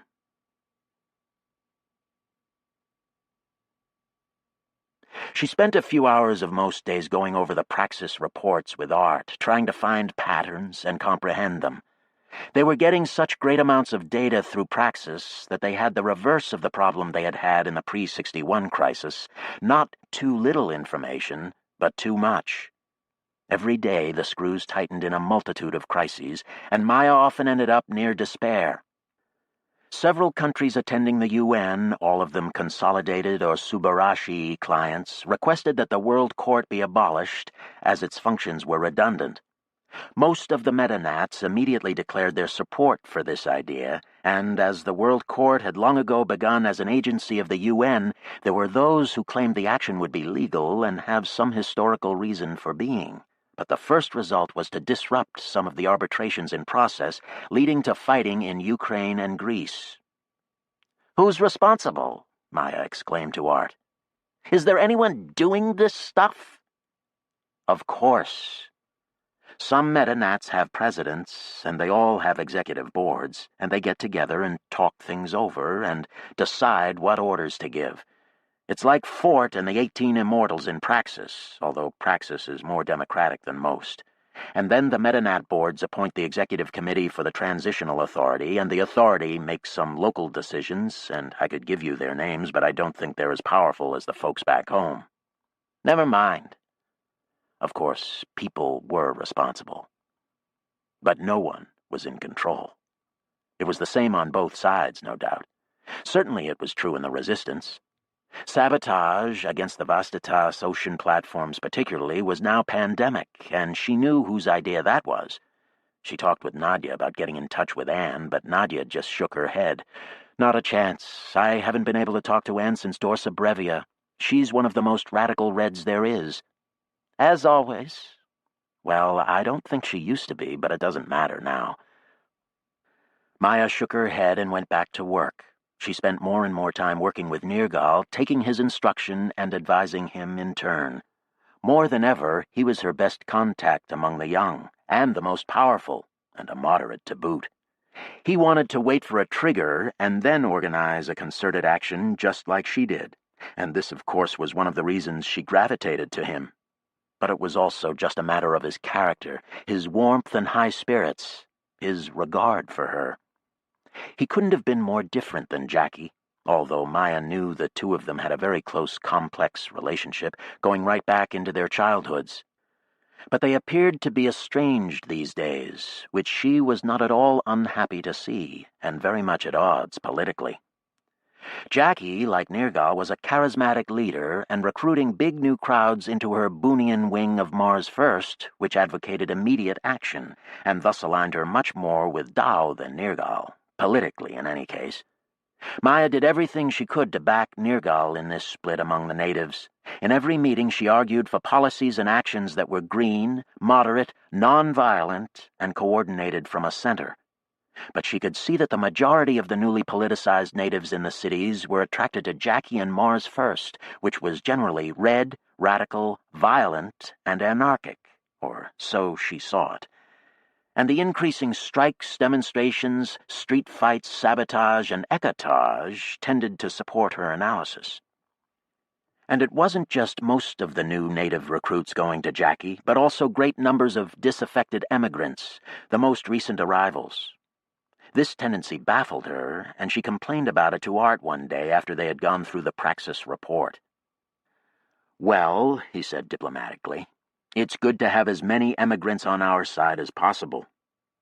Of course, when he wasn't online to Earth, he was spending much of his time shuttling around between resistance groups trying to get them to agree, so this was his party line. "But why are they joining her?" Maya demanded. "Well," Art said, waggling a hand, "you know, these emigrants arrive, and some of them hear about the demonstrations, or they see one, and they ask around and hear stories, and some hear that if they go out and join in a demonstration, then the natives will really like them for it, you know? Some of the young native women, maybe, who they hear can be friendly, right? Very friendly. So they go out there thinking that maybe if they help out, one of these big girls will take them home at the end of the day." "Come on," Maya said. "Well, you know," Art said. "It does happen to some of them." "And so, of course, our Jackie gets all the new recruits." "Well, I'm not sure it isn't a factor for Nergal as well. And I don't know that people are making that much of a party distinction between them. That's a fine point, something you're more aware of than them." She remembered Michelle telling her it was important to argue for what she loved as well as against what she hated. And she loved Nergal, it was true. He was a wonderful young man, the finest native of them all. Certainly it wasn't right to scorn those kinds of motivations, that erotic energy taking people into the streets. Still, if only people could be more sensible. Jackie was doing her damnedest to lead them into yet another spastic, unplanned revolt, and the results of that could be disastrous. "It's part of why people follow you, too, Maya." "What?" "You heard me. Come on, don't be a fool." Although it was nice to think so. Perhaps she could extend the struggle for control to that level, too, although she would be at a disadvantage. Create a party of the old. Well, in effect, that's what they were already. That had been her whole idea back in Sabishi, that the Issei would take over the resistance and guide it on the right course, and a good number of them had devoted many years of their life to doing just that. But in fact it hadn't worked. They were outnumbered, and the new majority was a new species, with new minds of their own. The Issei could only ride the tiger, do the best they could. She sighed. Tired? Exhausted. This work is going to kill me. Get some rest. Sometimes when I talk to these people, I feel like such a cautious, conservative coward of a naysayer. Always, don't do this, don't do that. I get so sick of it. I wonder sometimes if Jackie isn't right. Are you kidding? Art said, eyes wide. You're the one holding this show together, Maya. You and Nadia and Nirgal, and me. But you're the one with the aura. The reputation as a murderer, he meant. You're just tired. Get some rest. It's almost the time slip. Michelle woke her up some other night. On the other side of the planet, Armscore security units supposedly integrated into Subarashi had taken control of the elevator from regular Subarashi police, and in the hour of uncertainty, a group of Mars Firsters had tried to seize the new socket outside Sheffield. The attempt had failed, and most of the assault group had been killed, and Subarashi had ended up back in control of Sheffield and Clark and everything in between, and most of Tharsis as well. Now it was late afternoon there, and a huge crowd had appeared on the streets of Sheffield to demonstrate against the violence or the takeover. It was impossible to say. It had no purpose. Groggily, Maya watched with Michelle as police units in walkers and helmets cut the demonstrating groups into segments and drove them off with tear gas and rubber batons. "Fools!" Maya cried. "Why are they doing this? They'll bring down the whole Terran military on our heads." "It looks like they're dispersing," Michelle said as he stared into the little screen. "Who knows, Maya? Images like this may galvanize people. They win this battle, but they lose support everywhere." Maya splayed out over a couch in front of the screen, not yet awake enough to think. "Maybe," she said. "But it's going to be harder than ever to hold people back as long as Sax wants." Michelle waved this off, face to the screen. "How long can he expect you to manage that?" "I don't know." They watched as the Mangala Vid reporters described the riots as terrorist-sponsored violence. Maya groaned. Spencer was at another AI screen talking to Nanao in Sabishi. "Oxygen is rising so fast, there has to be something out there without suicide genes." "Carbon dioxide levels?" "Yeah, dropping fast as well." "A bunch of really good carbon-fixing bacteria out there proliferating like a weed. I've asked Sax about it, and he just blinks." "Yeah, he's as out of control as Anne, and she's out there sabotaging every project she can get her hands on." When Spencer got off, Maya said to him, "Just how long is Sax going to want us to hold out?" Spencer shrugged. "Until we get something he thinks is a trigger, I guess, or a coherent strategy. But if we can't stop the Reds and the Mars Firsters, it won't matter what Sax wants." So the weeks crept by. A campaign of regular street demonstrations began in Sheffield and South Fossa. Maya thought this would only bring more security down on them, but Art argued in their favor. "We've got to let the Transitional Authority know how widespread the resistance is, so that when the moment comes, they don't try to crush us out of ignorance. See what I mean? At this point, we need them to feel disliked and outnumbered. Hell, mass numbers of people in the streets are about the only thing that scare governments, if you ask me." And whether Maya agreed or not, there was nothing she could do about it. Every day passed, and she could only work as hard as possible, traveling and meeting group after group, while inside her body her muscles were turning to wire with the tension, and she could barely sleep at night, nothing more than an exhausted hour or two near dawn.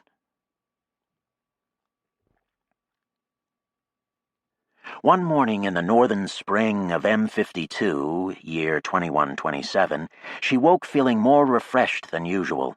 Michelle was still sleeping, and she dressed and went out alone and walked across the great central promenade to the cafes by the canal. This was the wonderful thing about Burroughs.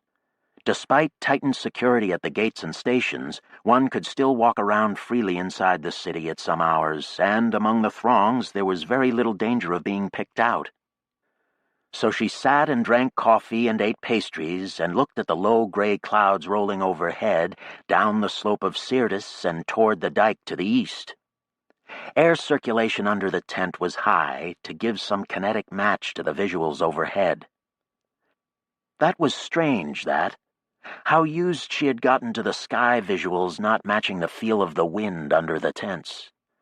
The long, slender arch tube of the bridge from Ellis Butte to Hunt Mesa was filled with the colorful ant figures of people hurrying about their morning's work.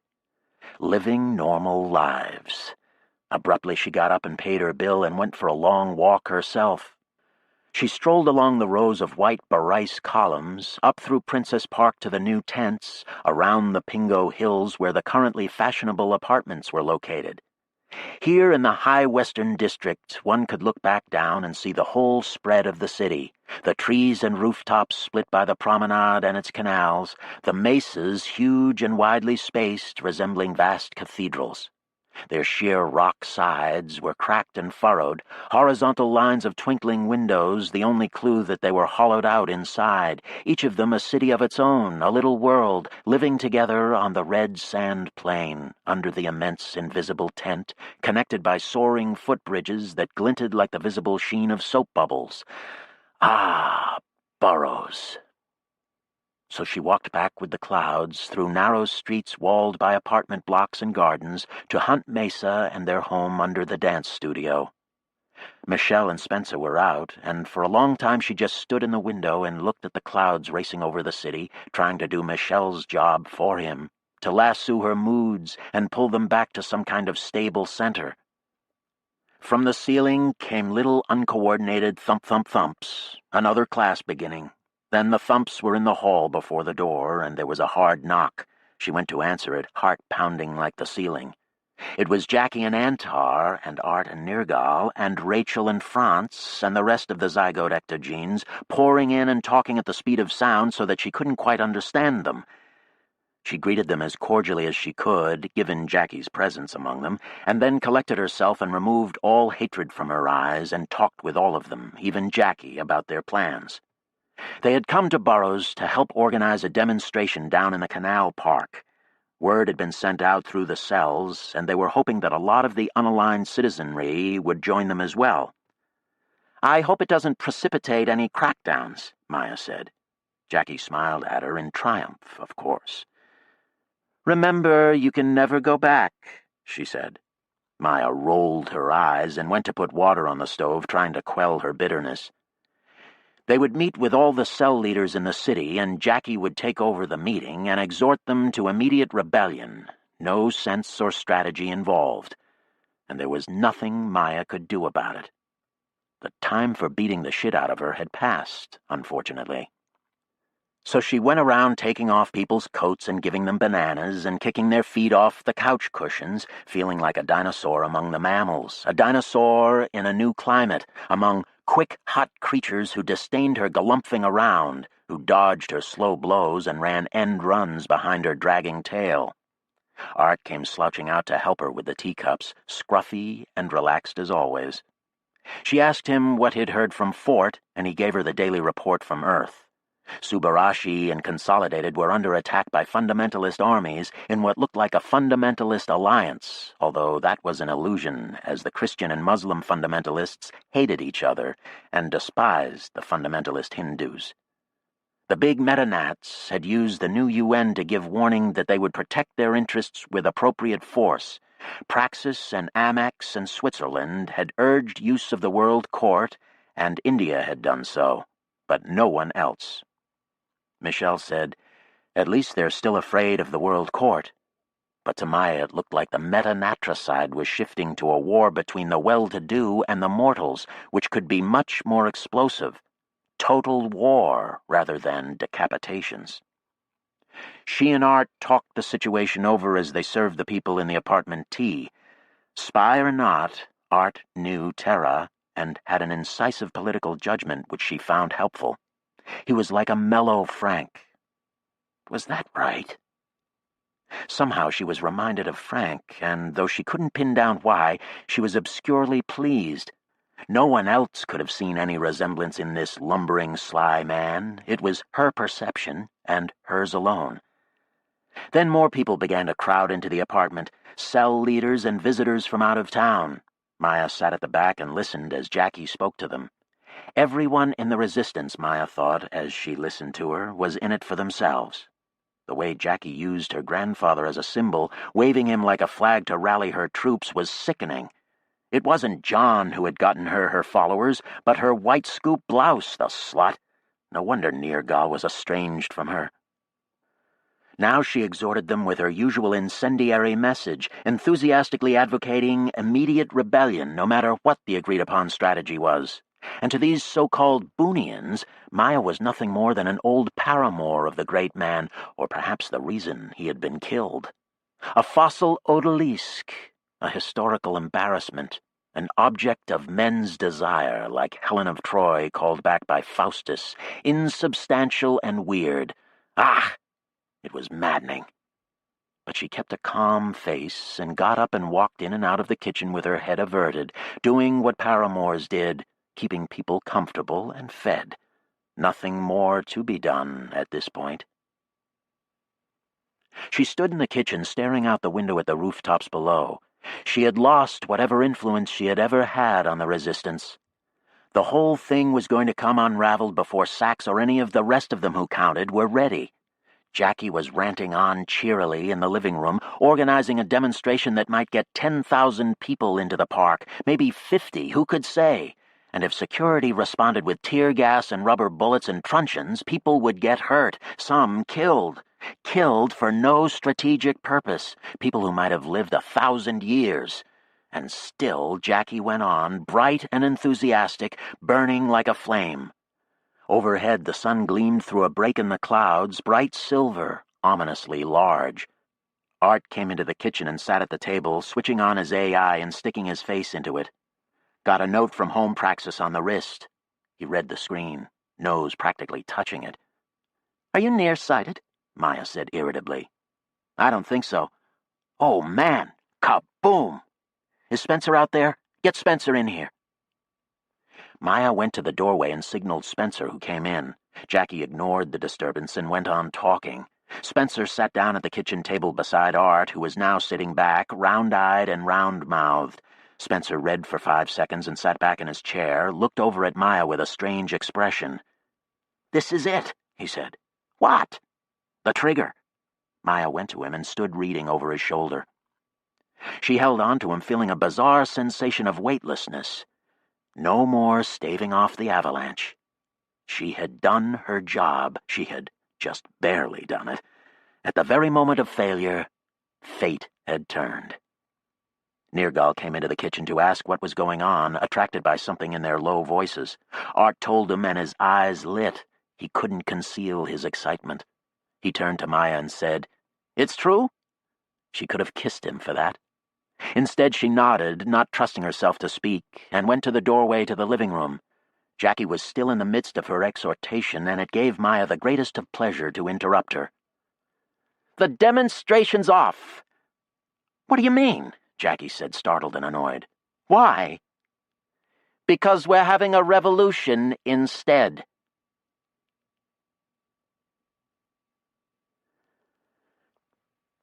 Part 10. Phase Change. They were pelican surfing when apprentices jumping up and down on the beach alerted them that something was wrong. They flew back into the beach and stuck their landings on the wet sand and got the news. An hour later, they were up to the airport and soon after that taking off in a little skunkworks spaceplane called the Golem. They headed south, and when they reached 50,000 feet, they were somewhere over Panama, and the pilot tilted it up and kicked in the rockets, and they were pressed back in their big G chairs for a few minutes. The 3 passengers were in cockpit seats behind the pilot and co-pilot, and out their windows they could see the exterior skin of the plane, which looked like pewter, begin to glow, and then quickly turn a vivid glowing yellow with a touch of bronze to it, brighter and brighter until it looked as if they were Shadrach, Meshach, and Abednego sitting together in the fiery furnace and coming to no harm. When the skin lost some of its glow and the pilot leveled them off, they were about 80 miles above the Earth and looking down on the Amazon and the beautiful spinal curve of the Andes. As they flew south, one of the passengers, a geologist, told the other 2 more about the situation. The West Antarctic ice sheet was resting on bedrock that's below sea level. It's continental land, though, not ocean bottom, and under West Antarctica, it's a kind of basin and range zone, very geothermally active. West Antarctica? Fort asked, squinting. That's the smaller half, with the peninsula sticking up toward South America and the Ross Ice Shelf. The West Ice Sheet is between the mountains of the peninsula and the Transantarctic Mountains in the middle of the continent. Here, look, I brought a globe. He pulled from his pocket an inflatable globe, a child's toy, and blew it up and passed it around the cockpit. So, the western ice sheet there was resting on bedrock below sea level. But the land down there is warm, and there are some under-ice volcanoes down there, and so the ice on the bottom gets melted a bit. This water mixes with sediments from the volcanoes and forms a substance called till. It has a consistency kind of like toothpaste. Where the ice is riding over this till, it moves faster than usual, so within the west ice sheet there were ice streams, like fast glaciers with their banks made of slower ice.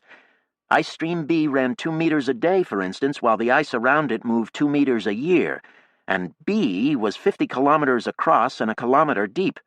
So that was one hell of a river running off with about 6 other ice streams into the Ross Ice Shelf. He indicated these invisible streams with a fingertip. Now, where the ice streams and the ice sheet in general came off the bedrock and started floating in the Ross Sea, that was called the grounding line. Ah, said one of Fort's friends. Global warming? The geologist shook his head. Our global warming has had very little effect on all this. It's raised temperatures and sea levels a little bit, but if that was all that was happening, it wouldn't make much difference here. The problem is we're still in the interglacial warming that began at the end of the last ice age, and that warming sends what we call a thermal pulse down through the polar ice sheets. That pulse has been moving down for 8,000 years, and the grounding line of the West Ice Sheet has been moving inland for 8,000 years. And now one of the under-ice volcanoes down there is erupting. A major eruption. About 3 months old now. The grounding line had already started to retreat at an accelerated rate some years ago, and it was very close to the volcano that's erupted. It looks like the eruption has brought the grounding line right to the volcano, and now ocean water is running between the ice sheet and the bedrock, right into an active eruption. And so the ice sheet is breaking up, lifting up, sliding out into the Ross Sea, and being carried away by currents. His listeners stared at the little inflatable globe. By this time, they were over Patagonia. The geologist answered their questions, pointing out features on the globe as he did. This kind of thing had happened before, he told them, and more than once. West Antarctica had been ocean, dry land, or ice sheet many times in the millions of years since tectonic movement had deposited that continent in that position. And there appeared to be several unstable points in the long-term temperature changes. Instability triggers, he called them, causing massive changes in a matter of years. This climatological stuff is practically instantaneous as far as geologists are concerned. Like, there's good evidence in the Greenland ice sheet that one time we went from glacial to interglacial in 3 years. The geologist shook his head. And these ice sheet breakups? Ford asked. Well, we think they might go typically in a couple 100 years, which is still very fast, mind you. A trigger event. But this time the volcano eruption makes it much worse. Hey, look, there's the Banana Belt. He pointed down, and across Drake Strait they saw a narrow, icy mountainous peninsula pointing in the same direction as the coccyx of Tierra del Fuego. The pilot banked to the right, then more gently to the left, beginning a wide, lazy turn. Below them, as they stared down, was the familiar image of Antarctica as seen in satellite photos, but everything was now brilliantly colored and articulated. The cobalt blue of the ocean, the daisy chain of cyclonic cloud systems spinning away to the north, the textured sheen of the sun on the water, the great gleaming mass of the ice, and the flotillas of tiny icebergs, so white in the blue. But the familiar Q-shape of the continent was now strangely mottled in the area behind the comma of the Antarctic peninsula, with gaping blue-black cracks in the white. And the Ross Sea was even more fractured by long ocean-blue fjords and a radial pattern of turquoise-blue cracks. And offshore from the Ross Sea, floating up toward the South Pacific, were some tabular icebergs that were like pieces of the continent itself sailing away. The biggest one looked to be about the same size as New Zealand's South Island, or even bigger. After they had pointed out the biggest tabular bergs to each other and the various features of the broken and reduced western ice sheet, the geologist indicated where he thought the volcano under the ice was, but it looked no different from the rest of the sheet, they simply sat in their seats and watched. "That's the Rona ice shelf there," the geologist said after a while. "And the Weddell Sea. Yeah, there's some slippage down into it, too. Up there's where McMurdo used to be, on the far side of the Ross ice shelf. Ice was pushed across the bay and ran up over the settlement." The pilot started a second lap around the continent. Fort said, "Now say again what effect this will have." "Well, theoretical models have world sea levels rising about 6 meters. 6 meters. Well, it will take a few years for the full rise, but it's definitely started. This catastrophic break will raise sea levels about 2 or 3 meters in a matter of weeks. What's left of the sheet will be afloat in a matter of months, or a few years at most, and that will add another 3 meters. How could it raise the whole ocean that much? It's a lot of ice. It can't be that much ice. Yes, it can.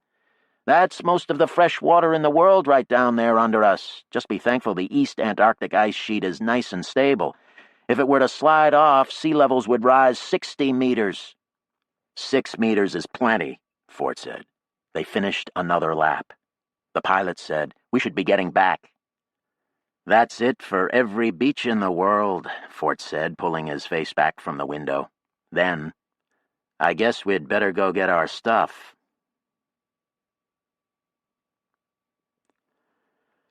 When the Second Martian Revolution began, Nadia was in the upper canyon of Shalbatana Vallis, north of Marineris. In a sense, one could say that she started it. She had left South Fossa temporarily to oversee the Shalbatana closure, which was similar to those over Nirgal Vallis and the East Hellas valleys. A long tent roof over a temperate ecology with a stream running down the canyon floor, in this case supplied by pumping from the Lewis Aquifer, 170 kilometers to the south. Shalbatana was a long series of lazy S's, so that the valley floor looked very picturesque, but the construction of the roof had been complicated. Nevertheless, Nadia had directed the project with only one small part of her attention, the rest being focused on the cascading developments on Earth. She was in daily communication with her group in South Fossa and with Art and Nirgal in Burrows, and they kept her informed of all the latest news. She was particularly interested in the activities of the World Court, which was trying to establish itself as an arbitrator in the growing conflict of the Subarashi Metanats and the Group of 11 against Praxis, Switzerland, and the developing China-India alliance, trying to function, as Art had put it, as a sort of world court. That effort had looked doomed when the fundamentalist riots began and the Metanats prepared to defend themselves, and Nadia had concluded unhappily that things on Earth were about to spiral down into chaos again.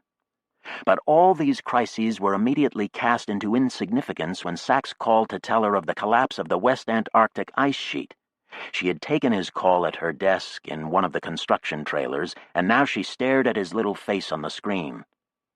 "What do you mean, collapsed?" "It's lifted off the bedrock. There's a volcano erupting. It's being broken up by ocean currents." The video image he was sending cut to Punta Arena, a Chilean harbor town with its docks gone and its streets awash. Then it cut again to Port Elizabeth in Azania, where the situation was much the same. "How fast is it?" Nadia said. Is it a tidal wave? No. More like a very high tide that will never go away. So enough time to evacuate, Nadia said, but not enough time to build anything. And you say 6 meters? But only over the next few... No one is sure how long.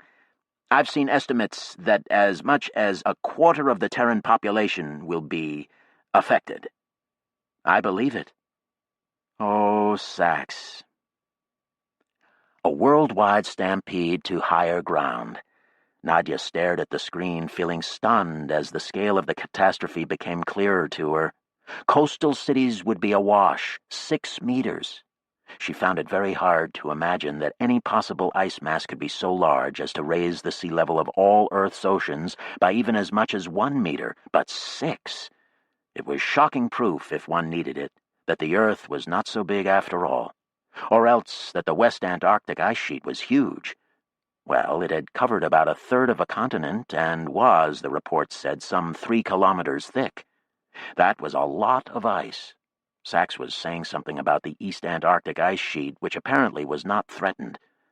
She shook her head to clear it of this nattering, concentrated on the news. Bangladesh would have to be entirely evacuated.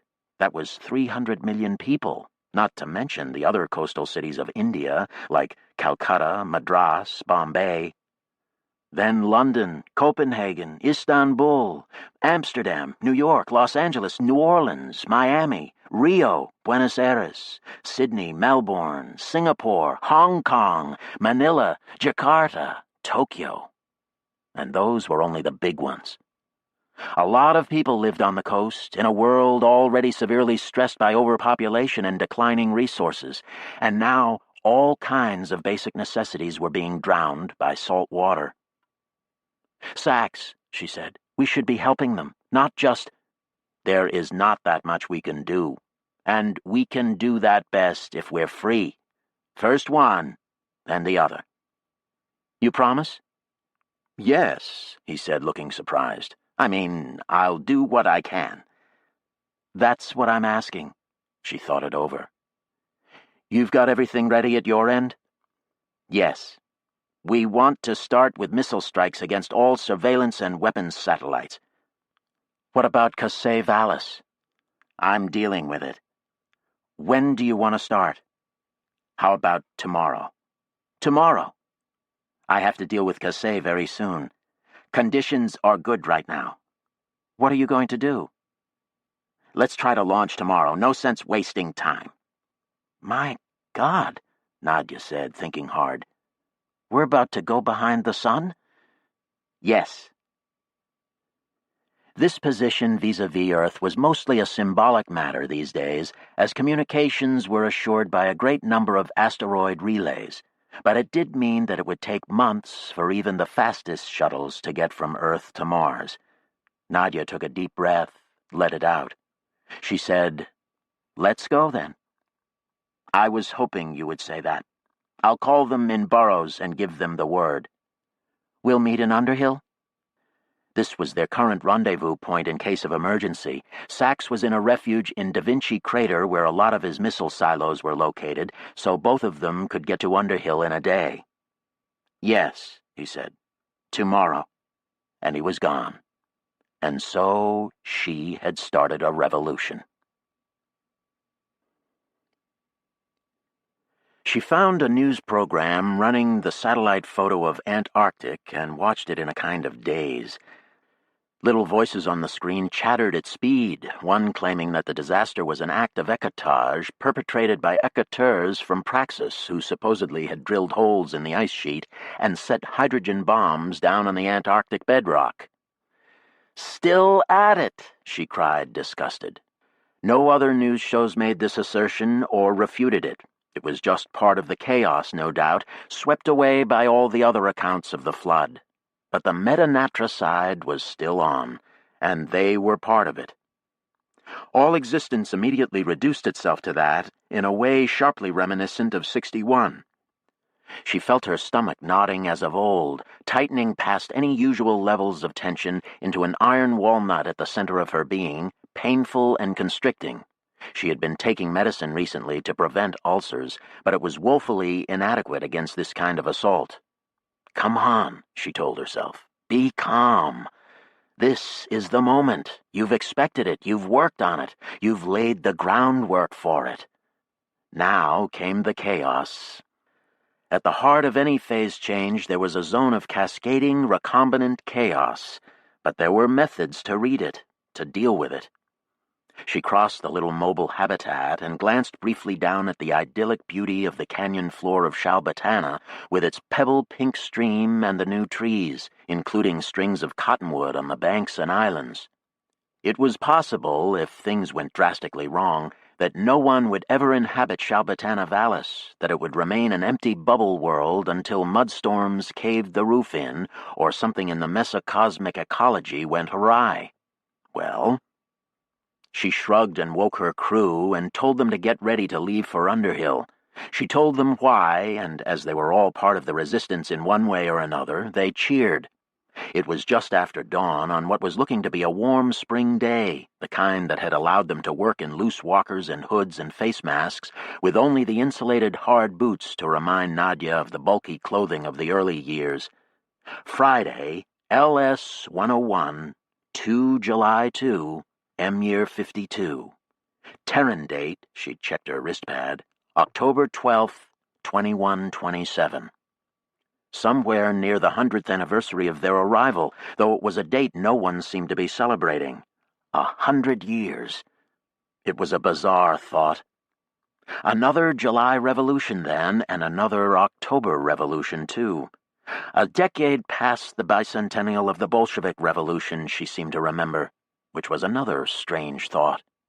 Well, but they, too, had tried.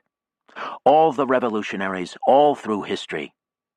Mostly desperate peasants fighting for their children's lives, as in her Russia.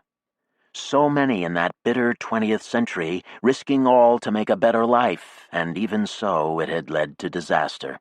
It was frightening, as if history were a series of human wave assaults on misery, failing time after time. But the Russian in her, the cerebellum Siberian, decided to take the October date as a good auspice, or a reminder of what not to do, if nothing else, along with 61. She could, in her Siberian mind, dedicate this time to all of them, to the heroic suffering of the Soviet catastrophe, to all her friends dead in 61, to Arkady and Alex and Sasha and Roald and Janet and Evgenia and Samantha, all of whom still haunted her dreams and her attenuated insomniac memories, spinning like electrons around the iron walnut inside her, warning her not to screw it up, to get it right this time, to redeem the meanings of their lives and their deaths. She remembered someone saying to her, "Next time you have a revolution, you'd better try some other way." And now they were. But there were Mars 1st guerrilla units under Cassé's command, out of contact with the headquarters in Burroughs, as well as 1,000 other factors coming to bear, most of them completely out of her control. Cascading, recombinant chaos. So how different was it going to be?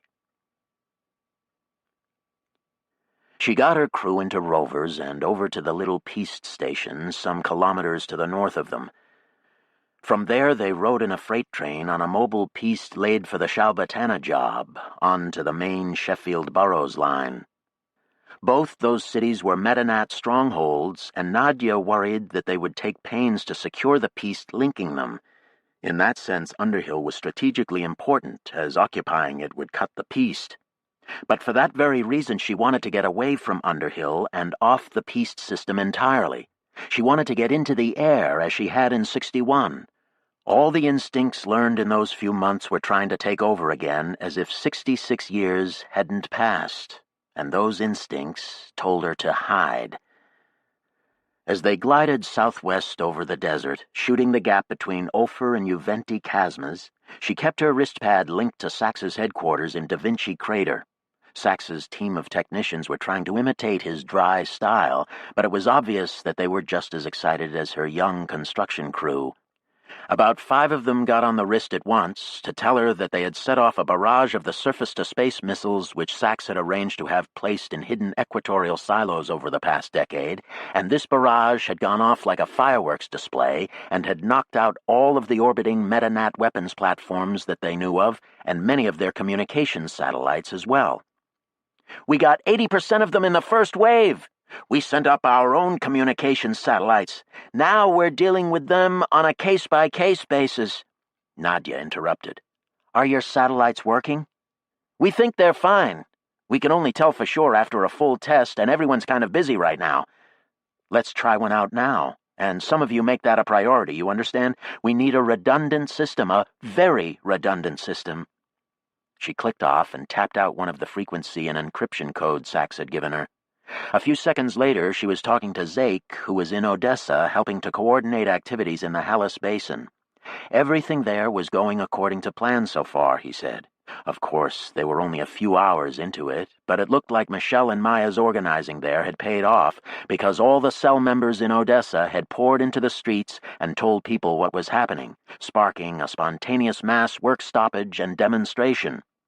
They were in the process of closing down the train station and occupying the Cornish and most other public spaces in a strike that looked like it would soon be a takeover. The Transitional Authority personnel in the city were retreating to the train station or the physical plant, as Zake had hoped they would. "When most of them are inside, we're going to override the plant's AI, and then it'll become a jail holding them. We've got control of the backup life support systems for the town, so there's very little they can do except maybe blow themselves up, but we don't think they'll do that. A lot of the UNTA people here are Syrians under Niazi. And I'm talking to Rashid while we try to disable the physical plant from the outside, just to make sure no one in there can decide to become a martyr." "I don't think there will be too many martyrs to the Meta-Nationals," Nadia said. "I hope not, but you never can tell. So far, so good here, though. And elsewhere around Halys, it's been even easier. The security forces were minimal, and most of the population are natives or radicalized emigrants, and they've simply been surrounding security and daring them to do anything violent. It has resulted either in a standoff or else in the security forces being disarmed. Dao and Harmakis Rule have both declared themselves free canyons and invited anyone who wants to take refuge there if they need it." "Good." Zake heard the surprise in her voice and warned, "I don't think it will be as easy in Burroughs and Sheffield, and we need to shut down the elevators so they don't start shooting at us from Clark." "At least Clark is stuck over Tharsis." "True, but it sure would be nice to seize that thing and not have the elevator come crashing down again." "I know. I heard the Reds have been working with Sachs on a plan for seizure." "Allah preserve us. I must be off, Nadia. Tell Sachs that the programs for the plant worked perfectly. And listen, we should come up and join you in the north, I think. If we can secure Halys and Elysium quickly, it will help our chances with Burroughs and Sheffield." So Halys was going as planned. And just as important, or more, they were still in communication with each other. This was critical. Among all the nightmare images of 61, scenes illuminated in her memory by lightning bolts of fear or pain, few were worse than the feeling of sheer helplessness that had struck her when their communication system had crashed. After that, nothing they did had mattered. They had been like insects with their antennae ripped off, stumbling around ineffectually. So in the last few years, Nadia had repeatedly insisted to Sachs that he come up with a plan for hardening their communications. And he had built, and now put in orbit, a whole fleet of very small communications satellites, stealthed and hardened as much as possible. So far they were functioning as planned. And the iron walnut within her, while not gone, was at least not pulling in so hard at her ribs. Calm, she told herself. Thisness. This is the moment, and the only moment. Concentrate on it. Their mobile piste reached the big equatorial line, rerouted the year before to avoid the Chrysi ice, and they shunted onto the piste for local trains and headed west. Their train was only 3 cars long, and Nadia's whole crew, some 30 people, were all gathered in the first car to watch the incoming reports over the car's screen. These were official news reports from Mangalavid in South Fossa. and they were confused and inconsistent, combining regular weather reports and the like with brief accounts of strikes in many cities. Nadia kept her wristpad in contact with either Da Vinci or the Freemars safe house in Burroughs, and as they slid on, she watched both the car screen and her wrist, taking in simultaneous bursts of information as if listening to polyphonic music, finding she could track the two sources at once without any trouble, and was hungry for more. Praxis was sending up continuous reports on the Terran situation, which was confused, but not incoherent or opaque as it had been in 61. For one thing, Praxis was keeping them informed, and for another, much of the current activity on Earth was devoted to moving the coastal populations out of the reach of the floods, which so far were like very high tides, as Sachs had said they would be. The metanatricide was still being played out in the form of surgical strikes and decapitation coups, commando raids and counter-raids on various corporate compounds and headquarters, combined with legal actions and PR of all sorts, including a number of suits and countersuits finally introduced to the World Court, which Nadia considered encouraging. But these strategic raids and maneuvers were much reduced in the face of the global flood. And even at their worst, video of exploding compounds, airplane crash sites, stretches of road craterized by the bombing of passing limousines, they were still infinitely better than any kind of escalating war which in biological form could kill millions. As became clear, unfortunately, with a shocking report from Indonesia that came over the car's screen, a radical liberation group from East Timor, modeled on Peru's Shining Path, had poisoned the island of Java with an as-yet unidentified plague, so that along with the travails of the flooding there, they were losing hundreds of thousands to disease. On a continent, such a plague could become a terminal disaster, and there was no guarantee it wouldn't happen still. But meanwhile, with that one awful exception, the war down there, if that was what one called the chaos of the metanatricide, was proceeding as a fight at the top. A style similar to what they were attempting on Mars, in fact. This was comforting in a way, although if the metanats became adept at the style, they could presumably wage it on Mars as well, if not in this first moment of surprise, then later when they had reorganized. And there was an ominous item in the flow of reports from Praxis Geneva, indicating they might be responding already. A fast shuttle with a large force of security experts had left Earth orbit from Mars 3 months ago, the report said, and was expected to reach the Martian system in a few days. The news was being released now to encourage security forces beleaguered by rioting and terrorism, according to the UN press release. Nadia's concentration on the screens was broken by the appearance of one of the big round-the-world trains on the piste beside them. 1 second they were gliding smoothly over the bumpy plateau of Ophir Planum, and the next a big 50-car express was whooshing by them. But it didn't slow down, and there was no way of telling who, if anyone, sat behind its darkened windows. Then it was past them, and soon after that over the horizon ahead and gone. The news shows continued at their manic pace, the reporters obviously astonished by the developments of the day. Riots in Sheffield, work stoppages in South Fossa and Hephaestus. The accounts overlapped each other in such rapid succession that Nadia found it hard to believe they were real. When they came into Underhill, Nadia's feeling of unreality persisted, for the sleepy, semi-abandoned old settlement was now abuzz with activity as in M-Year 1. Resistance sympathizers had been pouring in all day from small stations around Ganges Katina and Hebe's Chasma and the north wall of Ophir Chasma. The local Bogdanovists had apparently organized them into a march on the little unit of UNTA security personnel at the train station. This had led to a standoff just outside the station itself, under the tent that covered the old arcade and the original quadrant of barrel vaults, now looking very small and quaint. So when Nadia's train pulled in, there was a loud argument going on between a man with a bullhorn surrounded by about 20 bodyguards and the unruly crowd facing them. Nadia got off the train as soon as it stopped and went over to the edge of the group hemming in the station master and his troops. She commandeered a bullhorn from a surprised-looking young woman and began shouting through it. "Station master! Station master! Station master!" She repeated this in English and Russian until everyone had gone quiet to find out who she was. Her construction team had filtered out through the crowd, and when she saw that they were positioned, she walked right up to the cluster of men and women in their flak jackets. The station master appeared to be a Mars old-timer, his face weathered and scarred across the forehead. His young team wore the Transitional Authority insignia and looked scared. Nadia let the bullhorn fall to her side and said, "I'm Nadia Chernyshevsky. I built this town, and now we're taking control of it. Who do you work for?" "The United Nations Transitional Authority," the station master said firmly, staring at her as if she had stepped out of the grave. "But what unit? Which metanational?" "We're a Majari unit." "Majari is working with China now, and China with Praxis, and Praxis with us. We're on the same side, and you don't know it yet. And no matter what you think about that, we've got you outgunned here." She shouted out to the crowd. "Everyone armed, raise their hand." Everyone in the crowd raised their hand, and all of her crew had stun guns or nail guns or soldering beam guns in hand. "We don't want bloodshed," Nadia said to the ever-tighter knot of bodyguards before her. "We don't even want to take you prisoner.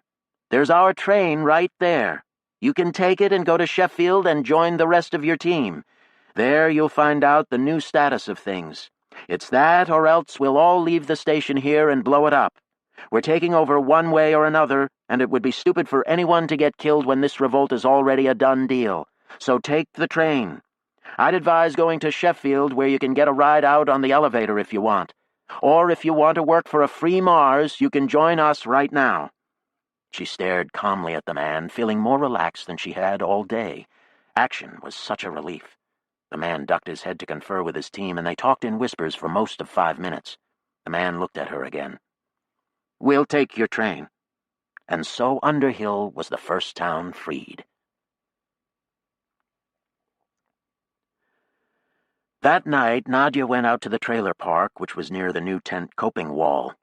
The 2 habitats that hadn't been turned into labs were still outfitted with the original living quarters equipment, and after inspecting them, and then going back and walking around the barrel vaults and the alchemist's quarter, she finally returned to the one she had lived in at the very start and lay down on one of the floor mattresses, feeling exhausted. It was strange indeed to lie by herself among all the ghosts, trying to feel again the presence of that distant time in her. Too strange. Despite her exhaustion, she couldn't sleep, and near dawn she had a hazy vision of worrying about uncrating goods from freight rockets and programming robot bricklayers and taking a call from Arcadi on Phobos. She even slept a while in this state, dozing uneasily, until a tingling in her ghost finger woke her up. And then, rising with a groan, it was just as hard to imagine that she was waking up to a world in turmoil, with millions of people waiting to see what the day would bring. Looking around at the tight confines of her first home on Mars, it suddenly seemed to her that the walls were moving, beating very lightly, a kind of double vision, as if she were standing in the low morning light, looking through a temporal stereopticon, which revealed all 4 dimensions at once, with a pulsating, hallucinatory light.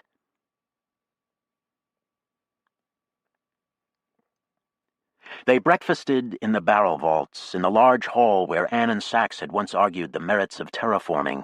Sachs had won that argument, but Anne was out there fighting it still, as if it hadn't been decided long since. Nadia focused on the present, on her AI screen and the flood of news pouring through it this Saturday morning. The top of the screen given over to Maya's safe house in Burrows, the bottom to Praxis reports from Earth. Maya was performing heroically as usual, vibrant with apprehension, hectoring everyone in sight to conform to her vision of how things should happen, haggard and yet buzzing with her internal spin. As Nadia listened to her describe the latest developments, she chewed breakfast methodically, scarcely noticing Underhill's delicious bread. It was afternoon already in Burrows, and the day had been busy. Every town on Mars was in turmoil. On Earth, all the coastal areas were now flooded, and the mass dislocations were causing chaos inland. The new UN had condemned the rioters on Mars as heartless opportunists who were taking advantage of a time of unprecedented suffering to advance their own selfish cause. "True enough," Nadia said to Sachs as he walked in the door, fresh from Da Vinci Crater. "They'll hold that against us later, I bet." "Not if we help them out." She offered him bread, regarding him closely. Despite his changed features, he was looking more like Sachs every day, standing there impassively, blinking as he looked around the old brick chamber. It seemed as though revolution was the last thing on his mind. She said, "Are you ready to fly to Elysium?" "That's what I was going to ask you." "Good. Let me go get my bag." While she was throwing her clothes and AI into her old black backpack, her wrist beeped, and there was Kasei, his long gray hair wild around his deeply lined face, which was the strangest mix of John and Hiroko, John's mouth, at the moment stretched into a wide grin, Hiroko's oriental eyes, now slitted with delight. "Hello, Kasei," Nadia said, unable to conceal her surprise. "I don't think I've ever seen you on my wrist before." "Special circumstances," he said, unabashed.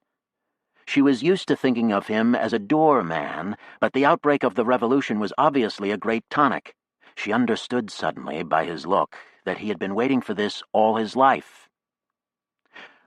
"Look, Coyote and I and a bunch of Reds are up here in Chasma Borealis, and we've secured the reactor and the dam. Everyone working here has been cooperative." "Encouraging!" someone beside him yelled. "Yes, there's been a lot of support up here, except for a security team of about 100 people who are holed up in the reactor. They're threatening to melt it down unless we give them safe passage to Burrows." "So?" Nadia said. "So?" Kasei repeated and laughed. "So Coyote says we should ask you what to do." Nadia snorted. "Why do I find that hard to believe?" "Hey, no one here believes it either, but that's what Coyote said, and we like to indulge the old bastard when we can." "So, well, give them safe passage to Burrows. That's a no-brainer if I've ever seen one. It won't matter if Burrows has an extra 100 cops, and the fewer reactor meltdowns, the better. We're still waiting around in the radiation from last time." Sachs came into the room while Kasei was thinking it over. "Okay," Kasei said, "if you say so. Hey, talk to you later. I have to go. Ka." Nadia stared at her blank wrist screen, scowling. Sachs said, "What was that about?" "You've got me," Nadia said, and described the conversation while trying to call Coyote. She got no answer. Sachs said, "Well, you're the coordinator." "Shit." Nadia pulled her backpack over one shoulder. "Let's go." They flew in a new 51B, very small and very fast. They took a great circle route which headed northwest over the Vastatas Ice Sea and avoided the Metanat strongholds of Ascrius and Ekus Overlook. Very soon after takeoff, they could see the ice filling Chryse to the north, the shattered, dirty bergs dotted with pink snow algae and amethyst melt ponds. The old transponder road to Chasma Borealis was, of course, long gone.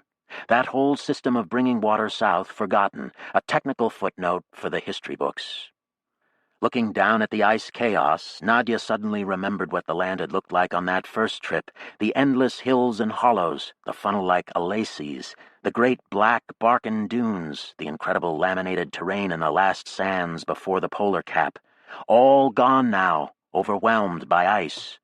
And the polar cap itself was a mess. Nothing but a collection of great melt zones and ice streams, slush rivers, ice-covered liquid lakes, every manner of slurry, and all of it crashing downslope off the high round plateau that the polar cap rested on, down into the world-wrapping northern sea.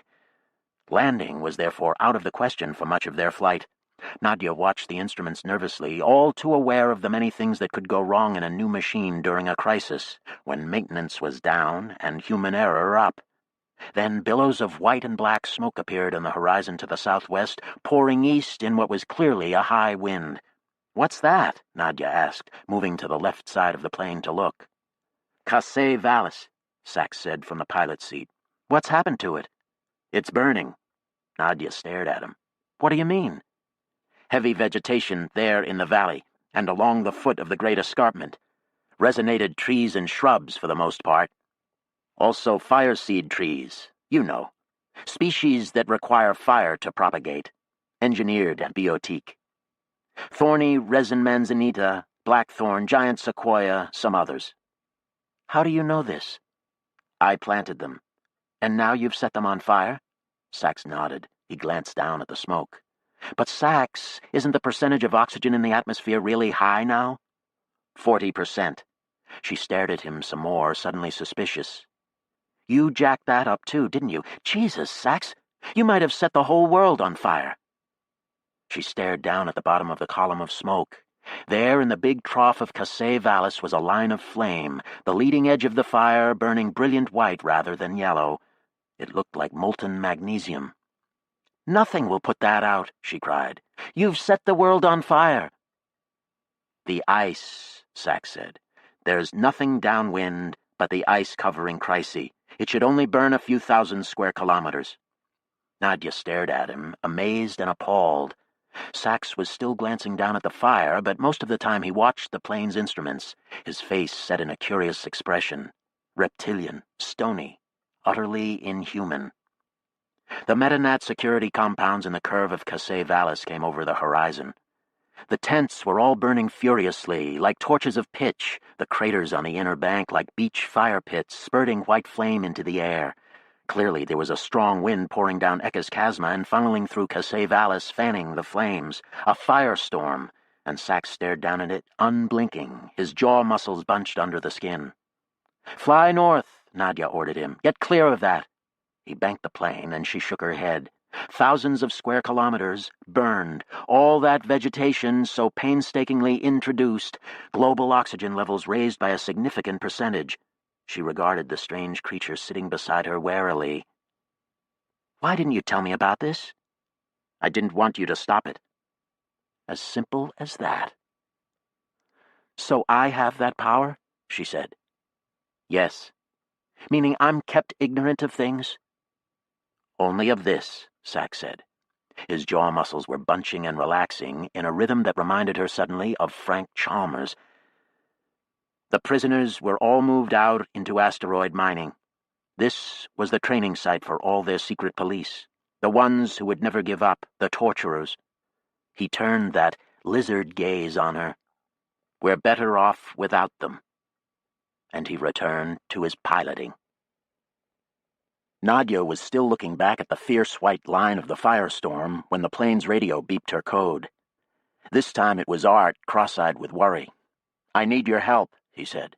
"Anne's people have retaken Sabishi, and a lot of the Sabishians have come up out of the maze to reoccupy it, and the Reds in control there are telling them to go away." "What?" "I know. Well, I don't think Anne knows about this yet, and she isn't answering my calls. There are Reds out there that make her look like a Boonian, I swear. But I reached Ivana and Raoul and got them to stop the Reds in Sabishi till they heard from you. That's the best I could do." "Why me?" "I think Anne told them to listen to you." "Shit." "Well, who else is going to do it? Maya's made too many enemies holding things together the last few years." "I thought you were the big diplomat here." "I am. But what I got was everyone agreeing to defer to your judgment. That was the best I could do. Sorry, Nadia. I'll help you any way you want me to." "You'd damn well better after setting me up like this."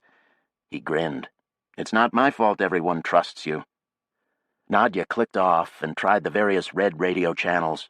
At first she couldn't find Anne, but while she was running through their channels she heard enough messages to realize that there were young Red radicals whom Anne would certainly condemn, or so she hoped, people who, with the revolt still in the balance, were busy blowing up platforms in Vastitas, slashing tents, breaking pistes, threatening to end their cooperation with the other rebels unless they were joined in their écartage and all their demands were met, etc., etc. Finally, Anne answered Nadia's call. She looked like an avenging fury, righteous and slightly mad. "Look," Nadia said to her without preamble, "an independent Mars is the best chance you'll ever have to get what you want. You try holding the revolution hostage to your concerns and people will remember, I'm warning you. You can argue all you want once we've gotten the situation under control, but until then it's just blackmail as far as I'm concerned. It's a stab in the back. You get those Reds in Sabishi to turn the city back over to its residents," Anne said angrily. "What makes you think I can tell them what to do?" "Who else if not you? What makes you think I disagree with what they're doing?" "My impression that you are a sane person, that's what." "I don't presume to order people about." "Reason with them if you can't order them. Tell them stronger revolts than ours have failed because of this kind of stupidity. Tell them to get a grip." Anne cut the connection without a reply. "Shit," Nadia said. Her AI continued to pour out news. The UNTA Expeditionary Force was coming back up from the southern highlands and appeared to be on its way to Hellas or Sabishi. Sheffield was still in the control of Subarashi. Burroughs was an open situation with security forces seemingly in control, but refugees were pouring into the city from Sirtis and elsewhere, and there was a general strike going on as well. The vids made it look like most of the populace was spending the day out on the boulevards and in the parks, demonstrating against the transitional authority or merely trying to watch what was going on. "We'll have to do something about Burroughs," Sachs said. "I know." They flew southward again, past the bump of Hecate's Tholus on the northern end of the Elysium Massif, to the South Fossa spaceport. Their flight had taken 12 hours, but they had gone west through 9 time zones and crossed the dateline at 180 degrees longitude, so it was midday Sunday when their airport bus drove to the rim of South Fossa and through the roof lock. South Fossa and the other Elysium towns, Hephaestus and Elysium Fossa, had all come out for free Mars in a big way. They made a kind of geographical unit. A southern arm of the Vastatas ice now ran between the Elysium Massif and the Great Escarpment, and though it had already been spanned by pistes on pontoon bridges, Elysium was in the process of becoming an island continent. In all 3 of its big towns, crowds had poured into the streets and occupied the city offices and the physical plants. Without the threat of attacks from orbit to back them up, the few transitional authority police in the towns had either changed into civilian clothes or melted into the crowds, or else gotten on the train to Burroughs. Elysium was uncontestedly part of free Mars. Down at the Mangalavid offices, Nadia and Sachs found that a large armed group of rebels had taken over the station and were now busy churning out 24.5 hours a day of video reports on all 4 channels, all sympathetic to the revolt, with long interviews from people in all the independent towns and stations. The timeslip was going to be devoted to a montage of the previous day's events. Some outlying mining stations in Elysium's radial cracks and in the Phlegra Montes were purely metanat operations, mostly Amex and Subarashi. These were staffed largely by new emigrants who had holed up in their camps and either gone silent or else started to threaten anyone who tried to bother them. Some even declared their intention to retake the planet or hold out until reinforcements from Earth arrived. "Ignore them," Nadia advised. "Avoid them and ignore them. Jam their communications systems if you can, and leave them alone." Reports from elsewhere on Mars were more promising. Senzeni Na was in the hands of people who called themselves Boonians, though they were not associated with Jackie. They were Issei, Nisei, Sansei, and Yonsei, who had immediately named their mohole John Boone and declared Thaumasia a Dorsa Brevia peaceful neutral place. Korolyov, now a small mining town only, had revolted almost as violently as in 61, and its citizens, many of them descendants of the old prison population, had renamed the town Sergei Pavlovich Korolyov and declared it an undocumented anarchist-free zone. The old prison compounds were to be converted into a giant bazaar and communal living space with a particular welcome made to refugees from Earth. Nicosia was likewise a free city. Cairo was under the control of Amex security. Odessa and the rest of the Hellas Basin towns were still holding firm for independence, although the Circumhellas peace had been cut in some places. The maglev train system was bad that way. The magnetic systems had to be operating for the pistes to function and the trains to move, and these systems were easy to break. For that reason, many trains were running empty or were canceled as people took to rovers or planes to make sure they didn't get stranded in the outback somewhere in vehicles that didn't even have wheels. Nadia and Sachs spent the rest of Sunday monitoring developments and making suggestions, if asked, about problem situations. In general, it seemed to Nadia that things were going well, but on Monday, bad news came in from Sabishi. The UNTA Expeditionary Force had arrived there from the Southern Highlands and retaken the surface portion of the city after a bitter all-night fight with the Red guerrillas in control of the city. The Reds and the original Sabishians had retreated into the mound maze or the outlying shelters, and the prospect of continued bloody fighting in the maze was clear. Art predicted that the security force would be unable to penetrate the maze, and so would be forced to abandon Sabishi and train or fly up to Burroughs to consolidate with the forces already there. But there was no way to be sure, and poor Sabishi was sadly battered by the assault and back in security's hands. Monday evening at dusk, Nadia went out with Sachs to get something to eat. South Fossa's canyon floor was thick with mature trees, the giant sequoias standing over an understory of pines and junipers, and, in the lower stretch of the canyon, aspens and canyon oaks. As they walked down the streamside park, Nadia and Sachs were introduced by the Mangalavid people to group after group, most of them natives, all of them unfamiliar faces, but all very happy to meet them, it was clear. It was strange to see so many people obviously, visibly happy. In normal life, Nadia realized, one simply didn't see it. Smiles everywhere, strangers talking to each other. There was more than one way for things to go when a social order disappeared.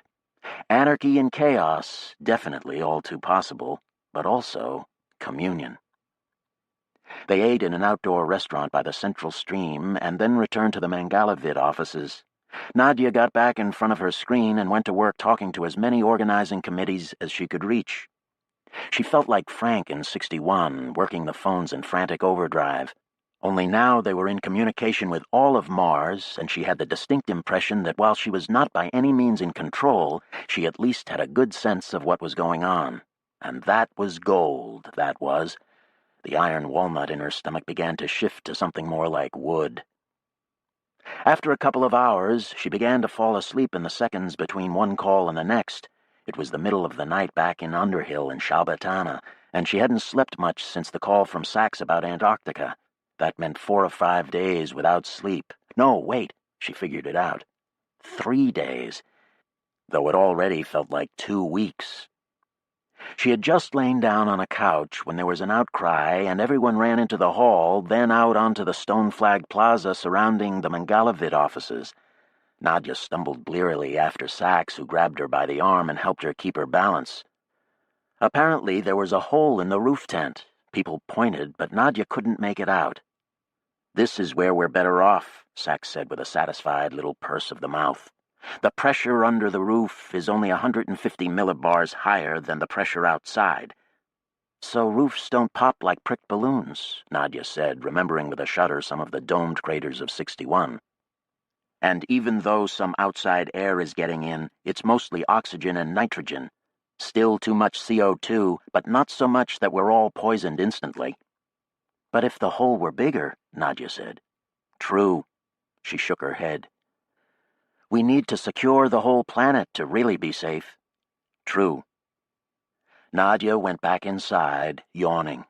She sat at her screen again and began watching the 4 Mangalavid channels, switching among them rapidly. Most of the big cities were either openly for independence or in various kinds of stalemate, with security in control of the physical plants, but nothing happening, and much of the population in the streets waiting to see what would happen next. There were a number of company towns and camps that were still supporting their metanats, but in the case of Bradbury Point and Huoxing Vallis, neighboring towns up on the Great Escarpment, their parent metanats, Amex and Majari, had been fighting each other on Earth.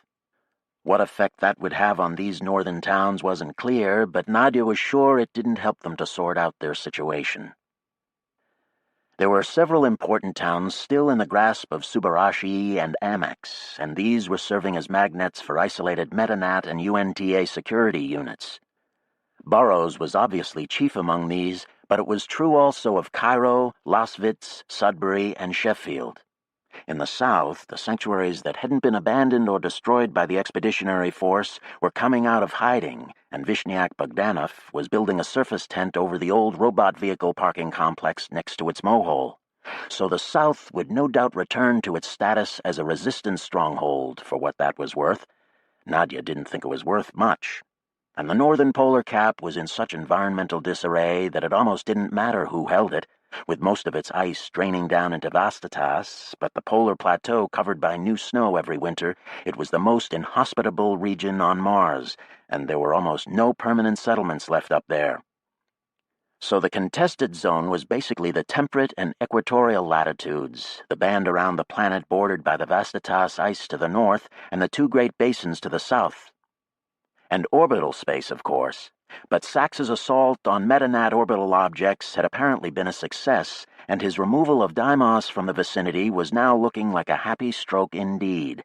The elevator, however, was still in Metanat hands, and reinforcements from Earth were due any time, and Sachs's team in Da Vinci had apparently used up most of their weaponry in the initial attack. As for the Soletta and the annular mirror, they were so big and fragile that they were impossible to defend. If someone wanted to wreck them, they probably could. But Nadia didn't see the reason for it. If it happened, she would immediately suspect Reds on their own side of doing it. And if they did, well, everyone could get by without that extra light, as they had before. She would have to ask Sachs what he thought about that, and talk to Anne about it, see what her position was, or maybe it was better not to put ideas in her head. She would have to see how it went. Now what else? She fell asleep with her head on the screen. When she woke again, she was on the couch, ravenous, and Sachs was reading her screen. "It's looking bad in Sabishi," he said when he saw her struggling up. She went to the bathroom, and when she came back she looked over his shoulder and read as he talked. "Security couldn't deal with the maze, so they've left for Burrows. But look." He had two images on screen. On top, one of Sabishi burning as ferociously as Kasave Alice had. On bottom, troops flooding into the train station in Burrows, wearing light body armor and carrying automatic weapons, their fists punching the air. Burrows was filled with groups of these security forces, it seemed, and they had taken over Branch Mesa and Double-Decker Butte for their residential quarters. So along with the UNTA troops in the city, there were now security teams from both Subarashi and Majari. In fact, all the big metanats were represented, which caused Nadia to wonder about what was really going on between them on Earth, whether they hadn't come to some sort of agreement or ad hoc alliance as a result of the crisis. She called up Art in Burrows to ask him what he thought. "Maybe these Martian units are so cut off that they're making their own peace," he said. "They might be completely on their own." "But if we're still in contact with Praxis—" "Yeah, but we surprised them. They weren't aware of the extent of sympathy for the resistance, and so we got the drop on them. Maya's strategy of lying low paid off in that sense. No, these teams could very well be on their own right now.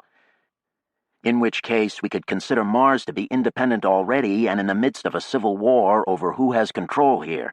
I mean, if those people in Burrows call us up and say, okay, Mars is a world. It's big enough for more than one kind of government. You have yours and we have Burrows. Don't try to take ours away from us. What are we going to say?" "I don't think anyone in Metanat security is thinking that big," Nadia said. "It's only been 3 days since things fell apart on them." She pointed to the TV screen. "See, look, there's Derek Hastings, head of the Transitional Authority. He was head of Mission Control in Houston when we flew out, and he's dangerous, smart, and very stubborn. He'll just hold on until those reinforcements land." "So what do you think we should do?" "I don't know. Can we just leave Burrows alone?" "I don't think so. We'd be much better off if we came out from behind the sun with a completed takeover. If there are beleaguered Terran troops holding out heroically in Burrows, they're almost sure to come out and save them. Call it a rescue mission and then go for the whole planet. It won't be easy to take Burrows with all those troops in it." "I know." Sachs had been asleep on another couch across the room, and now he opened one eye. "The Reds are talking about flooding it." "What?" "It's below the level of the Vastatas ice, and there's water under the ice. Without the dike—" "No," Nadia said. "There's 200,000 people in Burrows and only a few thousand security troops. What are the people supposed to do? You can't evacuate that many people. It's crazy. It's 61 all over again." The more she thought about it, the angrier she got. What can they be thinking? "Maybe it's just a threat," Art said over the screen. "Threats don't work unless the people you're threatening believe you'll carry them out." "Maybe they will believe it." Nadia shook her head. "Hastings not that stupid. Hell, he could evacuate his troops by way of the spaceport and let the population drown, and then we become monsters, and Earth would be more certain than ever to come after us. No!" She got up and went looking for some breakfast, then discovered, looking at the row of pastries in the kitchen, that her appetite was gone. She took a cup of coffee and went back to the office, watching her hands shake. In 2061, Arcadi had been faced with a splinter group which had sent a small asteroid on a collision course with the Earth. It was meant to be a threat only. But the asteroid had been blown apart in the biggest human-created explosion in history, and after that the war on Mars had suddenly become deadly in a way that it hadn't been before, and Arcadi had been helpless to stop it. And it could happen again. She walked back into the office. "We have to go to Burrows," she said to Sachs. Revolution suspends habit as well as law. But just as nature abhors a vacuum, people abhor anarchy. So habits made their first incursions into the new terrain like bacteria into rock, followed by procedures, protocols, a whole fell field of social discourse on its way to the climax forest of law. Nadia saw that some people, were indeed coming to her to resolve arguments, deferring to her judgment. She might not have been in control, but she was as close to control as they had. The universal solvent, as Art called her, or General Nadia, as Maya said nastily over the wrist, which only made Nadia shudder, as Maya knew it would. Nadia preferred something she had heard Sax say over the wrist to his faithful gang of techs, all young Saxes in the making. Nadia is the designated arbitrator. Talk to her about it. Thus, the power of names. Arbitrator rather than general. In charge of negotiating what Art was calling the phase change. She had heard him use the term in the midst of a long interview on Mangalavid with that deadpan expression of his that made it very hard to tell if he was joking or not. Oh, I don't think it's really a revolution we're seeing. No, it's a perfectly natural next step here, so it's more a kind of evolutionary or developmental thing, or what in physics they call a phase change. His subsequent comments indicated to Nadia that he did not in fact know what a phase change was, but she did, and she found the concept intriguing. Vaporization of Terran authority, condensation of local power, the thaw finally come. However you wanted to think about it. Melting occurred when the thermal energy of particles was great enough to overcome the intracrystalline forces that held them in position. So if you considered the metanat order as the crystalline structure, but then it made a huge difference whether the forces holding it together were interionic or intermolecular. Sodium chloride, interionic, melted at 801 degrees centigrade. Methane, intermolecular, at minus 183 degrees centigrade. What kind of forces, then, and how high the temperature? At this point, the analogy itself melted. But names were powerful in the human mind, no doubt about it. Phase change integrated pest management, selective disemployment.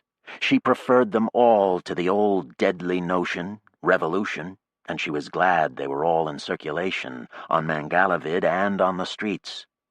But there were some 5,000 heavily armed security troops in Burroughs and Sheffield, she reminded herself, who were still thinking of themselves as police facing armed rioters, and that would have to be dealt with by more than semantics. For the most part, however, things were going better than she had hoped.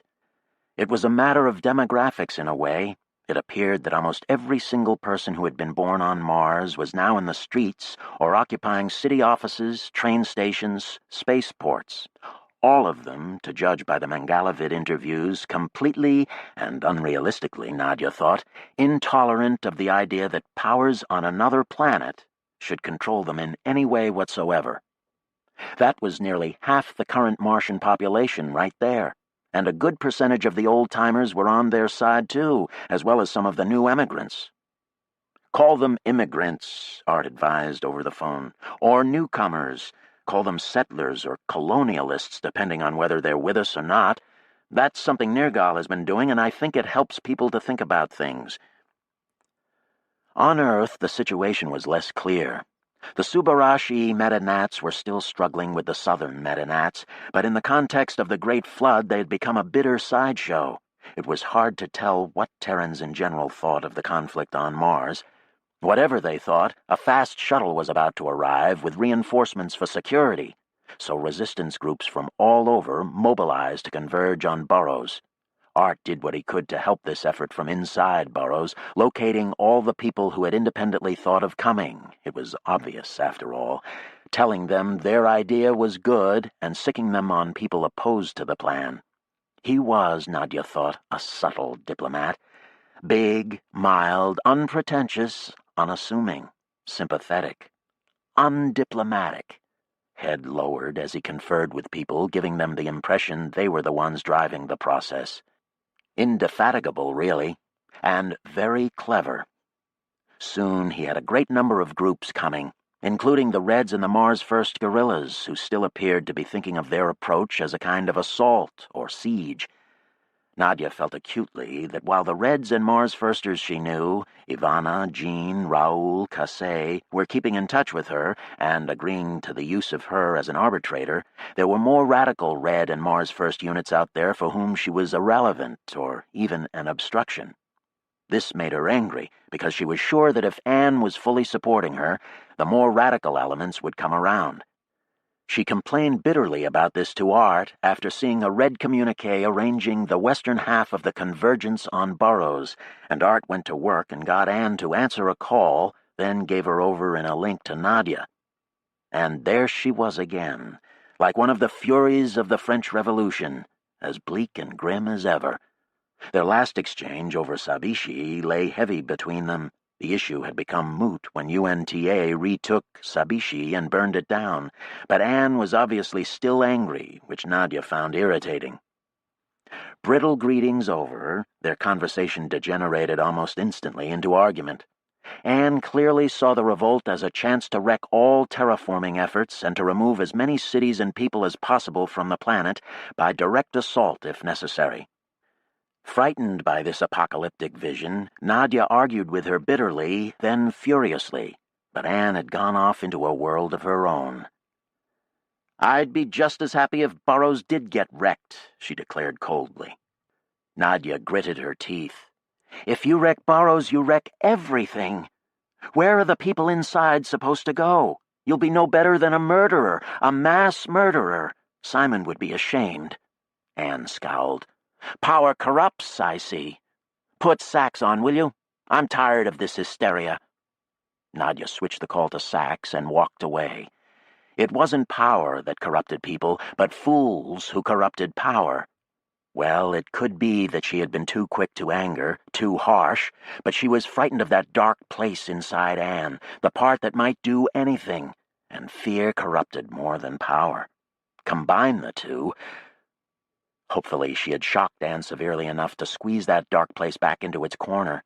Bad psychology, as Michelle pointed out gently when Nadia called him in Burrows to talk about it. A strategy resulting from fear. But she couldn't help it. She was afraid. Revolution meant shattering one structure and creating another one, but shattering was easier than creating, and so the two parts of the act weren't necessarily fated to be equally successful. In that sense, building a revolution was like building an arch. Until both columns were there and the keystone in place, practically any disruption could bring the whole thing crashing down. So on Wednesday evening, 5 days after Nadia's call from Sachs, about 100 people left for Burrows in planes, as the pistes were judged too vulnerable to sabotage.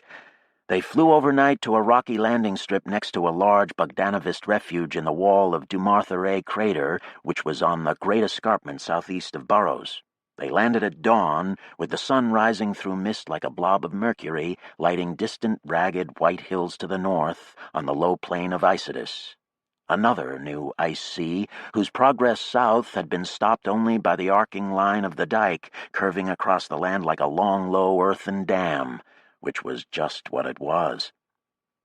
To get a better view, Nadia went up to the top floor of the Dumartha refuge, where an observation window, disguised as a horizontal crack just under the rim, gave a view down the Great Escarpment to the new dike and the ice pressing against it. For a long time she stared down at the site, sipping coffee mixed with a dose of kava. To the north was the ice sea with its clustered seracs and long pressure ridges and the flat white sheets of giant frozen-topped melt lakes. Directly below her lay the first low hills of the Great Escarpment, dotted with spiky expanses of acheron cacti sprawling over the rock like coral reefs. Staircased meadows of black-green tundra moss followed the courses of small frozen streams dropping down the escarpment. The streams in the distance looked like long algae diatoms tucked into creases in the red rock. And then in the middle distance, dividing desert from ice, ran the new dike like a raw brown scar, suturing two separate realities together. Nadia spent a long time studying it through binoculars. Its southern end was a regolith mound running up the apron of crater WG and ending right at WG's rim, which was about half a kilometer above the datum, well above the expected sea level. The dike ran northwest from WG, and from her prospect high on the escarpment, Nadia could see about 40 kilometers of it before it disappeared over the horizon just to the west of crater XH. XH was surrounded by ice almost to its rim, so that its round interior was like an odd red sinkhole. Everywhere else the ice had pressed right up against the dike for as far as Nadia could see. The desert side of the dike appeared to be some 200 meters high, although it was difficult to judge, as there was a broad trench underneath the dike. On the other side, the ice bulked quite high, halfway up or more. The dike was about 300 meters wide at the top. That much displaced regolith, Nadia whistled respectfully, represented several years of work by a very large team of robot drag lines and canal diggers. But loose regolith. It seemed to her that huge as the dike was on any human scale, it was still not much to contain an ocean of ice. And ice was the easy part.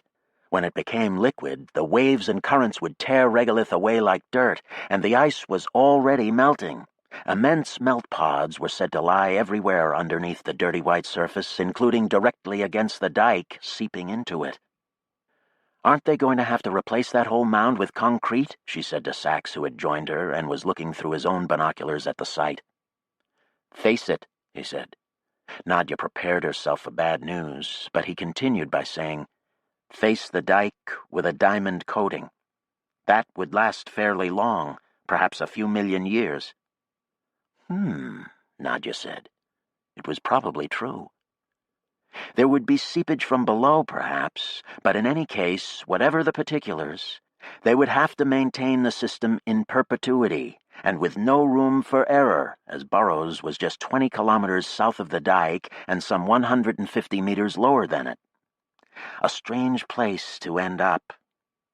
Nadia trained her binoculars in the direction of the city, but it lay just over her horizon, about 70 kilometers to the northwest.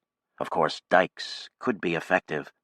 Holland's dikes had held for centuries, protecting millions of people and hundreds of square kilometers right up until the recent flood, and even now those great dikes were holding and would be broached first by flanking floods through Germany and Belgium. Certainly dikes could be effective, but it was a strange fate nevertheless. Nadia pointed her binoculars along the ragged rock of the great escarpment. What looked like flowers in the distance were actually massive lumps of coral cactus. A stream looked like a staircase made of lily pads.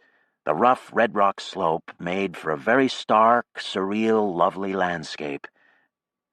Nadia was pierced by an unexpected paroxysm of fear that something might go wrong and she might suddenly be killed, prevented from witnessing any more of this world and its evolution.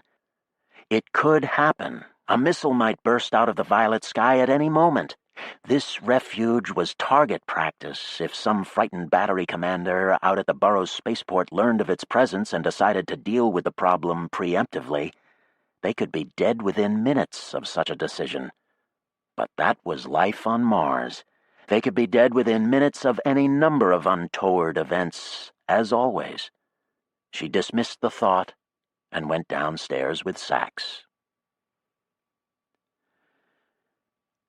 She wanted to go into Burroughs and see things, to be on the scene and judge for herself, walk around and observe the citizens of the town, see what they were doing and saying. Late on Thursday, she said to Sachs, "Let's go in and have a look." But it seemed to be impossible. "Security is heavy at all the gates," Maya told her over the wrist, "and the trains coming in are checked at the stations very closely. Same with the subway to the spaceport. The city is closed. In effect, we're hostages." "We can see what's happening on screen," Sachs pointed out. "It doesn't matter." Unhappily, Nadia agreed. Shikata Ganai, apparently. But she didn't like the situation, which seemed to her to be rapidly approaching a stalemate, at least locally, and she was intensely curious about conditions in Burroughs. "Tell me what it's like," she asked Maya over their phone link. "Well, they've got control of the infrastructure," Maya said. "Physical plant, gates, and so on. But there aren't enough of them to force people to stay indoors, or go to work, of course, or anything else. So they don't seem to know what to do next." Nadia could understand that, as she too felt at a loss. More security forces were coming into the city every hour, on trains from tent towns they had given up on. These new arrivals joined their fellow troops and stayed near the physical plant and the city offices, getting around in heavily armed groups, unmolested. They were housed in residential quarters in Branch Mesa, Double-Decker Butte, and Black Cirrus Mesa, and their leaders were meeting more or less continuously at the UNTA headquarters in Table Mountain. But the leaders were issuing no orders, so things were in an uneasy suspension.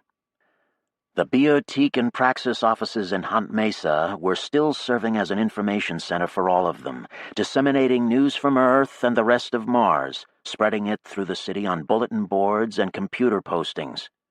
These media, along with Mangalavid and other private channels, meant that everyone was well informed concerning the latest developments. On the great boulevards and in the parks, some big crowds congregated from time to time, but more often people were scattered in scores of small groups, milling around in a kind of active paralysis, something between a general strike and a hostage crisis. Everyone was waiting to see what would happen next. People seemed in good spirits. Many shops and restaurants were still open, and video interviews taped in them were friendly. Watching them while jamming down a meal, Nadia felt an aching desire to be in there, to talk to people herself. Around 10 that night, realizing she was hours from sleep, she called Maya again and asked her if she would don vidcam glasses and go on a walk for her around the city. Maya, just as antsy as Nadia, if not more so, was happy to oblige. Soon Maya was out of the safe house, wearing vid specs and transmitting images of what she looked at to Nadia, who sat apprehensively in a chair before a screen in the Dumartharay Refuge common room. Sachs and several others ended up looking over Nadia's shoulders, and together they watched the bouncing image Maya got with her vidcam and listened to her running commentary. She walked swiftly down Great Escarpment Boulevard toward the Central Valley. Once down among the cart vendors in the upper end of Canal Park, she slowed her pace and looked around slowly to give Nadia a panning shot of the scene. People were out and about everywhere, talking in groups, enjoying a kind of festival atmosphere. Two women next to Maya struck up an animated conversation about Sheffield. A group of newcomers came right up to Maya and asked her what was going to happen next, apparently confident that she would know. "Simply because I'm so old," Maya noted with disgust when they had left. It almost made Nadia smile. But then some young people recognized Maya as herself and came over to greet her happily. Nadia watched this encounter from Maya's point of view, noting how starstruck the people seemed. So this is what the world looked like to Maya. No wonder she thought she was so special, with people looking at her like that, as if she were a dangerous goddess just stepped out of a myth. It was disturbing in more senses than one. It seemed to Nadia that her old companion was in danger of being arrested by security, and she said as much over the wrist. But the view on screen waggled from side to side as Maya shook her head. "See how there aren't any cops in sight?" Maya said. "Security is all concentrated around the gates and the train stations, and I stay away from them. Besides, why should they bother to arrest me? In effect, they have this whole city arrested." She tracked an armored vehicle as it drove down the grassy boulevard and passed without slowing down, as if to illustrate her point.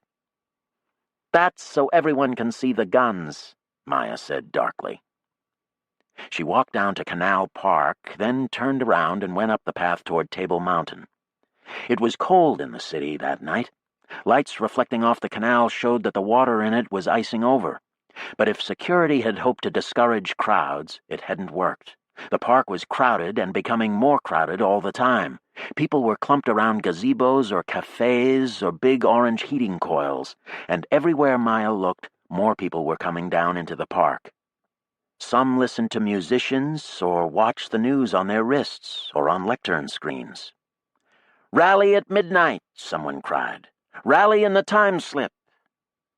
"I haven't heard anything about this," Maya said apprehensively.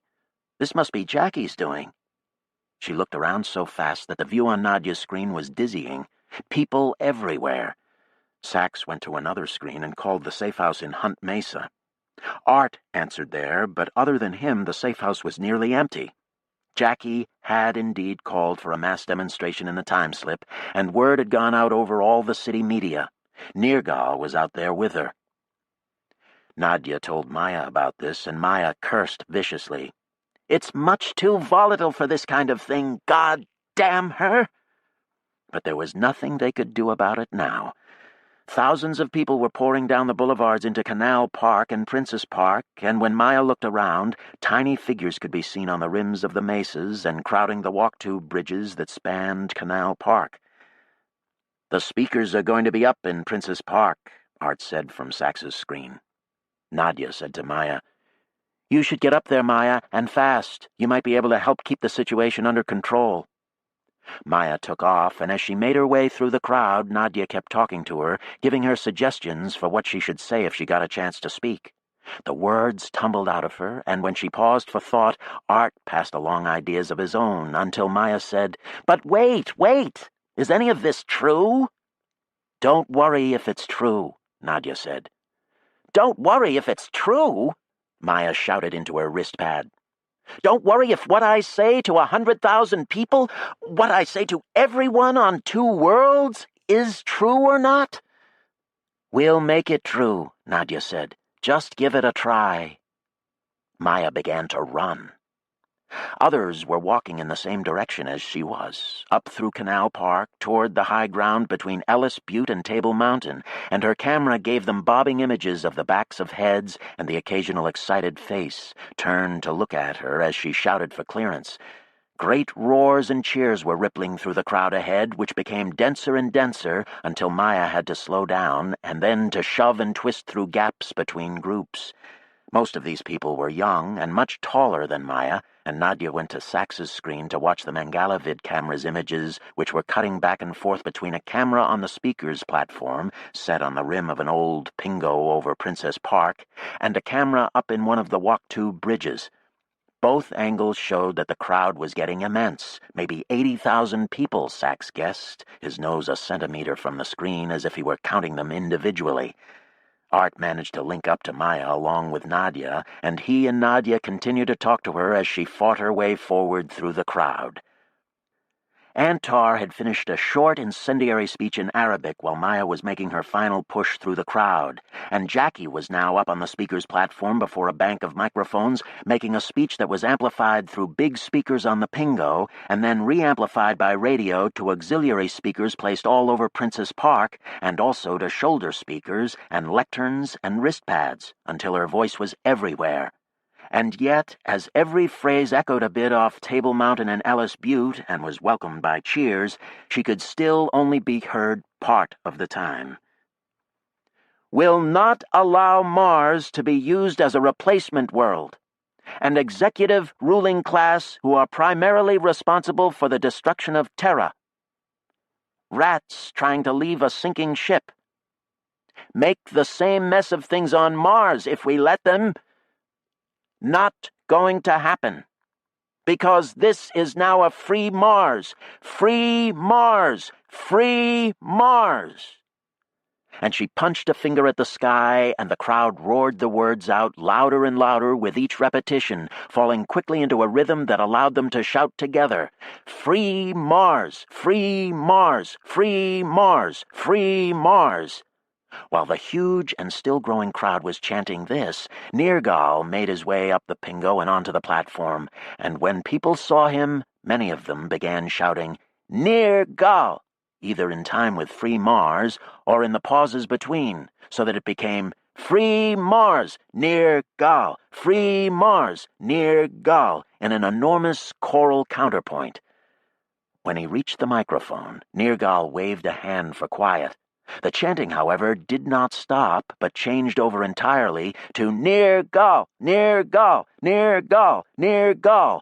with an enthusiasm that was palpable, vibrating in the sound of that great collective voice, as if every single person out there was one of his friends and enormously pleased at his appearance. And, Nadia thought, he had been traveling for so much of his life that this might not be all that far from the truth. The chanting slowly diminished until the crowd noise was a general buzz, quite loud, above which Nergal's amplified greeting could be heard pretty well.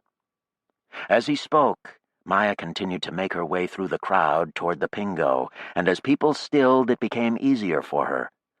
Then, when Nergal began to speak, she stopped as well and just watched him, sometimes remembering to move forward during the cheers and applause that ended many sentences. His speaking style was low-key, calm, friendly, slow. It was easier to hear him.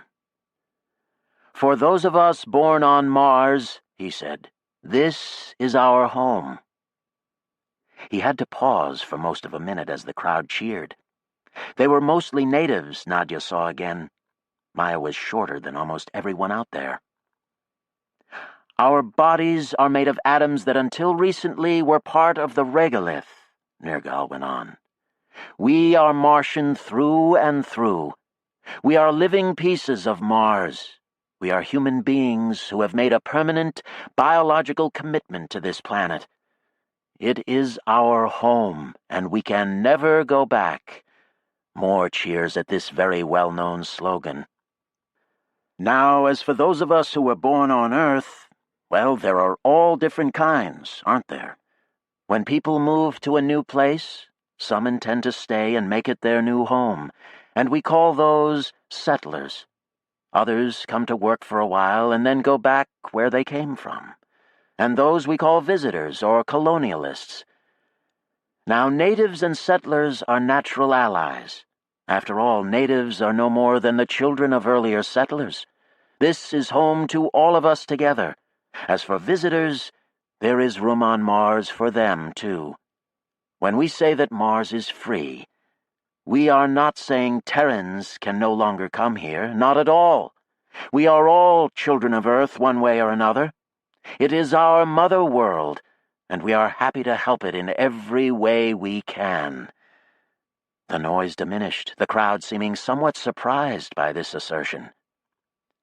"But the obvious fact," Nergal went on, "is that what happens here on Mars should not be decided by colonialists or by anyone back on Earth." Cheers began, drowning out some of what he said. "A simple statement of our desire for self-determination, our natural right, the driving force of human history. We are not a colony, and we won't be treated as one. There is no such thing as a colony anymore. We are a free Mars." More cheers, louder than ever, flowing into more chanting of "Free Mars! Free Mars!" Nergal interrupted the chanting. "What we intend to do now, as free Martians, is to welcome every Terran who wants to come to us, whether to live here for a time and then go back, or else to settle here permanently. And we intend also to do everything we can to help Earth in its current environmental crisis. We have some expertise with flooding." Cheers. "And we can help. But this help, from now on, will no longer come mediated by metanationals, exacting their profits from the exchange. It will come as a free gift. It will benefit the people of Earth more than anything that could be extracted from us as a colony. This is true in the strict literal sense of the amount of resources and work that will be transferred from Mars to Earth, and so we hope and trust that everyone on both worlds will welcome the emergence of a free Mars." And he stepped back and waved a hand, and the cheering and chanting erupted again. Nergal stood on the platform, smiling and waving, looking pleased, but somewhat at a loss concerning what to do next. All through his speech, Maya had continued to inch forward during the cheering, and now Nadia could see by her vidcam image that she was at the platform's edge, standing in the first row of people. Her arms blocked the image again and again, and Nergal caught sight of the waving and looked at her. When he saw who she was, he smiled and came right over and helped boost her onto the platform. He led her over to the microphones, and Nadia caught a final image of a surprised and displeased Jackie Boone before Maya whipped off her vidcam spectacles. The image on Nadia's screen swung wildly and ended up showing the planks of the platform. Nadia cursed and hurried over to Sax's screen, her heart in her throat. Sax still had the Mangalavid image, now taken from the camera on the walk tube arching from Ellis Butte to Table Mountain. From this angle they could see the sea of people surrounding the Pingo and filling the city's central valley far down into Canal Park. It had to be most of the people in Burroughs, surely. On the makeshift stage, Jackie appeared to be shouting into Nergal's ear. Nergal didn't respond to her, and in the middle of her exhortation he went up to the mics. Maya looked small and old next to Jackie, but she was drawn up like an eagle, and when Nergal said into the mics, "We have Maya Toitovna," the cheers were huge. Maya made chopping motions as she walked forward and said into the mics, "Quiet, quiet! Thank you, thank you! Be quiet! We have some serious announcements to make here as well." "Jesus, Maya," Nadia said, clutching the back of Sax's chair. "Mars is now independent, yes. Quiet! But as Nergal just said, this does not mean we exist in isolation from Earth. This is impossible. We are claiming sovereignty according to international law, and we appeal to the World Court to confirm this legal status immediately. We have signed preliminary treaties affirming this independence and establishing diplomatic relations with Switzerland, India, and China. We have also initiated a non-exclusive economic partnership with the organization Praxis. This, like all arrangements we will make, will be not-for-profit and designed to maximally benefit both worlds. All these treaties taken together begin the creation of our formal, legal, semi-autonomous relationship with the various legal bodies of Earth. We fully expect immediate confirmation and ratification of all these agreements by the World Court, the United Nations, and all other relevant bodies." Cheers followed this announcement, and though they weren't as loud as they had been for Nergal, Maya allowed them to go on. When they had died down a bit, she continued. "As for the situation here on Mars, our intentions are to meet here in Burroughs immediately and use the Dorsa Brevia Declaration as the starting point for the establishment of a free Martian government." Cheers again, much more enthusiastic. "Yes, yes," Maya said impatiently, trying to cut them off again. "Quiet, listen. Before any of that, we must address the problem of opposition.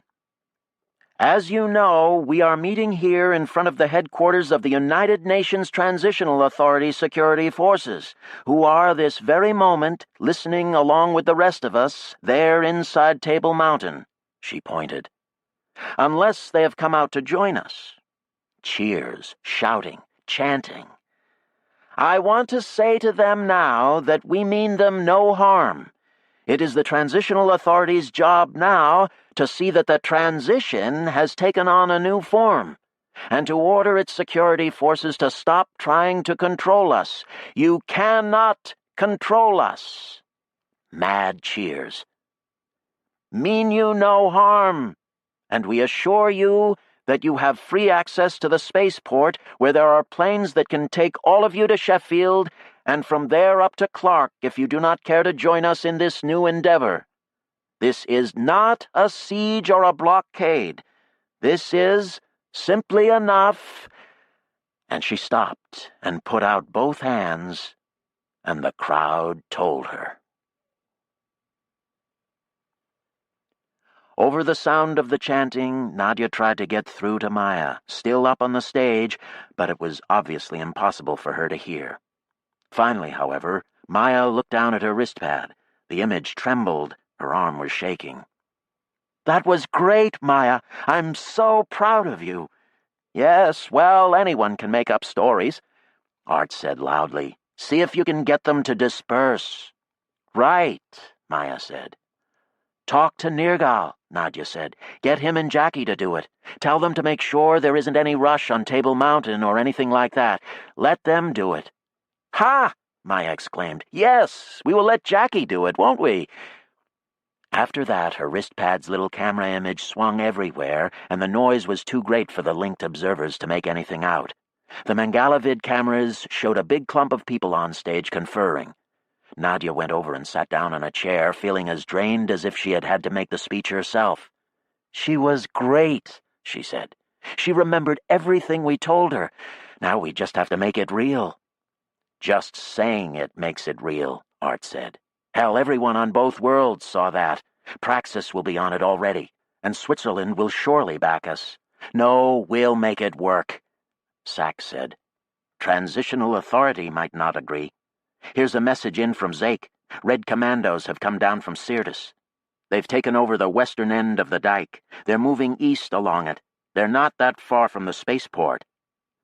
"That's just what we want to avoid," Nadia cried. "What do they think they're doing?" Sachs shrugged. "Security isn't going to like that at all," Art said. "We should talk to them directly," Nadia said, thinking it over. "I used to talk to Hastings when he was mission control. I don't remember much about him, but I don't think he was any kind of screaming, crazy person." "Couldn't hurt to find out what he's thinking," Art said. So she went to a quiet room and got on a screen and made a call to UNTA headquarters in Table Mountain and identified herself. Though it was now about 2 in the morning, she got through to Hastings in about 5 minutes. She recognized him immediately, though she would have said she had long since forgotten his face. A short, thin-faced, harried technocrat with a bit of a temper. When he saw her on his screen, he grimaced. "You people again. We sent the wrong 100, I've always said that." "No doubt." Nadia studied his face, trying to imagine what kind of man could have headed mission control in one century and the Transitional Authority in the next. He had been irritated with them frequently when they were on the Ares, haranguing them for every little deviation from the regulations and getting truly furious when they temporarily stopped sending back video late in the trip. A rules and regs bureaucrat, the kind of man Arkady had despised, but a man you could reason with. Or so it seemed to her at first. She argued with him for 10 or 15 minutes, telling him that the demonstration he had just witnessed outside in the park was part of what had happened everywhere on Mars, that the whole planet had turned against them, that they were free to go to the spaceport and leave. "We're not going to leave," Hastings said. His UNTA forces controlled the physical plant, he told her, and therefore the city was his. The Reds might take over the dike, but there was no chance they would broach it because there were 200,000 people in the city who were in effect hostages. Expert reinforcements were due to arrive with the next continuous shuttle, which was going to make its orbital insertion in the next 24 hours. So the speeches meant nothing. Posturing only. He was calm as he told Nadia this. If he hadn't been so disgusted, Nadia might even have called him complacent. It seemed more than likely that he had orders from home, telling him to sit tight in Burroughs and wait for the reinforcements. No doubt the UNTA division in Sheffield had been told the same. And with Burroughs and Sheffield still in their hands, and reinforcements due any minute, it wasn't surprising they thought they had the upper hand. One might even say they were justified. "When people come to their senses," Hastings said to her sternly, "we'll be in control here again. The only thing that really matters now is the Antarctic flood anyway. It's crucial to support the Earth in its time of need." Nadia gave up. Hastings was clearly a stubborn man, and besides, he had a point. Several points. So she ended the conference as politely as she could, asking to get back to him later in what she hoped was Art's diplomatic style. Then she went back out to the others. As the night went on, they continued to monitor reports coming in from Burroughs and elsewhere. Too much was happening to allow Nadia to feel comfortable going to bed, and apparently Sachs and Steve and Marion and the other Bogdanovists in Dumar-Thurey felt similarly. So they sat slumped in their chairs, sandy-eyed and aching as the hours passed and the images on the screen flickered. Clearly, some of the Reds were detaching from the main resistance coalition, following some sort of agenda of their own, escalating their campaign of sabotage and direct assault all over the planet, taking small stations by force, and then, as often as not, putting the occupants in cars and blowing the stations up. Another Red Army also successfully stormed the physical plant in Cairo, killing many of the security guards inside and getting the rest to surrender. This victory had encouraged them, but elsewhere the results weren't so good. It appeared from some scattered survivors' calls that a Red attack on the occupied physical plant in Laswitz had destroyed it and massively broached the tent, so that those who hadn't managed to get into secure buildings or out into cars had died. "What are they doing?" Nadia cried. But no one answered her. These groups were not returning her calls, and neither was Anne. "I wish they would at least discuss their plans with the rest of us," Nadia said fearfully. "We can't let things spiral out of control. It's too dangerous." Sachs was pursing his lips, looking uneasy. They went to the commons to get some breakfast and then some rest. Nadia had to force herself to eat. It was exactly a week since Sachs's first call, and she couldn't recall anything she had eaten in that week. Indeed, on reflection, she found she was ravenous. She began to shovel down scrambled eggs. When they were almost done eating, Sachs leaned over and said, "You mentioned discussing plans." "What?" Nadia said, her fork stalled halfway to her face. "Well, this incoming shuttle with the security task force on board." "What about it?" After the flight over Casey Vallis, she didn't trust Sachs to be rational. The fork in her hand began to tremble visibly. He said, "Well, I have a plan. My group in Da Vinci thought of it, actually." Nadia tried to steady the fork. "Tell me." The rest of that day was a blur to Nadia as she abandoned any attempt to rest and tried to reach Red groups and worked with Art drafting messages to Earth and told Maya and Nergal and the rest in Burroughs about Sachs's latest. It seemed that the pace of events, already accelerated, had caught gears with something spinning madly and had now accelerated out of anyone's control, leaving no time to eat or sleep or go to the bathroom. But all those things had to be done, and so she staggered down to the women's room and took a long shower, then ate a Spartan lunch of bread and cheese, and then stretched out on a couch and caught some sleep. But it was the kind of restless, shallow sleep in which her mind continued to tick over, thinking fuzzy, distorted thoughts about the events of the day, incorporating the voices there in the room with her. Nergal and Jackie were not getting along. Was this a problem for the rest of them? Then she was up again, as exhausted as before. The people in the room were still talking about Jackie and Nergal. Nadia went off to the bathroom and then hunted for coffee. Zeke and Nazik and a large Arab contingent had arrived at Dumartha while she was sleeping, and now Zeke stuck his head into the kitchen. "Sachs says the shuttle is about to arrive." Dumartha was only 6 degrees north of the equator, and so they were well situated to see this particular aerobraking, which was going to happen just after sunset. The weather cooperated, and the sky was cloudless and very clear. The sun dropped, the eastern sky darkened, and the arch of colors above Sirius to the west was a spectrum array, shading through yellow, orange, a narrow pale streak of green, teal blue, and indigo. Then the sun disappeared over the black hills, and the sky colors deepened and turned transparent, as if the dome of the sky had suddenly grown 100 times larger. And in the midst of this color, between the two evening stars, a third white star burst into being and shot up the sky, leaving a short, straight contrail.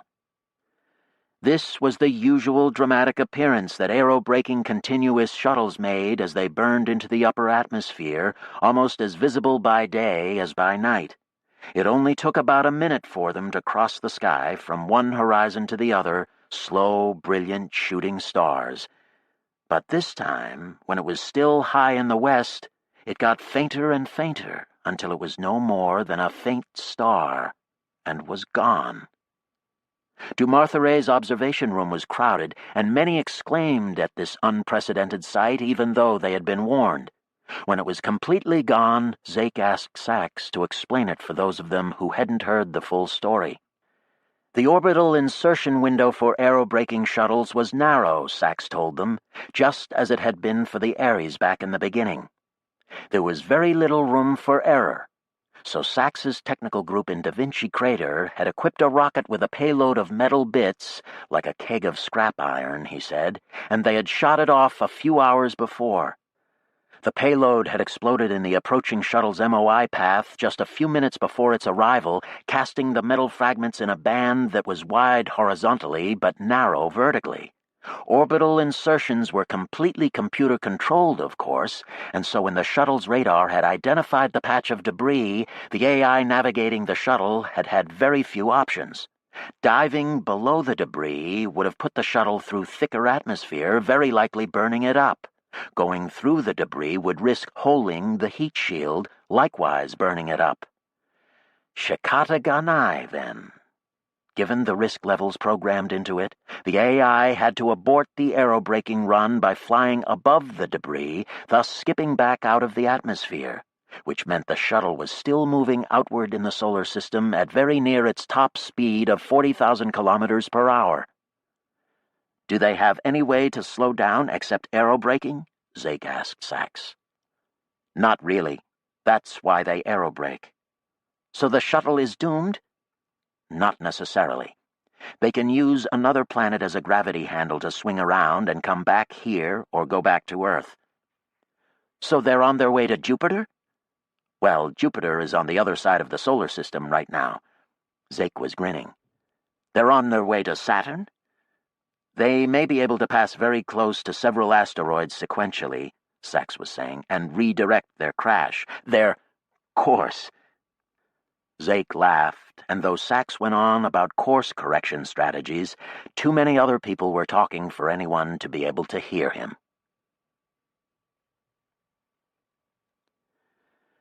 So they no longer had to worry about security reinforcements from Earth, at least not immediately. But Nadia thought that this fact might make the UNTA police in Burroughs feel trapped and thus more dangerous to them. And at the same time, the Reds were continuing to move north of the city, which no doubt added to security's trapped feeling.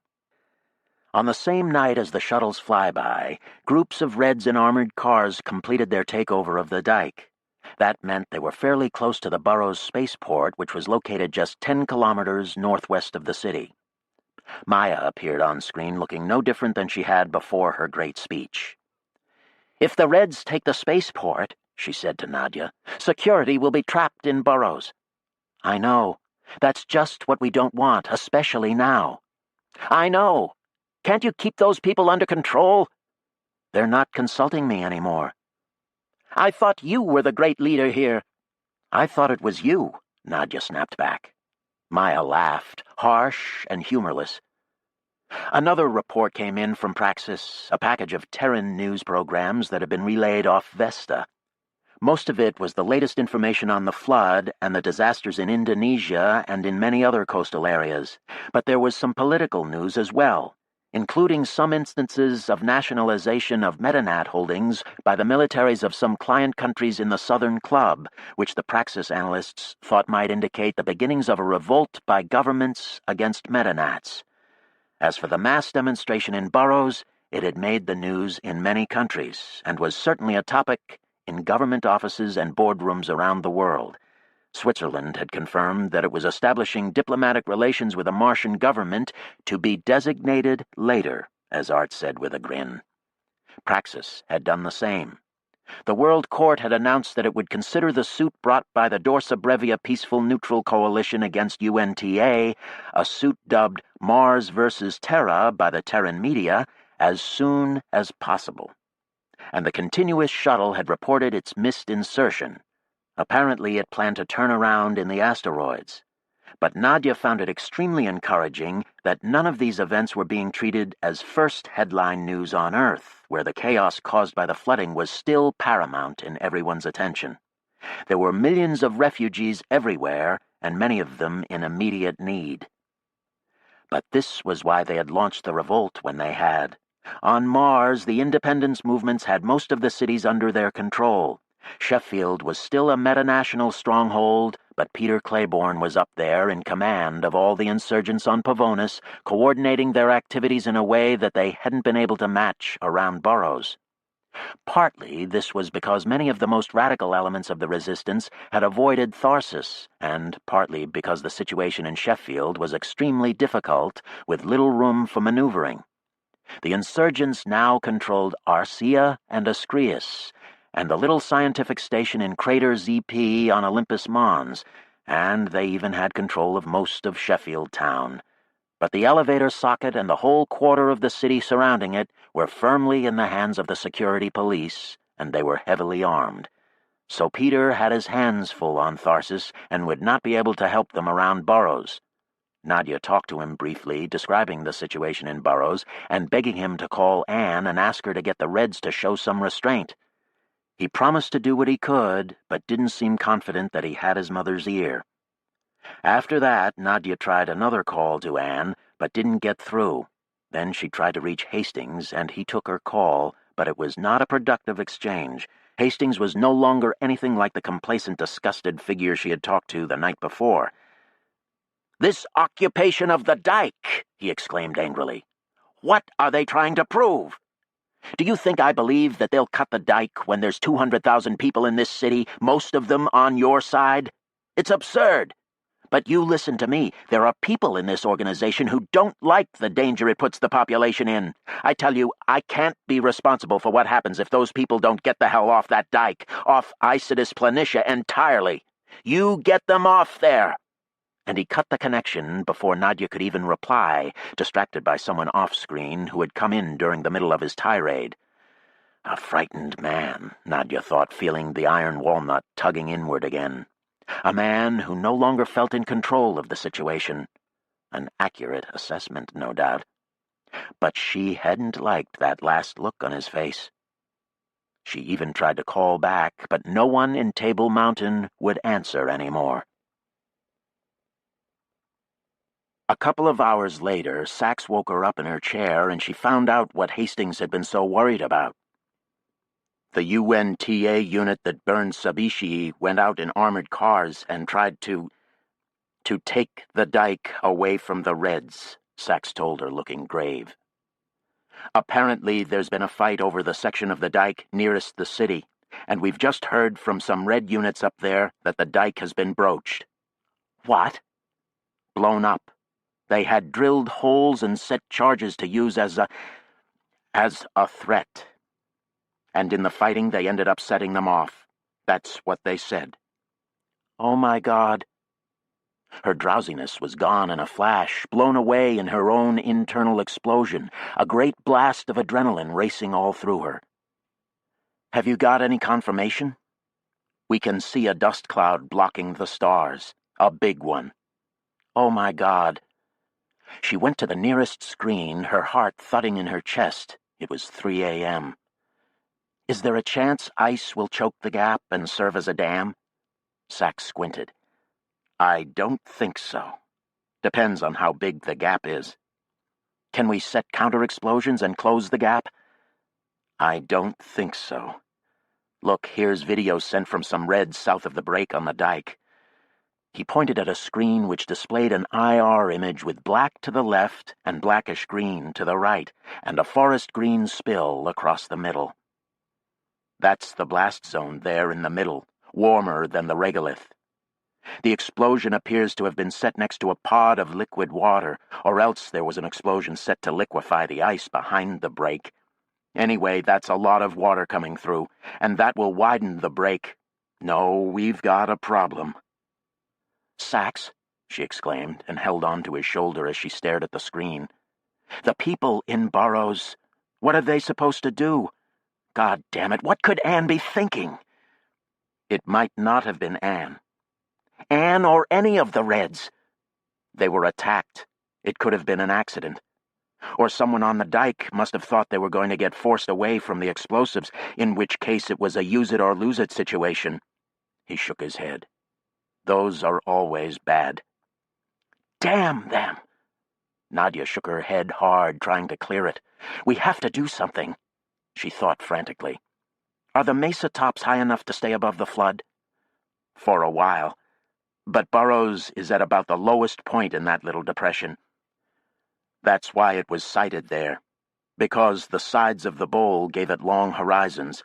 No, the mesa tops will get covered too. I can't be sure how long it will take because I'm not sure of the flow rate.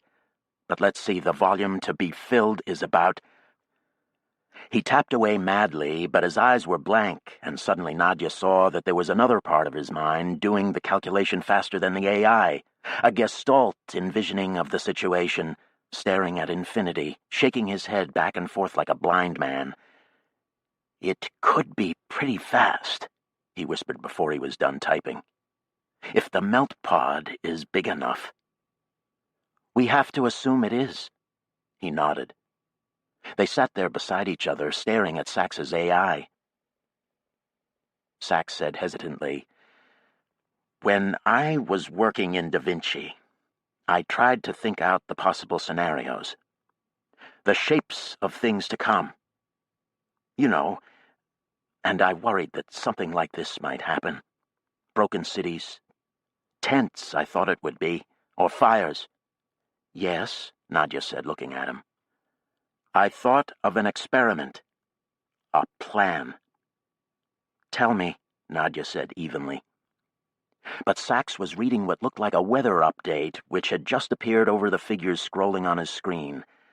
Nadia patiently waited him out, and when he looked up from his AI again, she said, "Well?" "There's a high-pressure cell coming down Syrtis from Xanthi. It should be here today, tomorrow. On Isidis Planitia, the air pressure will be about 340 millibars, with roughly 45% nitrogen, 40% oxygen, and 15% carbon dioxide. Sax, I don't care about the weather." "It's breathable," he said. He eyed her with that reptile expression of his, like a lizard or a dragon, or some cold post-human creature fit to inhabit the vacuum. "Almost breathable. If you filter the CO2, and we can do that. We manufactured face masks in Da Vinci. They're made from a zirconium alloy lattice. It's simple. CO2 molecules are bigger than oxygen or nitrogen molecules, so we made a molecular sieve filter.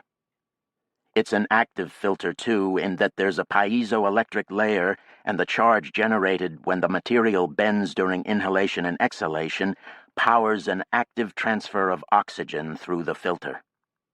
"What about dust?" Nadia said. "It's a set of filters graded by size. First it stops dust, then fines, then CO2. He looked up at Nadia. "I just thought people might need to get out of a city. So we made 500,000 of them.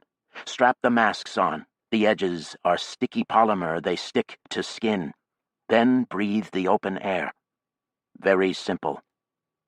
"So we evacuate boroughs?" "I don't see any alternative.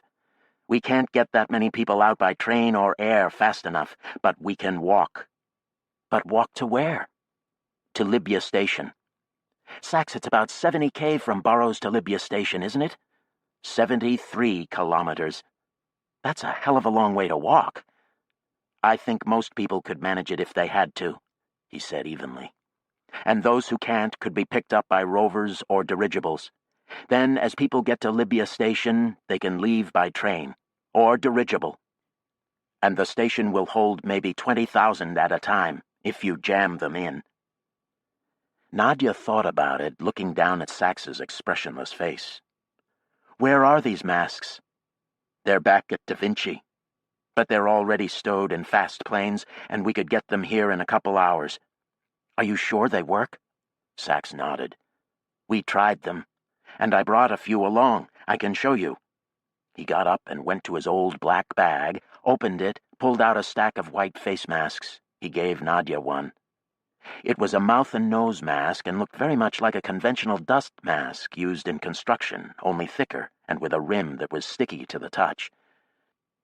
Nadia inspected it, put it over her head, tightened the thin strap. She could breathe through it as easily as through a dust mask. No sensation of obstruction at all. The seal seemed good. "I want to try it outside," she said. First, Sax sent word to Da Vinci to fly the masks over, and then they went down to the refuge lock. Word of the plan and the trial had gotten around, and all the masks Sachs had brought were quickly spoken for. Going out along with Nadia and Sachs were about 10 other people, including Zeke and Nazik and Spencer Jackson, who had arrived at Dumartha about an hour before.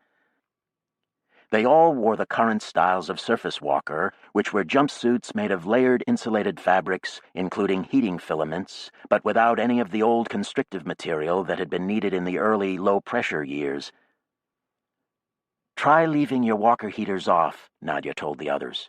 "That way we can see what the cold feels like if you're wearing city clothes." They put the masks over their faces and went into the garage lock. The air in it got very cold very fast. And then the outer door opened. They walked out onto the surface. It was cold. The shock of it hit Nadia in the forehead and the eyes. It was hard not to gasp a little. Going from 500 millibars to 340 would no doubt account for that. Her eyes were running, her nose as well. She breathed out, breathed in. Her lungs ached with the cold. Her eyes were right out in the wind. That was the sensation that most struck her, the exposure of her eyes. She shivered as the cold penetrated her walker's fabrics and the inside of her chest. The chill had a Siberian edge to it, she thought. 260 degrees Kelvin, minus 13 degrees centigrade. Not that bad, really. She just wasn't used to it. Her hands and feet had gotten chilled many a time on Mars, but it had been years and years, over a century in fact, since her head and lungs had felt the cold like this. The others were talking loudly to each other, their voices sounding funny in the open air. No helmet intercoms. Her walker's neck ring, where the helmet ought to have rested, was extremely cold on her collarbones and the back of her neck. The ancient broken black rock of the great escarpment was covered with a thin night frost. She had peripheral vision such as she never had in a helmet. Wind. Tears running down her cheeks from the cold. She felt no particular emotion. She was surprised by how things looked unobstructed by a faceplate or any other window. They had a sharp-edged, hallucinatory clarity, even in starlight. The sky in the east was a rich, pre-dawn Prussian blue, with high cirrus clouds already catching the light like pink mare's tails. The ragged corrugations of the great escarpment were gray on black in the starlight, lined with black shadows. The wind in her eyes. People were talking without intercoms, their voices thin and disembodied, their mouths hidden by the masks. There was no mechanical hum, buzz, hiss, or whoosh. After over a century of such noise, the windy silence of the outdoors was strange, a kind of aural hollowness. Nazik looked like she was wearing a Bedouin veil. "It's cold," she said to Nadia. "My ears are burning. I can feel the wind on my eyes, on my face." "How long will the filters last?" Nadia said to Sachs, speaking loudly to be sure she was heard. 100 hours. Too bad people have to breathe out through them. That would add a lot more CO2 to the filter. Yes, but I couldn't see a simple way around it. They were standing on the surface of Mars, bareheaded, breathing the air with the aid of nothing more than a filter mask. The air was thin, Nadia judged, but she didn't feel lightheaded. The high percentage of oxygen was making up for the low atmospheric pressure. It was the partial pressure of oxygen that counted, and so with the percentage of oxygen in the atmosphere so high, Zeke said, "Is this the first time anyone's done this?" "No," Sachs said. "We did it a lot in Da Vinci." "It feels good. It's not as cold as I thought it would be." "And if you walk hard," Sachs said, "you'll warm up." They walked around a bit, careful of their footing in the dark. It was quite cold no matter what, Zeke said. "We should go back in," Nadia said. "You should stay out and see the dawn," Sachs said. "It's nice without helmets." Nadia, surprised to hear such a sentiment coming from him, said, "We can see other dawns. Right now we have a lot to talk about. Besides, it's cold." "It feels good," Sachs said. "Look, there's Kerguelen cabbage. And sandwort." He kneeled, brushed a hairy leaf aside to show them a hidden white flower, barely visible in the pre-dawn light. Nadia stared at him. "Come on in," she said. So they went back. They took their masks off inside the lock, and then they were back in the refuge's changing room, rubbing their eyes and blowing into their gloved hands. It wasn't so cold. The air tasted sweet. Nadia pulled off her gloves and felt her nose. The flesh was chilled, but it wasn't the white cold of incipient frostbite. She looked at Sax, whose eyes were gleaming with a wild expression, very unlike him, a strange and somehow moving sight. They all looked excited for that matter, stuffed to the edge of laughter with a peculiar exhilaration, edged by the dangerous situation down the slope in Burrows. "I've been trying to get the oxygen levels up for years," Sax was saying to Nazik and Spencer and Steve. Spencer said, "I thought that was to get your fire in Cassay Vallis to burn hard." "Oh, no. As far as fire goes, once you've got a certain amount of oxygen, it's more a matter of aridity and what materials there are to burn. No, this was to get the partial pressure of oxygen up so that people and animals could breathe it, if only the carbon dioxide were reduced." "So have you made animal masks?" They laughed and went up to the refuge commons, and Zake set about making coffee while they talked over the walk and touched each other on the cheek to compare coldnesses. "What about getting people out of the city?" Nadia said to Sax suddenly. "What if security keeps the gates closed?" "Cut the tent," he said. "We should anyway to get people out faster, but I don't think they'll keep the gates closed." "They're going out to the spaceport," someone shouted from the comm room. "The security forces are taking the subway out to the spaceport. They're abandoning ship, the bastards, and Michelle says the train station, South Station, has been wrecked." This caused a clamor. Through it, Nadia said to Sax, "Let's tell Hunt Mesa the plan and get down there and meet the masks." Sax nodded.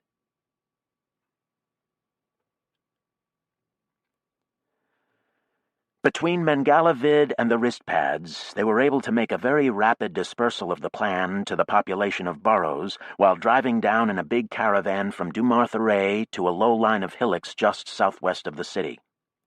Soon after their arrival, the two planes bringing the CO2 masks from Da Vinci swooped down over Syrtis and landed on a swept area of the plains just outside the western apron of the tent wall. On the other side of the city, observers on top of Double-Decker Butte had already reported sighting the flood coming in from a bit north of east. Dark brown, ice-flecked water pouring down the low crease that inside the city wall was occupied by Canal Park. And the news about South Station had proved true. The pieced equipment had been wrecked by an explosion in the linear induction generator. No one knew for sure who had done it, but it was done. The trains immobilized. So as Zake's Arabs drove the boxes of masks to west, southwest, and south gates, there were huge crowds already congregating inside each of them, everyone dressed either in walkers with heating filaments or in the heaviest clothes they had. None too heavy for the job at hand, Nadia judged as she went in Southwest Gate, and passed out face masks from boxes. These days many people in Burrows went out on the surface so seldom that they rented walkers to do so. But there were not enough walkers to dress everyone, and they had to go with people's interior coats, which were fairly lightweight and usually deficient in headgear. The message about the evacuation had been sent out with a warning to dress for 255 degrees Kelvin, however, and so most people were layered in several garments, appearing thick-limbed and thick-torsoed. Each gate lock could pass 500 people every 5 minutes. They were big locks. But with thousands of people waiting inside, and the crowds growing as Saturday morning wore on, it was not anywhere near fast enough. The masks had been distributed through the crowds, and it seemed certain to Nadia that at this point everyone had one. It was unlikely that anyone in the city was unaware of the emergency, and so she went around to Zake and Sax and Maya and Michelle and all the other people she knew that she saw, saying, "We should cut the tent wall and just walk out. I'm going to cut the tent wall now." And no one disagreed. Finally, Nergal showed up, gliding through the crowd like Mercury on an urgent errand, smiling hugely and greeting acquaintance after acquaintance, people who wanted to hug him or shake his hand or just touch him. "I'm going to cut the tent wall now," Nadia told him. "Everyone has masks, and we need to get out of here faster than the gates will let us." "Good idea," he said. "Let me just announce what's happening." and he jumped 3 meters into the air, grabbing a coping on the gate's concrete arch and hauling himself up so that he was balanced on it, both feet on the same 3-centimeter strip. He turned on a small shoulder loudspeaker he was wearing and said, "Attention, please. We're going to start cutting the tent wall right above the coping. There should be a breeze outward, not very strong. After that, people nearest the wall out first, of course. There will be no need to hurry at that point. We'll cut extensively, and everyone should be out of the city in the following half hour. Be ready for the cold. It will be very invigorating. Please get your masks on and check your seal and the seal of the people around you." He looked down at Nadia, who had gotten a little laser welder out of her black backpack and now showed it to Nergal, holding it overhead so that much of the crowd could see it. "Is everyone ready?" Nergal asked over his loudspeaker. Everyone visible in the crowd had a white mask over their lower faces. "You look like bandits," Nergal told them and laughed. "Okay," he said, looking down at Nadia, and she cut the tent. Sensible survival behavior is almost as contagious as panic, and the evacuation was quick and orderly. Nadia cut about 200 meters of tenting right above the concrete coping, and the higher air pressure inside caused an outflowing wind that held the transparent layers of the tent fabric up and out from the coping so that people could climb over the waist-high wall without having to deal with it. Others cut the tent near west and south gates, and in about the time it takes to empty a big stadium, the population of Burroughs was out of the city and into the cold, fresh air of an Isidus morning. Pressure 350 millibars, temperature 261 degrees Kelvin, or minus 12 degrees Celsius. Zake's Arabs stayed in their rovers and served as escorts, rolling back and forth and guiding people up to the line of hillocks a few kilometers to the southwest of the city, called the Moeris Hills. Floodwater reached the eastern side of the city as the last part of the crowd made it onto this line of low bumps in the plain, and red observers, ranging wide in rovers of their own, reported that the flood was now running north and south around the foot of the city wall in a surge that at this point was less than a meter deep. So it had been a very, very close thing, close enough to make Nadia shudder. She stood on the top of one of the Moeris hillocks, looking about trying to gauge the situation. People had done their best, but were insufficiently dressed, she thought. Not everyone had insulated boots, and very few people had much in the way of headgear. The Arabs were leaning out of their rovers to show people how to wrap scarves or towels or extra jackets over their heads in improvised burnoose hoods, and that would have to do. But it was cold out, very cold despite the sun and the lack of wind, and the citizens of Burroughs who didn't work on the surface were looking shocked. Although some were in better shape than others, Nadia could spot Russian newcomers by their warm hats brought from home. She greeted these people in Russian, and almost always they grinned. "This is nothing," they shouted. "This is good ice skating weather, da?" "Keep moving," Nadia said to them and to everyone else. "Keep moving." It was supposed to warm up in the afternoon, perhaps up to freezing. Inside the doomed city, the mesas stood stark and dramatic in the morning light, like a titanic museum of cathedrals, the banks of windows inlaid in them like jewels, the foliage on the mesa tops, little green gardens capping the red rock.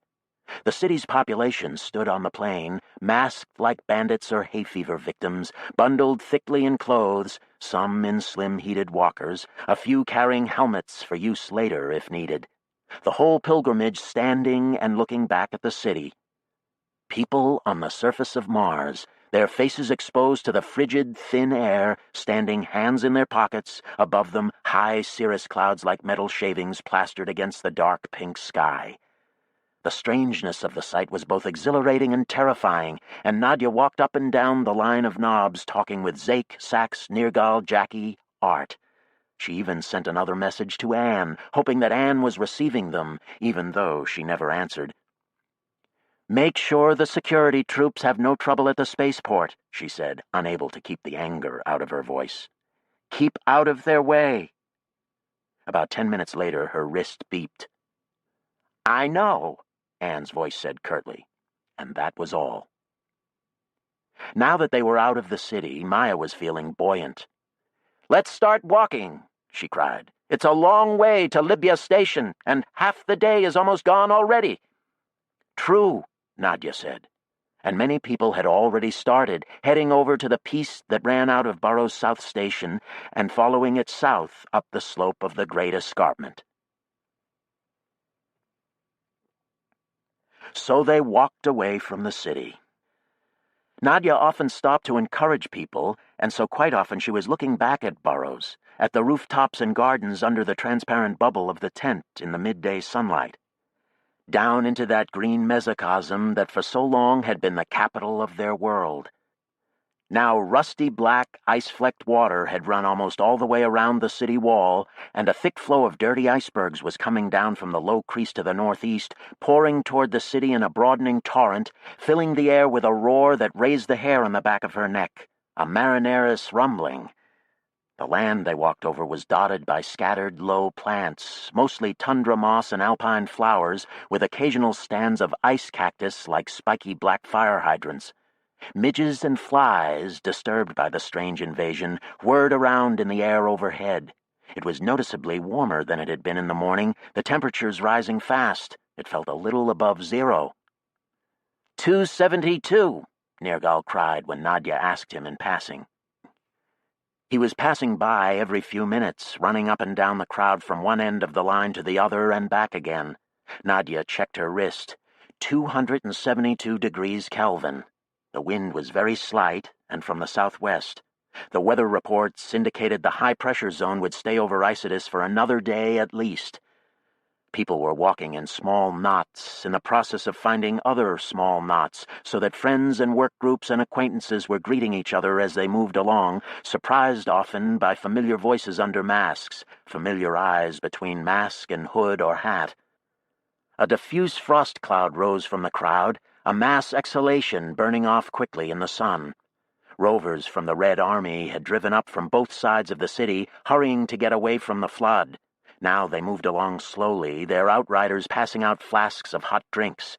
Nadia glared at them, mouthing silent curses inside the privacy of her mask, but one of the Reds saw the curse in her eyes and said to her irritably, "It wasn't us broke the dike, you know. It was the Mars First guerrillas. It was Kasey." And he drove on. A convention was being established whereby ravines to the east of the piece were being used as latrines. They were getting far enough upslope that people often stopped to look back down into the strangely empty city with its new moat of dark, rusty, ice-choked water. Groups of natives were chanting bits of the Ariophany as they walked, and hearing it, Nadia's heart squeezed inside her. She muttered, "Come back out, damn you, Hiroko, please. Come back out today." She spotted Art and walked over to his side.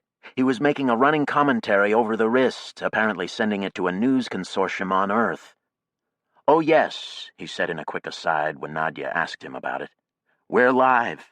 Real good vid, too, I'm sure. And they can relate to the flood scenario." No doubt.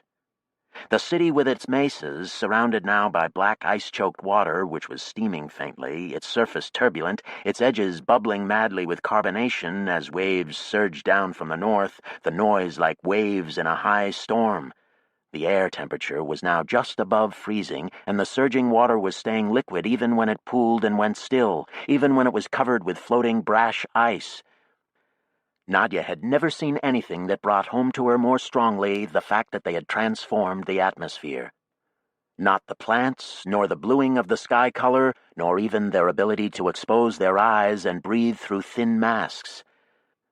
The sight of water freezing during the Marineris deluge, going from black to white in 20 seconds or less, had marked her more deeply than she knew. Now they had open water. The low, broad crease holding Burroughs looked like a gargantuan bay of Fundy with the tide racing up it. People were exclaiming, their voices filling the thin air like birdsong over the low continuo of the flood. Nadia didn't know why. Then she saw. There was movement at the spaceport. The spaceport was located on a broad plateau to the northwest of the city, and at their height on the slope, The population of Burroughs could stand there and watch while the great doors of the spaceport's largest hangar opened and 5 giant space planes rolled out one after another. An ominous, somehow military sight. The planes taxied up to the spaceport's main terminal, and jetways extended and latched onto their sides. Again, nothing happened, and the refugees walked up toward the first real hills of the Great Escarpment for the better part of an hour until, despite their increase in elevation, the spaceport runways and the lower halves of the hangars were under the watery horizon. The sun was well in the west now. Attention turned to the city itself as the water broached the tent wall on the east side of Burroughs and ran in over the coping by Southwest Gate, where they had cut the tent. Soon thereafter it was flooding Princess Park and Canal Park and the Niederdorf, dividing the city in two and then slowly rising up the side boulevards, covering the roofs in the lower part of town. In the midst of this spectacle, one of the big jets appeared in the sky over the plateau, looking much too slow to fly, as big planes low to the ground always do. It had taken off southward, so for the spectators on the ground it grew larger and larger without ever seeming to gain speed until the low rumble of its 8 engines reached them and it plowed overhead with the slow, impossible awkwardness of a bumblebee. As it lumbered off to the west, the next one appeared over the spaceport and headed past the water-floored city and over them, off to the west. And so it went for all 5 planes, each one looking as unaerodynamic as the last, until the last one had trolled past them and disappeared over the western horizon. Now they began to walk in earnest. The fastest walkers took off, making no attempt to stay back with the slower ones. It was important to begin to train people away from Libya Station as soon as possible, and this was understood by all. Trains were on their way to Libya from all over, but Libya Station was small and had only a few sidings, so the choreography of the evacuation was going to be complex. It was now 5 in the afternoon, the sun low over the rise of Syrtis, the temperature plummeting past 0 on its way far down. As the faster walkers, mostly natives and the latest immigrants, pressed on ahead, the crowd became a long column. The people in rovers reported that it was several kilometers long now, and getting longer all the time.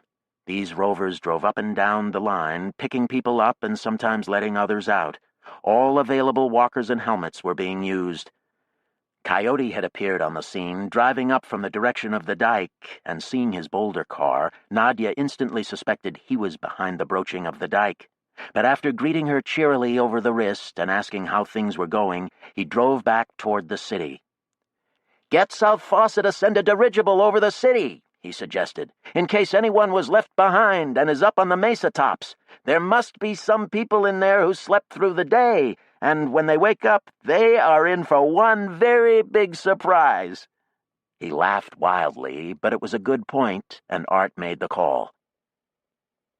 Nadia walked along at the back of the column with Maya and Sax and Art, listening to reports as they came in. She got the rovers to drive on the dead piste to avoid kicking dust into the air. She tried to ignore the fact that she was tired already. It was mostly lack of sleep rather than muscular exhaustion, but it was going to be a long night. And not only for her. Many people on Mars were entirely city dwellers now and unused to walking very far at a time. She herself seldom did, though she was often on her feet around construction sites and didn't have a desk job like many of these people. Luckily, they were following a piste and could even walk on its smooth surface if they cared to, between the suspension rails on the edges and the reaction rail running down the middle. Most preferred to stay on the concrete or gravel roads running alongside the piste, however. Unfortunately, walking out of Isidis Planitia in any direction but north meant walking uphill. Libya Station was about 700 meters higher than Burroughs, not an inconsiderable height. But the grade was almost continuous over the 70 kilometers, and there were no steep sections anywhere along the way. "It will help keep us warm," Sax muttered when Nadia mentioned it. It got later and later until their shadows were cast far to the east, as if they were giants.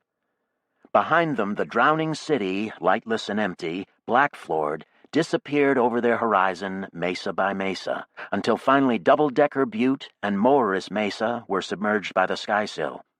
The dusky, burnt umbers of Isidus took on more and more color, and the sky darkened and darkened until the fat sun lay burning on the western horizon, and they walked slowly through a ruddy world, strung out like a ragtag army in retreat. Nadia checked Mangalavid from time to time and found the news from the rest of the planet mostly comforting. All the major cities but Sheffield had been secured by the independence movement. Sabishi's mound maze had provided refuge for the survivors of the fire, and though the fire wasn't yet put out everywhere, the maze meant they would be okay. Nadia talked to Nanao and Etsu for a while as she walked. The little wrist image of Nanao revealed his exhaustion, and she said something about how bad she felt. Sabishi burned, Burroughs drowned, the two greatest cities on Mars destroyed. "No, no," Nanao said. "We rebuild. Sabishi is in our mind." They were sending their few unburned trains to Libya Station, as were many other cities. The nearest were also sending planes and dirigibles. The dirigibles would be able to come to their aid during the night's march, which was useful. Especially important would be any water they could bring with them, as dehydration in the cold and hyper-arid night was going to be severe. Nadia's throat was already parched, and she happily took a cupful of warm water from a passing rover handing them out. She lifted her mask and drank swiftly, trying not to breathe as she did. "Last call," the woman passing out the cups called cheerily. "We'll run out after the next 100 people." Another kind of call came in from South Fossa. They had heard from several mining camps around Elysium, whose occupants had declared themselves independent of both the Meta-Nationals and the Free Mars movement, and were warning everyone to stay away. Some stations occupied by Reds were doing much the same. Nadia snorted. "Tell them fine," she said to the people in South Fossa. "Send them a copy of the Dorsa Brevia Declaration and tell them to study it for a while. If they'll agree to uphold the human rights section, I don't see why we should bother with them."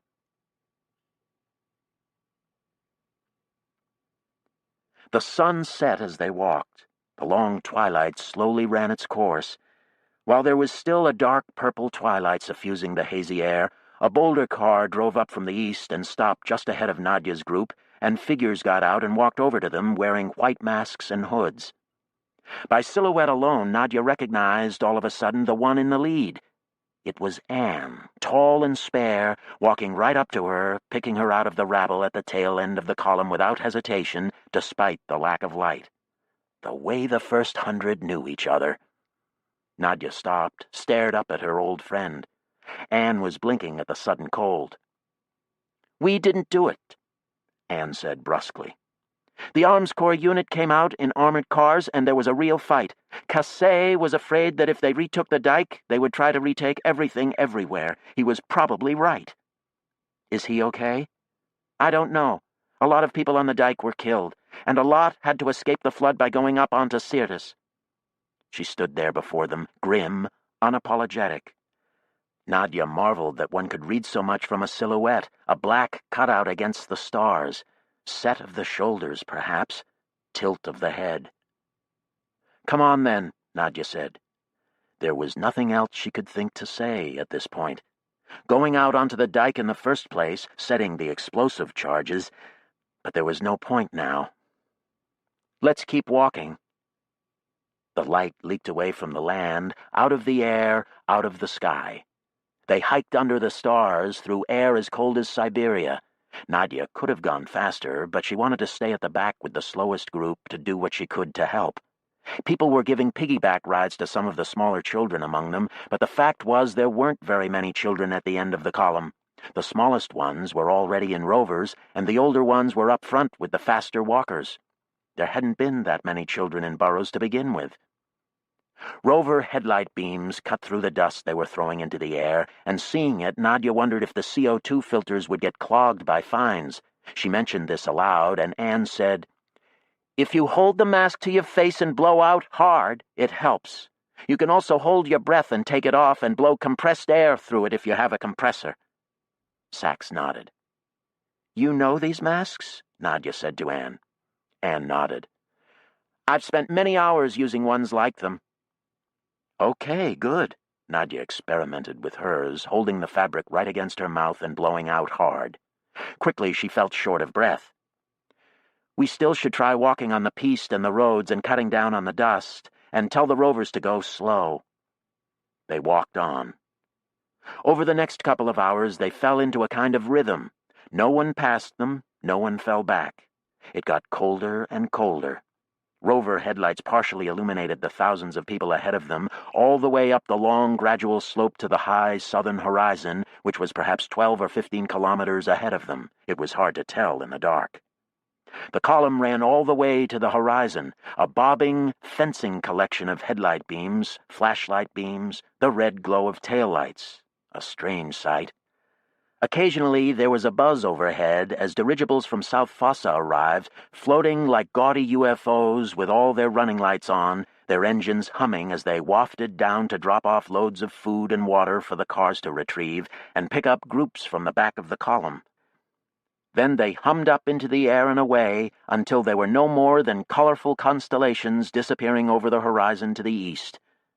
During the time slip, a crowd of exuberant young natives tried to sing, but it was too cold and dry, and they didn't persist for long. Nadia liked the idea, and in her mind she sang some of her old favorites many times. "Hello, Central, give me Dr. Jazz," "Bucket's got a hole in it," "On the sunny side of the street," over and over and over. The longer the night went on, the better her mood became. It was beginning to seem like the plan was going to work. They were not passing hundreds of prostrate people, although the word from the cars was that a fair number of the young natives appeared to have blown it and gone out too fast, and were now requiring assistance. Everyone had gone from 500 millibars to 340, which was the equivalent of going from 4,000 meters altitude on Earth to 6,500 meters, not an inconsiderable jump, even with the higher percentage of oxygen in the Martian air to mitigate the effects. Thus, people were coming down with altitude sickness. Altitude sickness tended to strike the young a bit more than the old anyway, and many of the natives had taken off very enthusiastically. So some were paying for it now, with headaches and nausea felling quite a few. But the cars reported success so far, taking in the ones on the edge of vomiting and escorting the rest. And the rear of the column was keeping a steady pace. So Nadia trudged on, sometimes hand in hand with Maya or Art, sometimes in her own world, her mind wandering in the biting cold, remembering odd shards of the past. She remembered some of the other dangerous cold walks she had taken over the surface of this world of hers, out in the great storm with John at Rabe Crater, searching for the transponder with Arcady, following Frank down into Noctis Labyrinthus on the night they escaped from the assault on Cairo. On that night, too, she had fallen into an odd, bleak cheerfulness, response to a freeing from responsibility, perhaps, to becoming no more than a foot soldier, following someone else's lead. 61 had been such a disaster. This revolution, too, could devolve into chaos. Indeed, it had. No one in control. But there were still voices coming in over her wrist from everywhere, and no one was going to strafe them from space. The most intransigent elements of the Transitional Authority had probably been killed outright in Casse Vallis, an aspect of Art's integrated pest management that was no joke. And the rest of UNTA was being overwhelmed by sheer numbers. They were incapable, as anyone would be, of controlling a whole planet of dissidents, or too intimidated to try. So they had managed to do it differently this time. Or else conditions on Earth had simply changed, and all the various phenomena of Martian history were only distorted reflections of those changes. Quite possible. A troubling thought when considering the future. But that was for later. They would face all that when they came to it. Now they only had to worry about getting to Libya Station. The sheer physicality of the problem, and of the solution to the problem, pleased her immensely. Finally, something she could get her hands on. Walk. Breathe the frigid air. Try to warm her lungs from the rest of her, from the heart, something like Nergal's uncanny heat redistribution, if only she could. It began to seem like she could actually catch little bursts of sleep while still walking. She worried it was CO2 poisoning, but continued to blink out from time to time. Her throat was very sore. The tail end of the column was slowing down, and rovers were now driving back to it and picking up all the people who were exhausted and driving them up the slope to Libya Station, where they would drop them off and return for another load. A lot more people were beginning to suffer altitude sickness, and the Reds were telling victims over the wrist how to pull off their masks and vomit, and then get the masks back on before breathing again. A difficult, unpleasant operation at best, and many people were suffering CO2 poisoning as well as altitude sickness. Still, they were closing on their destination. The wrist images from Libya Station looked like the inside of a Tokyo subway station at rush hour, but trains were arriving and departing on a regular basis, so it looked like there was going to be room for the later arrivals. A rover rolled up beside them and asked them if they wanted a lift. Maya said, "Get out of here! What's the matter? Can't you see? Go help those people up there! Come on, stop wasting our time!" The driver took off quickly to avoid more castigation. Maya said hoarsely, "To hell with that! I'm 143 years old, and I'll be damned if I don't walk the whole way. Let's pick up the pace a little." They kept the same pace. They kept at the back of the column, watching the parade of lights bobbing in the haze ahead of them. Nadia's eyes had hurt for several hours, but now they were getting really painful, the numbness of the cold no longer a help, apparently. They were very, very dry and sandy in their sockets. It stung to blink. Goggles with the masks would have been a good idea. She stumbled over an unseen rock, and a memory shot into her from her youth. One time she and some co-workers had had their truck break down in the southern Urals in winter. They had had to walk from the outskirts of the abandoned Chelyabinsk 65 to Chelyabinsk 40, over 50 frozen kilometers of devastated Stalinist industrial wasteland. Black abandoned factories, broken smokestacks, downed fences, gutted trucks, all in the snowy, frigid winter night under low clouds. Like something out of a dream it had been, even at the time. She told Maya and Art and Sachs about it, her voice hoarse. Her throat hurt, but not as badly as her eyes. They had gotten so used to intercoms, it was funny to have to talk through the air separating them, but she wanted to talk. "I don't know how I ever could have forgotten that night, but I haven't thought of it in the longest time. I'd forgotten it. It must have happened, 120 years ago." "This is another one you'll remember," Maya said. They shared brief stories about the coldest they had ever been. The two Russian women could list 10 incidents colder than the very coldest experiences Sachs or Art could come up with. "How about the hottest?" Art said. "I can win that one. One time I was in a log-cutting contest in the chainsaw division, and that just comes down to who has the most powerful saw, so I replaced my saw's engine with one off a Harley-Davidson and cut the log in under 10 seconds. But motorcycle engines are air-cooled, you know, and did my hands get hot?" They laughed. "Doesn't count," Maya declared. "It wasn't your whole body." Fewer stars were visible than before. At first Nadia put it down to the fines in the air or the trouble with her sanded eyes, but then she looked at her wristpad and saw it was almost 5 a.m., dawn soon, and Libya Station was only a few kilometers away. It was 256 degrees Kelvin. They came in at sunrise. People were passing around cups of hot tea that smelled like ambrosia. The station was too crowded to enter, and there were several thousand people waiting outside. But the evacuation had been proceeding smoothly for several hours, organized and run by Vlad and Ursula and a whole crowd of Bogdanovists. Trains were still coming in on all three pistes from east, south, and west, and loading up and leaving soon thereafter. And dirigibles were floating in over the horizon. The population of boroughs was going to be split up immediately. Some taken to Elysium, some to Hellas, and farther south to Haranyagarba and Christianopolis. Others to the small towns on the way to Sheffield, including Underhill. So they waited their turn. In the dawn light, they could see that everyone's eyes were extremely bloodshot, which, along with the dust-caked masks still over their mouths, gave people a wild and bloody look. Clearly goggles were in order for walks out. Finally, Zake and Marina escorted the last group into the station. At this point, quite a few of the first 100 had found each other and clustered against one wall, drawn by the magnetism that always pulled them together in a crisis. Now, with the final group in, there were several of them. Maya and Michelle, Nadia and Sax and Anne, Vlad, Ursula, Marina, Spencer, Ivana, the Coyote. Over by the pistes, Jackie and Nergal were directing people into trains, waving their arms like symphony conductors and steadying those whose legs were giving out at the last minute. The first 100 walked out to the platform together. Maya ignored Jackie as she walked past her onto a train. Nadia followed Maya on board, and then came the rest of them. They walked down the central aisle, past all the happy two-tone faces, brown with dust above, clean around the mouth. There were some dirty face masks on the floor, but most people were holding theirs clutched in their hands. Screens at the front of each car relayed film that a dirigible was showing of Burroughs, which this morning was a sea of ice-coated water, the ice predominant, although the black polinyas were everywhere.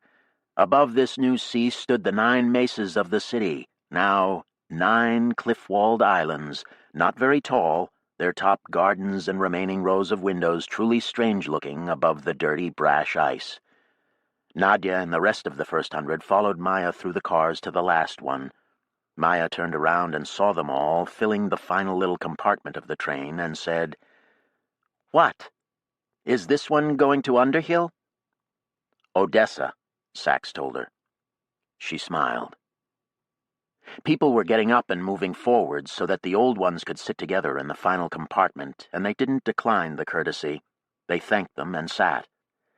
Soon after that, the compartments ahead of them were full. The aisles began to fill. Vlad said something about the captain being the last to leave a sinking ship. Nadia found the remark depressing. She was truly weary now. She couldn't remember when she had last slept. She had liked Burroughs, and a huge number of construction hours had been poured into it. She remembered what Nanao had said about Sabishi. Burroughs, too, was in their minds. Perhaps when the shoreline of the new ocean stabilized, they could build another one somewhere else. As for now, Anne was sitting on the other side of the car, and Coyote was coming down the aisle to them, stopping to press his face to the window glass and give a thumbs-up to Nergal and Jackie still outside. Those two got on board the train, several cars ahead of the last one. Michelle was laughing at something Maya had said, and Ursula, Marina, Vlad, Spencer. These members of Nadia's family were around her and safe, at least for the moment. And as the moment was all they ever had, she felt herself melting into her seat. She would be asleep in minutes. She could feel it in her dry, burning eyes. The train began to move. Sax was inspecting his wrist pad, and Nadia said to him drowsily, "What's happening on Earth?" "Sea level is still rising. It's gone up 4 meters. It looks like the Meta-Nationals have stopped fighting for the time being. The World Court has brokered a ceasefire. Praxis has put all its resources into flood relief. Some of the other Meta-Nats look like they might go the same way. The UN General Assembly has convened in Mexico City. India has agreed that it has a treaty with an independent Martian government." "That's a devil's bargain," Coyote said from across the compartment. "India and China, they're too big for us to handle. You wait and see." "So the fighting down there has ended?" Nadia said. "It's not clear if that's permanent or not," Sax said. Maya snorted. "No way it's permanent." Sax shrugged. "We need to set up a government," Maya said. "We have to set it up fast and present Earth with a united front. The more established we seem, the less likely they'll be to come hard to root us out." "They'll come," Coyote said from the window. "Not if we prove to them that they'll get everything from us they would have gotten on their own," Maya said, irritated at Coyote. "That will slow them down." "They'll come anyway," Sax said. "We will never be out of danger until Earth is calm, is stabilized." "Earth will never be stabilized," Coyote said. Sax shrugged. "It's we who have to stabilize it," Maya exclaimed, shaking a finger at Coyote. "For our own sakes." "Aeroforming Earth," Michelle said with his ironic smile. "Sure, why not?" Maya said. "If that's what it takes." Michelle leaned over and gave Maya a kiss on her dusty cheek. Coyote was shaking his head. "It's moving the world without a fulcrum," he said. "The fulcrum is in our minds," Maya said, startling Nadia. Marina also was watching her wrist, and now she said, "Security still has Clark and the cable. Peters says they've left all of Sheffield but the socket, and someone has reported seeing Hiroko in Hiranyagarba." They went silent at this, thinking their own thoughts. "I got into the UNTA records of that first takeover of Sabishi," Coyote said after a while, "and there was no mention at all of Hiroko or any of her group. I don't think they got them." Maya said darkly, "What's written down has nothing to do with what happened." "In Sanskrit," Marina said, "Hiranyagarba means the golden embryo." Nadia's heart squeezed. "Come out, Hiroko," she thought. "Come out, damn you, please, please, damn you, come out." The look on Michelle's face was painful to see. His whole family disappeared. "We can't be sure we've got Mars together yet," Nadia said to distract him. She caught his eye. "We couldn't agree in Dorsa Brevia. Why should we now?" "Because we are free," Michelle replied, rallying. "It's real now. We are free to try, and you only put your full effort into a thing when there is no going back." The train slowed to cross the equatorial piste, and they rocked back and forth with it. "There are Reds blowing up all the pumping stations on Vastatas," Coyote said. "I don't think you're going to get any easy consensus on the terraforming." "That's for sure," Anne said hoarsely. She cleared her throat. "We want the Soletta gone, too." She glared at Sachs, but he only shrugged. "Ecopoiesis," he said. "We already have a biosphere. It's all we need. A beautiful world." Outside, the broken landscape flashed by in the cool morning light. The slopes of Turina were tinted khaki by the presence of millions of small patches of grass and moss and lichen tucked between the rocks. They looked out at it silently. Nadia felt stunned, trying to think about all of it, trying to keep it from all mixing together, blurring like the rust and khaki flow outside. She looked at the people around her, and some key inside her turned.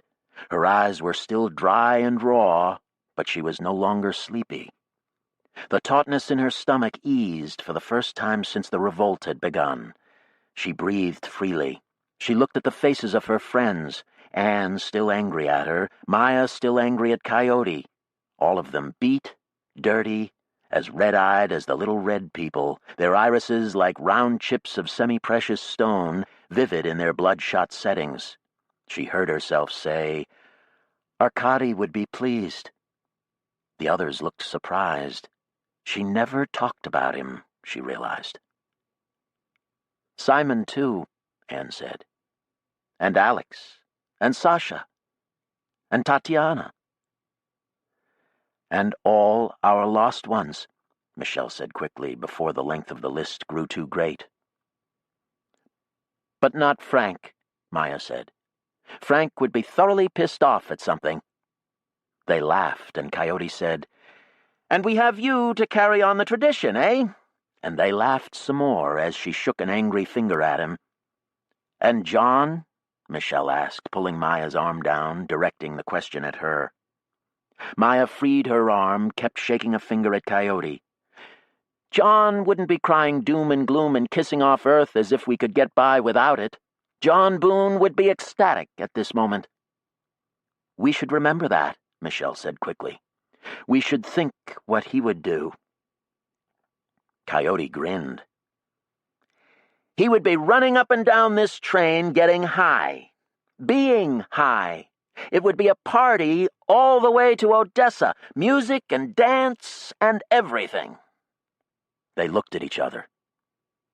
"Well," Michelle said. Coyote gestured forward. "It doesn't sound as if they're actually needing our help." "Nevertheless," Michelle said. and they went forward up the train. The end. You've been listening to Green Mars by Kim Stanley Robinson, narrated by Richard Ferrone. If you've enjoyed this book and this performance, Sci-Fi Audio recommends the last book in this trilogy by Kim Stanley Robinson, Blue Mars, also narrated by Richard Ferrone. The once red and barren terrain of Mars is now green and rich with life, plant, animal, and human. But idyllic Mars is in a state of political upheaval, plagued by violent conflict between those who would keep the planet green and those who want to return it to a desert world. You'll find a wide selection of titles in the Recorded Books catalog, including bestsellers, mysteries, classics, histories, and more. Call us toll-free or log on to www.recordedbooks.com to learn about our latest releases and special offers, order another recorded book, or to read author interviews and narrator profiles. Don't forget to ask about easy 30-day rentals by mail. And thank you for being a Recorded Books reader. Nadia checked Mangalavid from time to time and found the news from the rest of the planet mostly comforting. All the major cities but Sheffield had been secured by the independence movement. Sabishi's mound maze had provided refuge for the survivors of the fire, and though the fire wasn't yet put out everywhere, the maze meant they would be okay. Nadia talked to Nanao and Etsu for a while as she walked. The little wrist image of Nanao revealed his exhaustion, and she said something about how bad she felt. Sabishi burned, Burroughs drowned, the two greatest cities on Mars destroyed. No, Nanao said. We rebuild. Sabishi is in our mind. They were sending their few unburned trains to Libya Station, as were many other cities. The nearest were also sending planes and dirigibles. The dirigibles would be able to come to their aid during the night's march, which was useful. Especially important would be any water they could bring with them, as dehydration in the cold and hyper-arid night was going to be severe. Nadia's throat was already parched, and she happily took a cupful of warm water from a passing rover handing them out. She lifted her mask and drank swiftly, trying not to breathe as she did. "Last call," the woman passing out the cups called cheerily. "We'll run out after the next 100 people." Another kind of call came in from South Fossa. They had heard from several mining camps around Elysium, whose occupants had declared themselves independent of both the Meta-Nationals and the Free Mars movement, and were warning everyone to stay away. Some stations occupied by Reds were doing much the same. Nadia snorted. "Tell them fine," she said to the people in South Fossa. "Send them a copy of the Dorsa Brevia Declaration and tell them to study it for a while. If they'll agree to uphold the human rights section, I don't see why we should bother with them."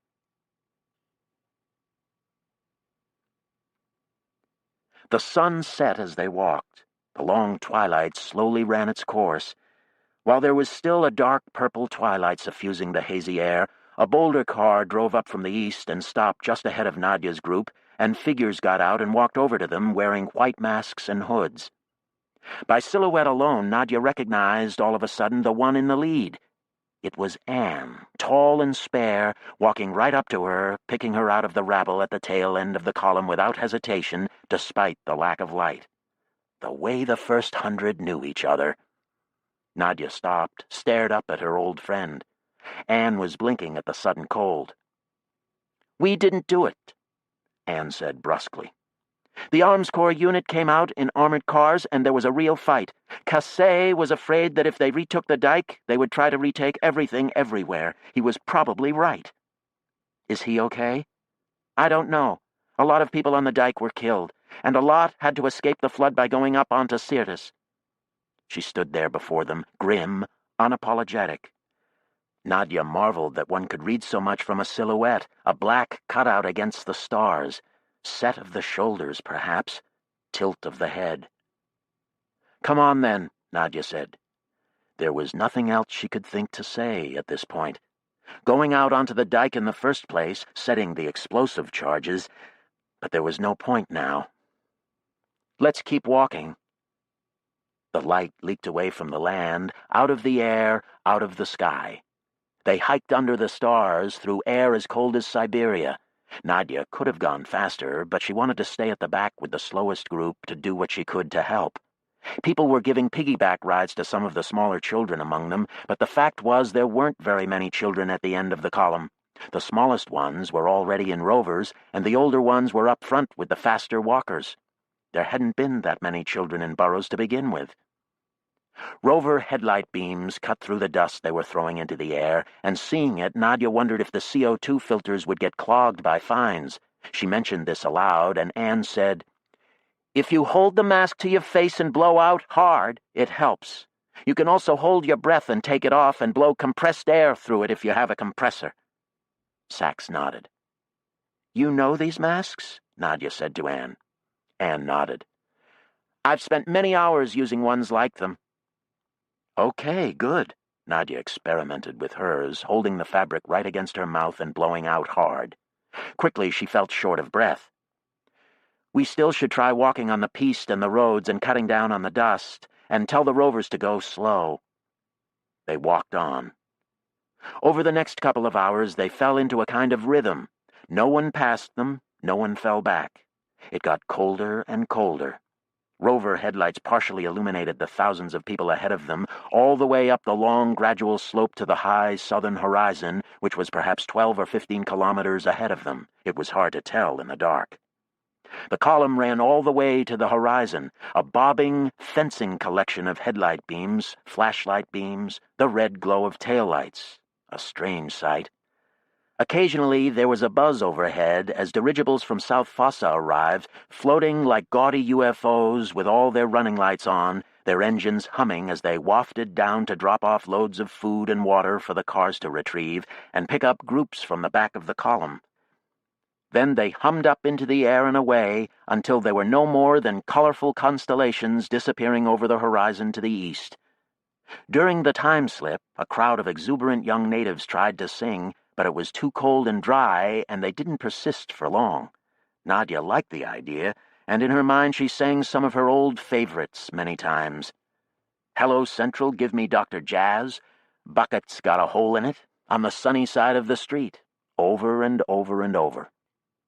The longer the night went on, the better her mood became. It was beginning to seem like the plan was going to work. They were not passing hundreds of prostrate people, although the word from the cars was that a fair number of the young natives appeared to have blown it and gone out too fast, and were now requiring assistance. Everyone had gone from 500 millibars to 340, which was the equivalent of going from 4,000 meters altitude on Earth to 6,500 meters, not an inconsiderable jump, even with the higher percentage of oxygen in the Martian air to mitigate the effects. Thus, people were coming down with altitude sickness. Altitude sickness tended to strike the young a bit more than the old anyway, and many of the natives had taken off very enthusiastically. So some were paying for it now, with headaches and nausea felling quite a few.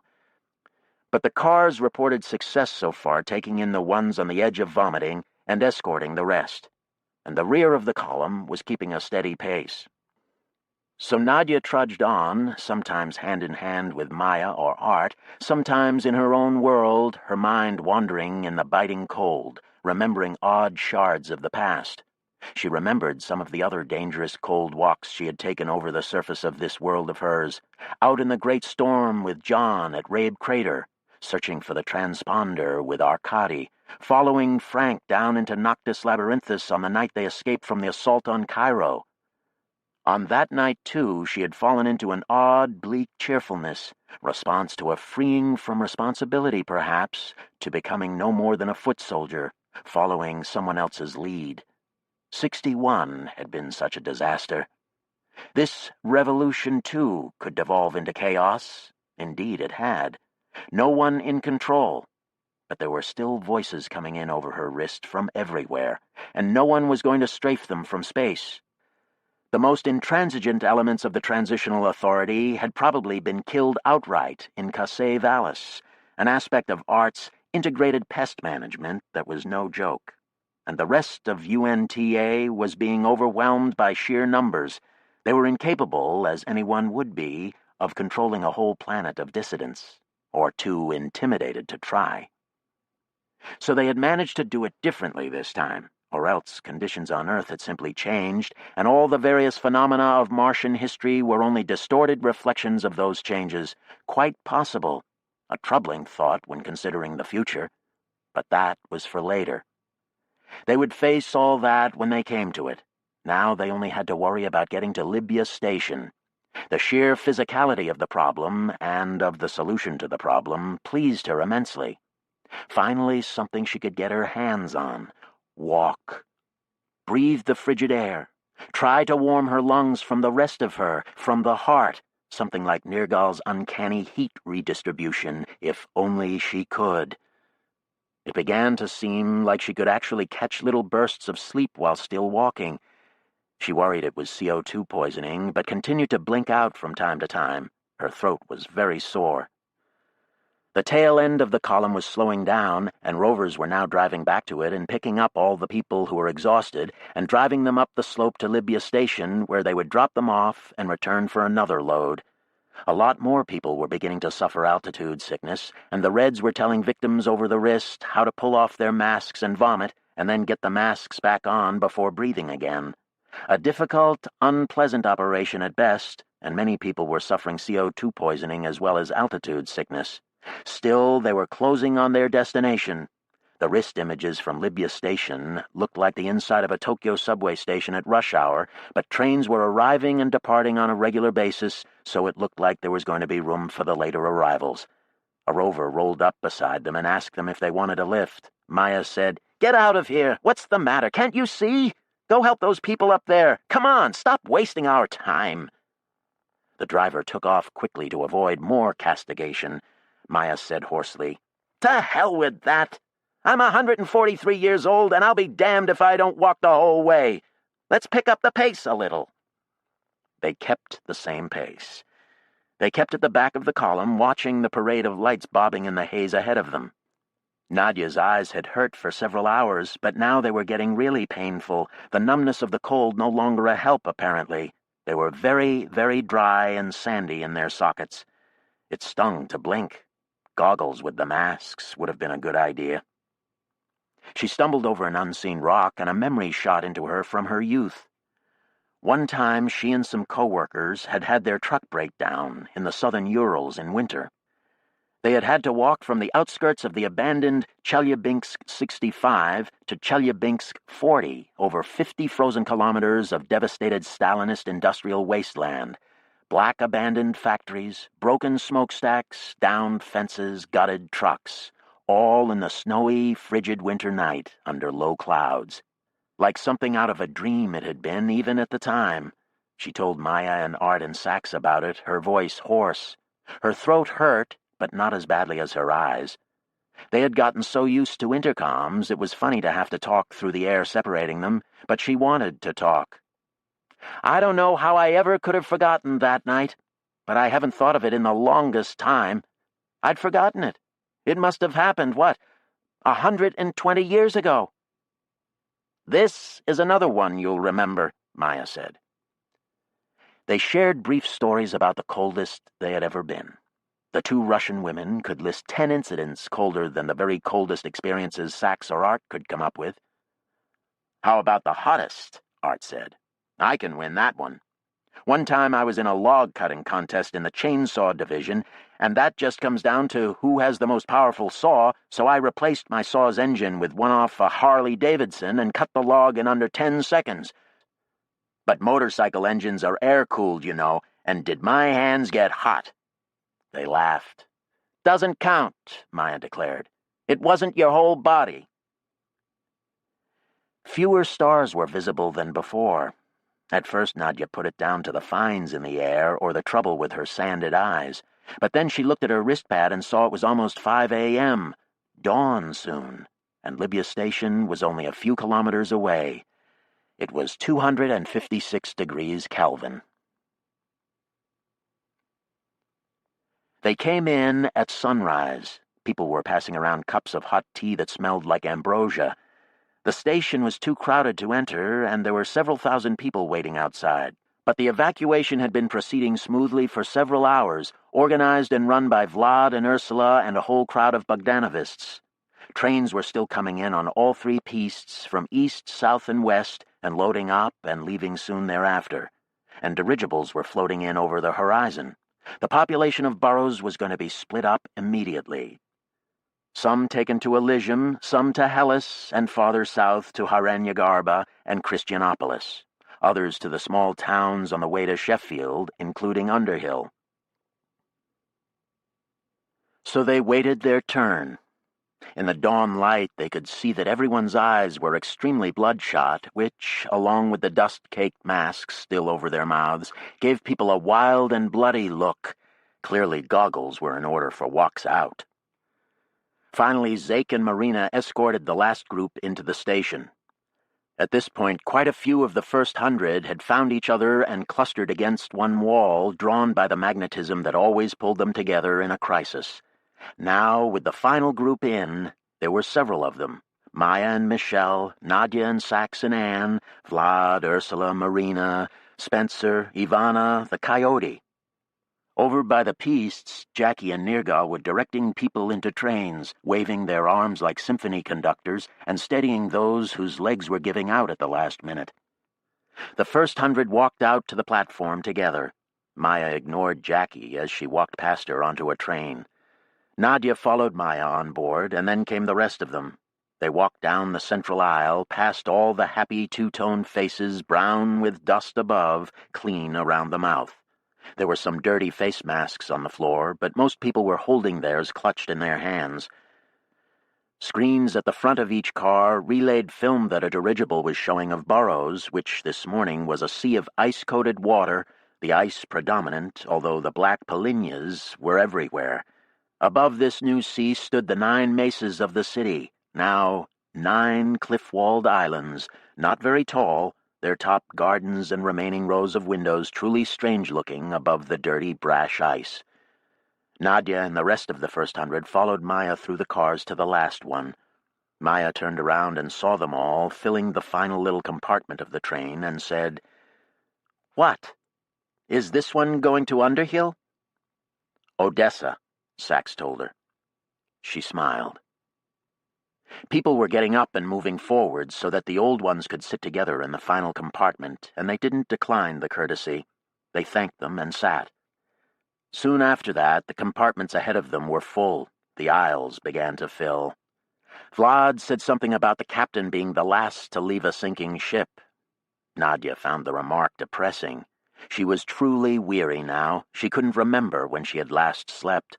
She had liked Burroughs, and a huge number of construction hours had been poured into it. She remembered what Nanao had said about Sabishi.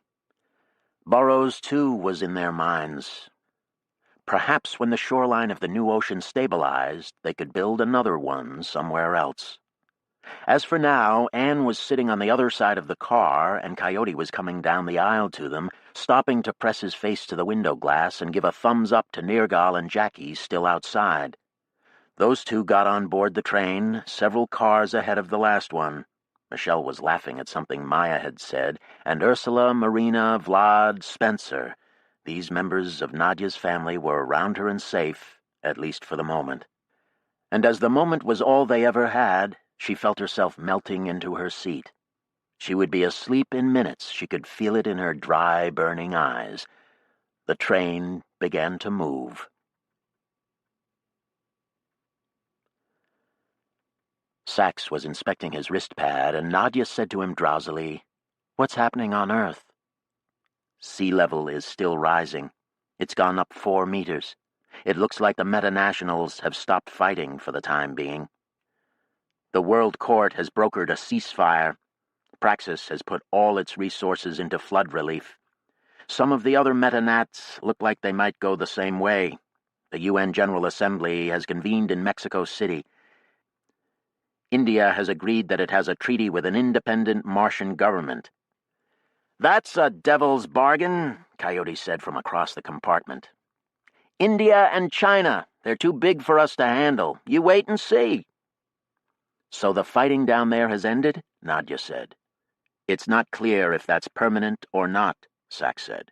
Maya snorted. No way it's permanent, Sax shrugged. We need to set up a government, Maya said. We have to set it up fast and present Earth with a united front. The more established we seem, the less likely they'll be to come hard to root us out. They'll come, Coyote said from the window. Not if we prove to them that they'll get everything from us they would have gotten on their own, Maya said, irritated at Coyote. That will slow them down. They'll come anyway, Sax said. We will never be out of danger until Earth is calm, is stabilized. Earth will never be stabilized, Coyote said. Sax shrugged. It's we who have to stabilize it, Maya exclaimed, shaking a finger at Coyote. For our own sakes. Aeroforming Earth, Michel said with his ironic smile. Sure, why not, Maya said, if that's what it takes. Michel leaned over and gave Maya a kiss on her dusty cheek. Coyote was shaking his head. It's moving the world without a fulcrum, he said. The fulcrum is in our minds, Maya said, startling Nadia. Marina also was watching her wrist, and now she said, Security still has Clark and the cable. Peters says they've left all of Sheffield but the socket, and someone has reported seeing Hiroko in Hiranyagarba. They went silent at this, thinking their own thoughts. I got into the UNTA records of that first takeover of Sabishi, Coyote said after a while, and there was no mention at all of Hiroko or any of her group. I don't think they got them. Maya said darkly. What's written down has nothing to do with what happened. In Sanskrit, Marina said, Hiranyagarba means the golden embryo. Nadia's heart squeezed. Come out, Hiroko, she thought. Come out, damn you, please, please, damn you, come out. The look on Michel's face was painful to see. His whole family disappeared. We can't be sure we've got Mars together yet, Nadia said to distract him. She caught his eye. We couldn't agree in Dorsa Brevia, why should we now? Because we are free, Michel replied, rallying. It's real now. We are free to try, and you only put your full effort into a thing when there is no going back. The train slowed to cross the equatorial piste, and they rocked back and forth with it. There are Reds blowing up all the pumping stations on Vastatas, Coyote said. I don't think you're going to get any easy consensus on the terraforming. That's for sure, Anne said hoarsely. She cleared her throat. We want the Soletta gone, too. She glared at Sax, but he only shrugged. Ecopoesis, he said. We already have a biosphere. It's all we need. A beautiful world. Outside, the broken landscape flashed by in the cool morning light. The slopes of Torino were tinted khaki by the presence of millions of small patches of grass and moss and lichen tucked between the rocks. They looked out at it silently. Nadia felt stunned, trying to think about all of it, trying to keep it from all mixing together, blurring like the rust and khaki flow outside. She looked at the people around her, and some key inside her turned. Her eyes were still dry and raw, but she was no longer sleepy. The tautness in her stomach eased for the first time since the revolt had begun.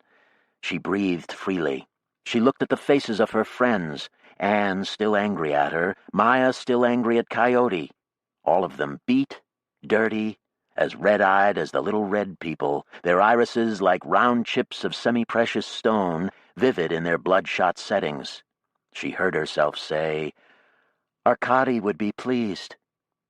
The others looked surprised. She never talked about him, she realized.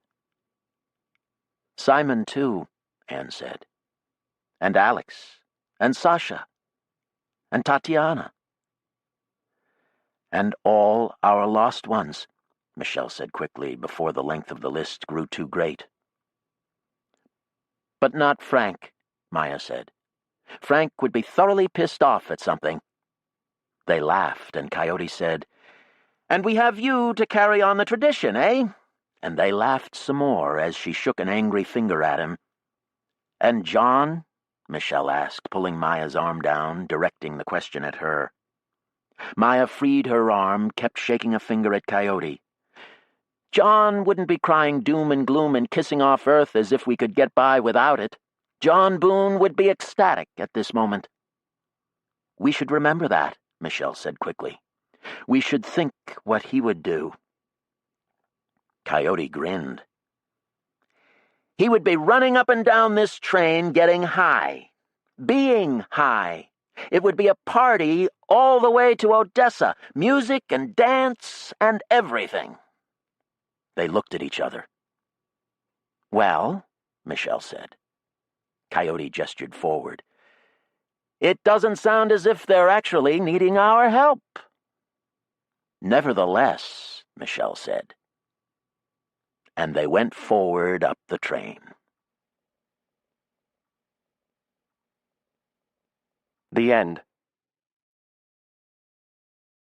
You've been listening to Green Mars.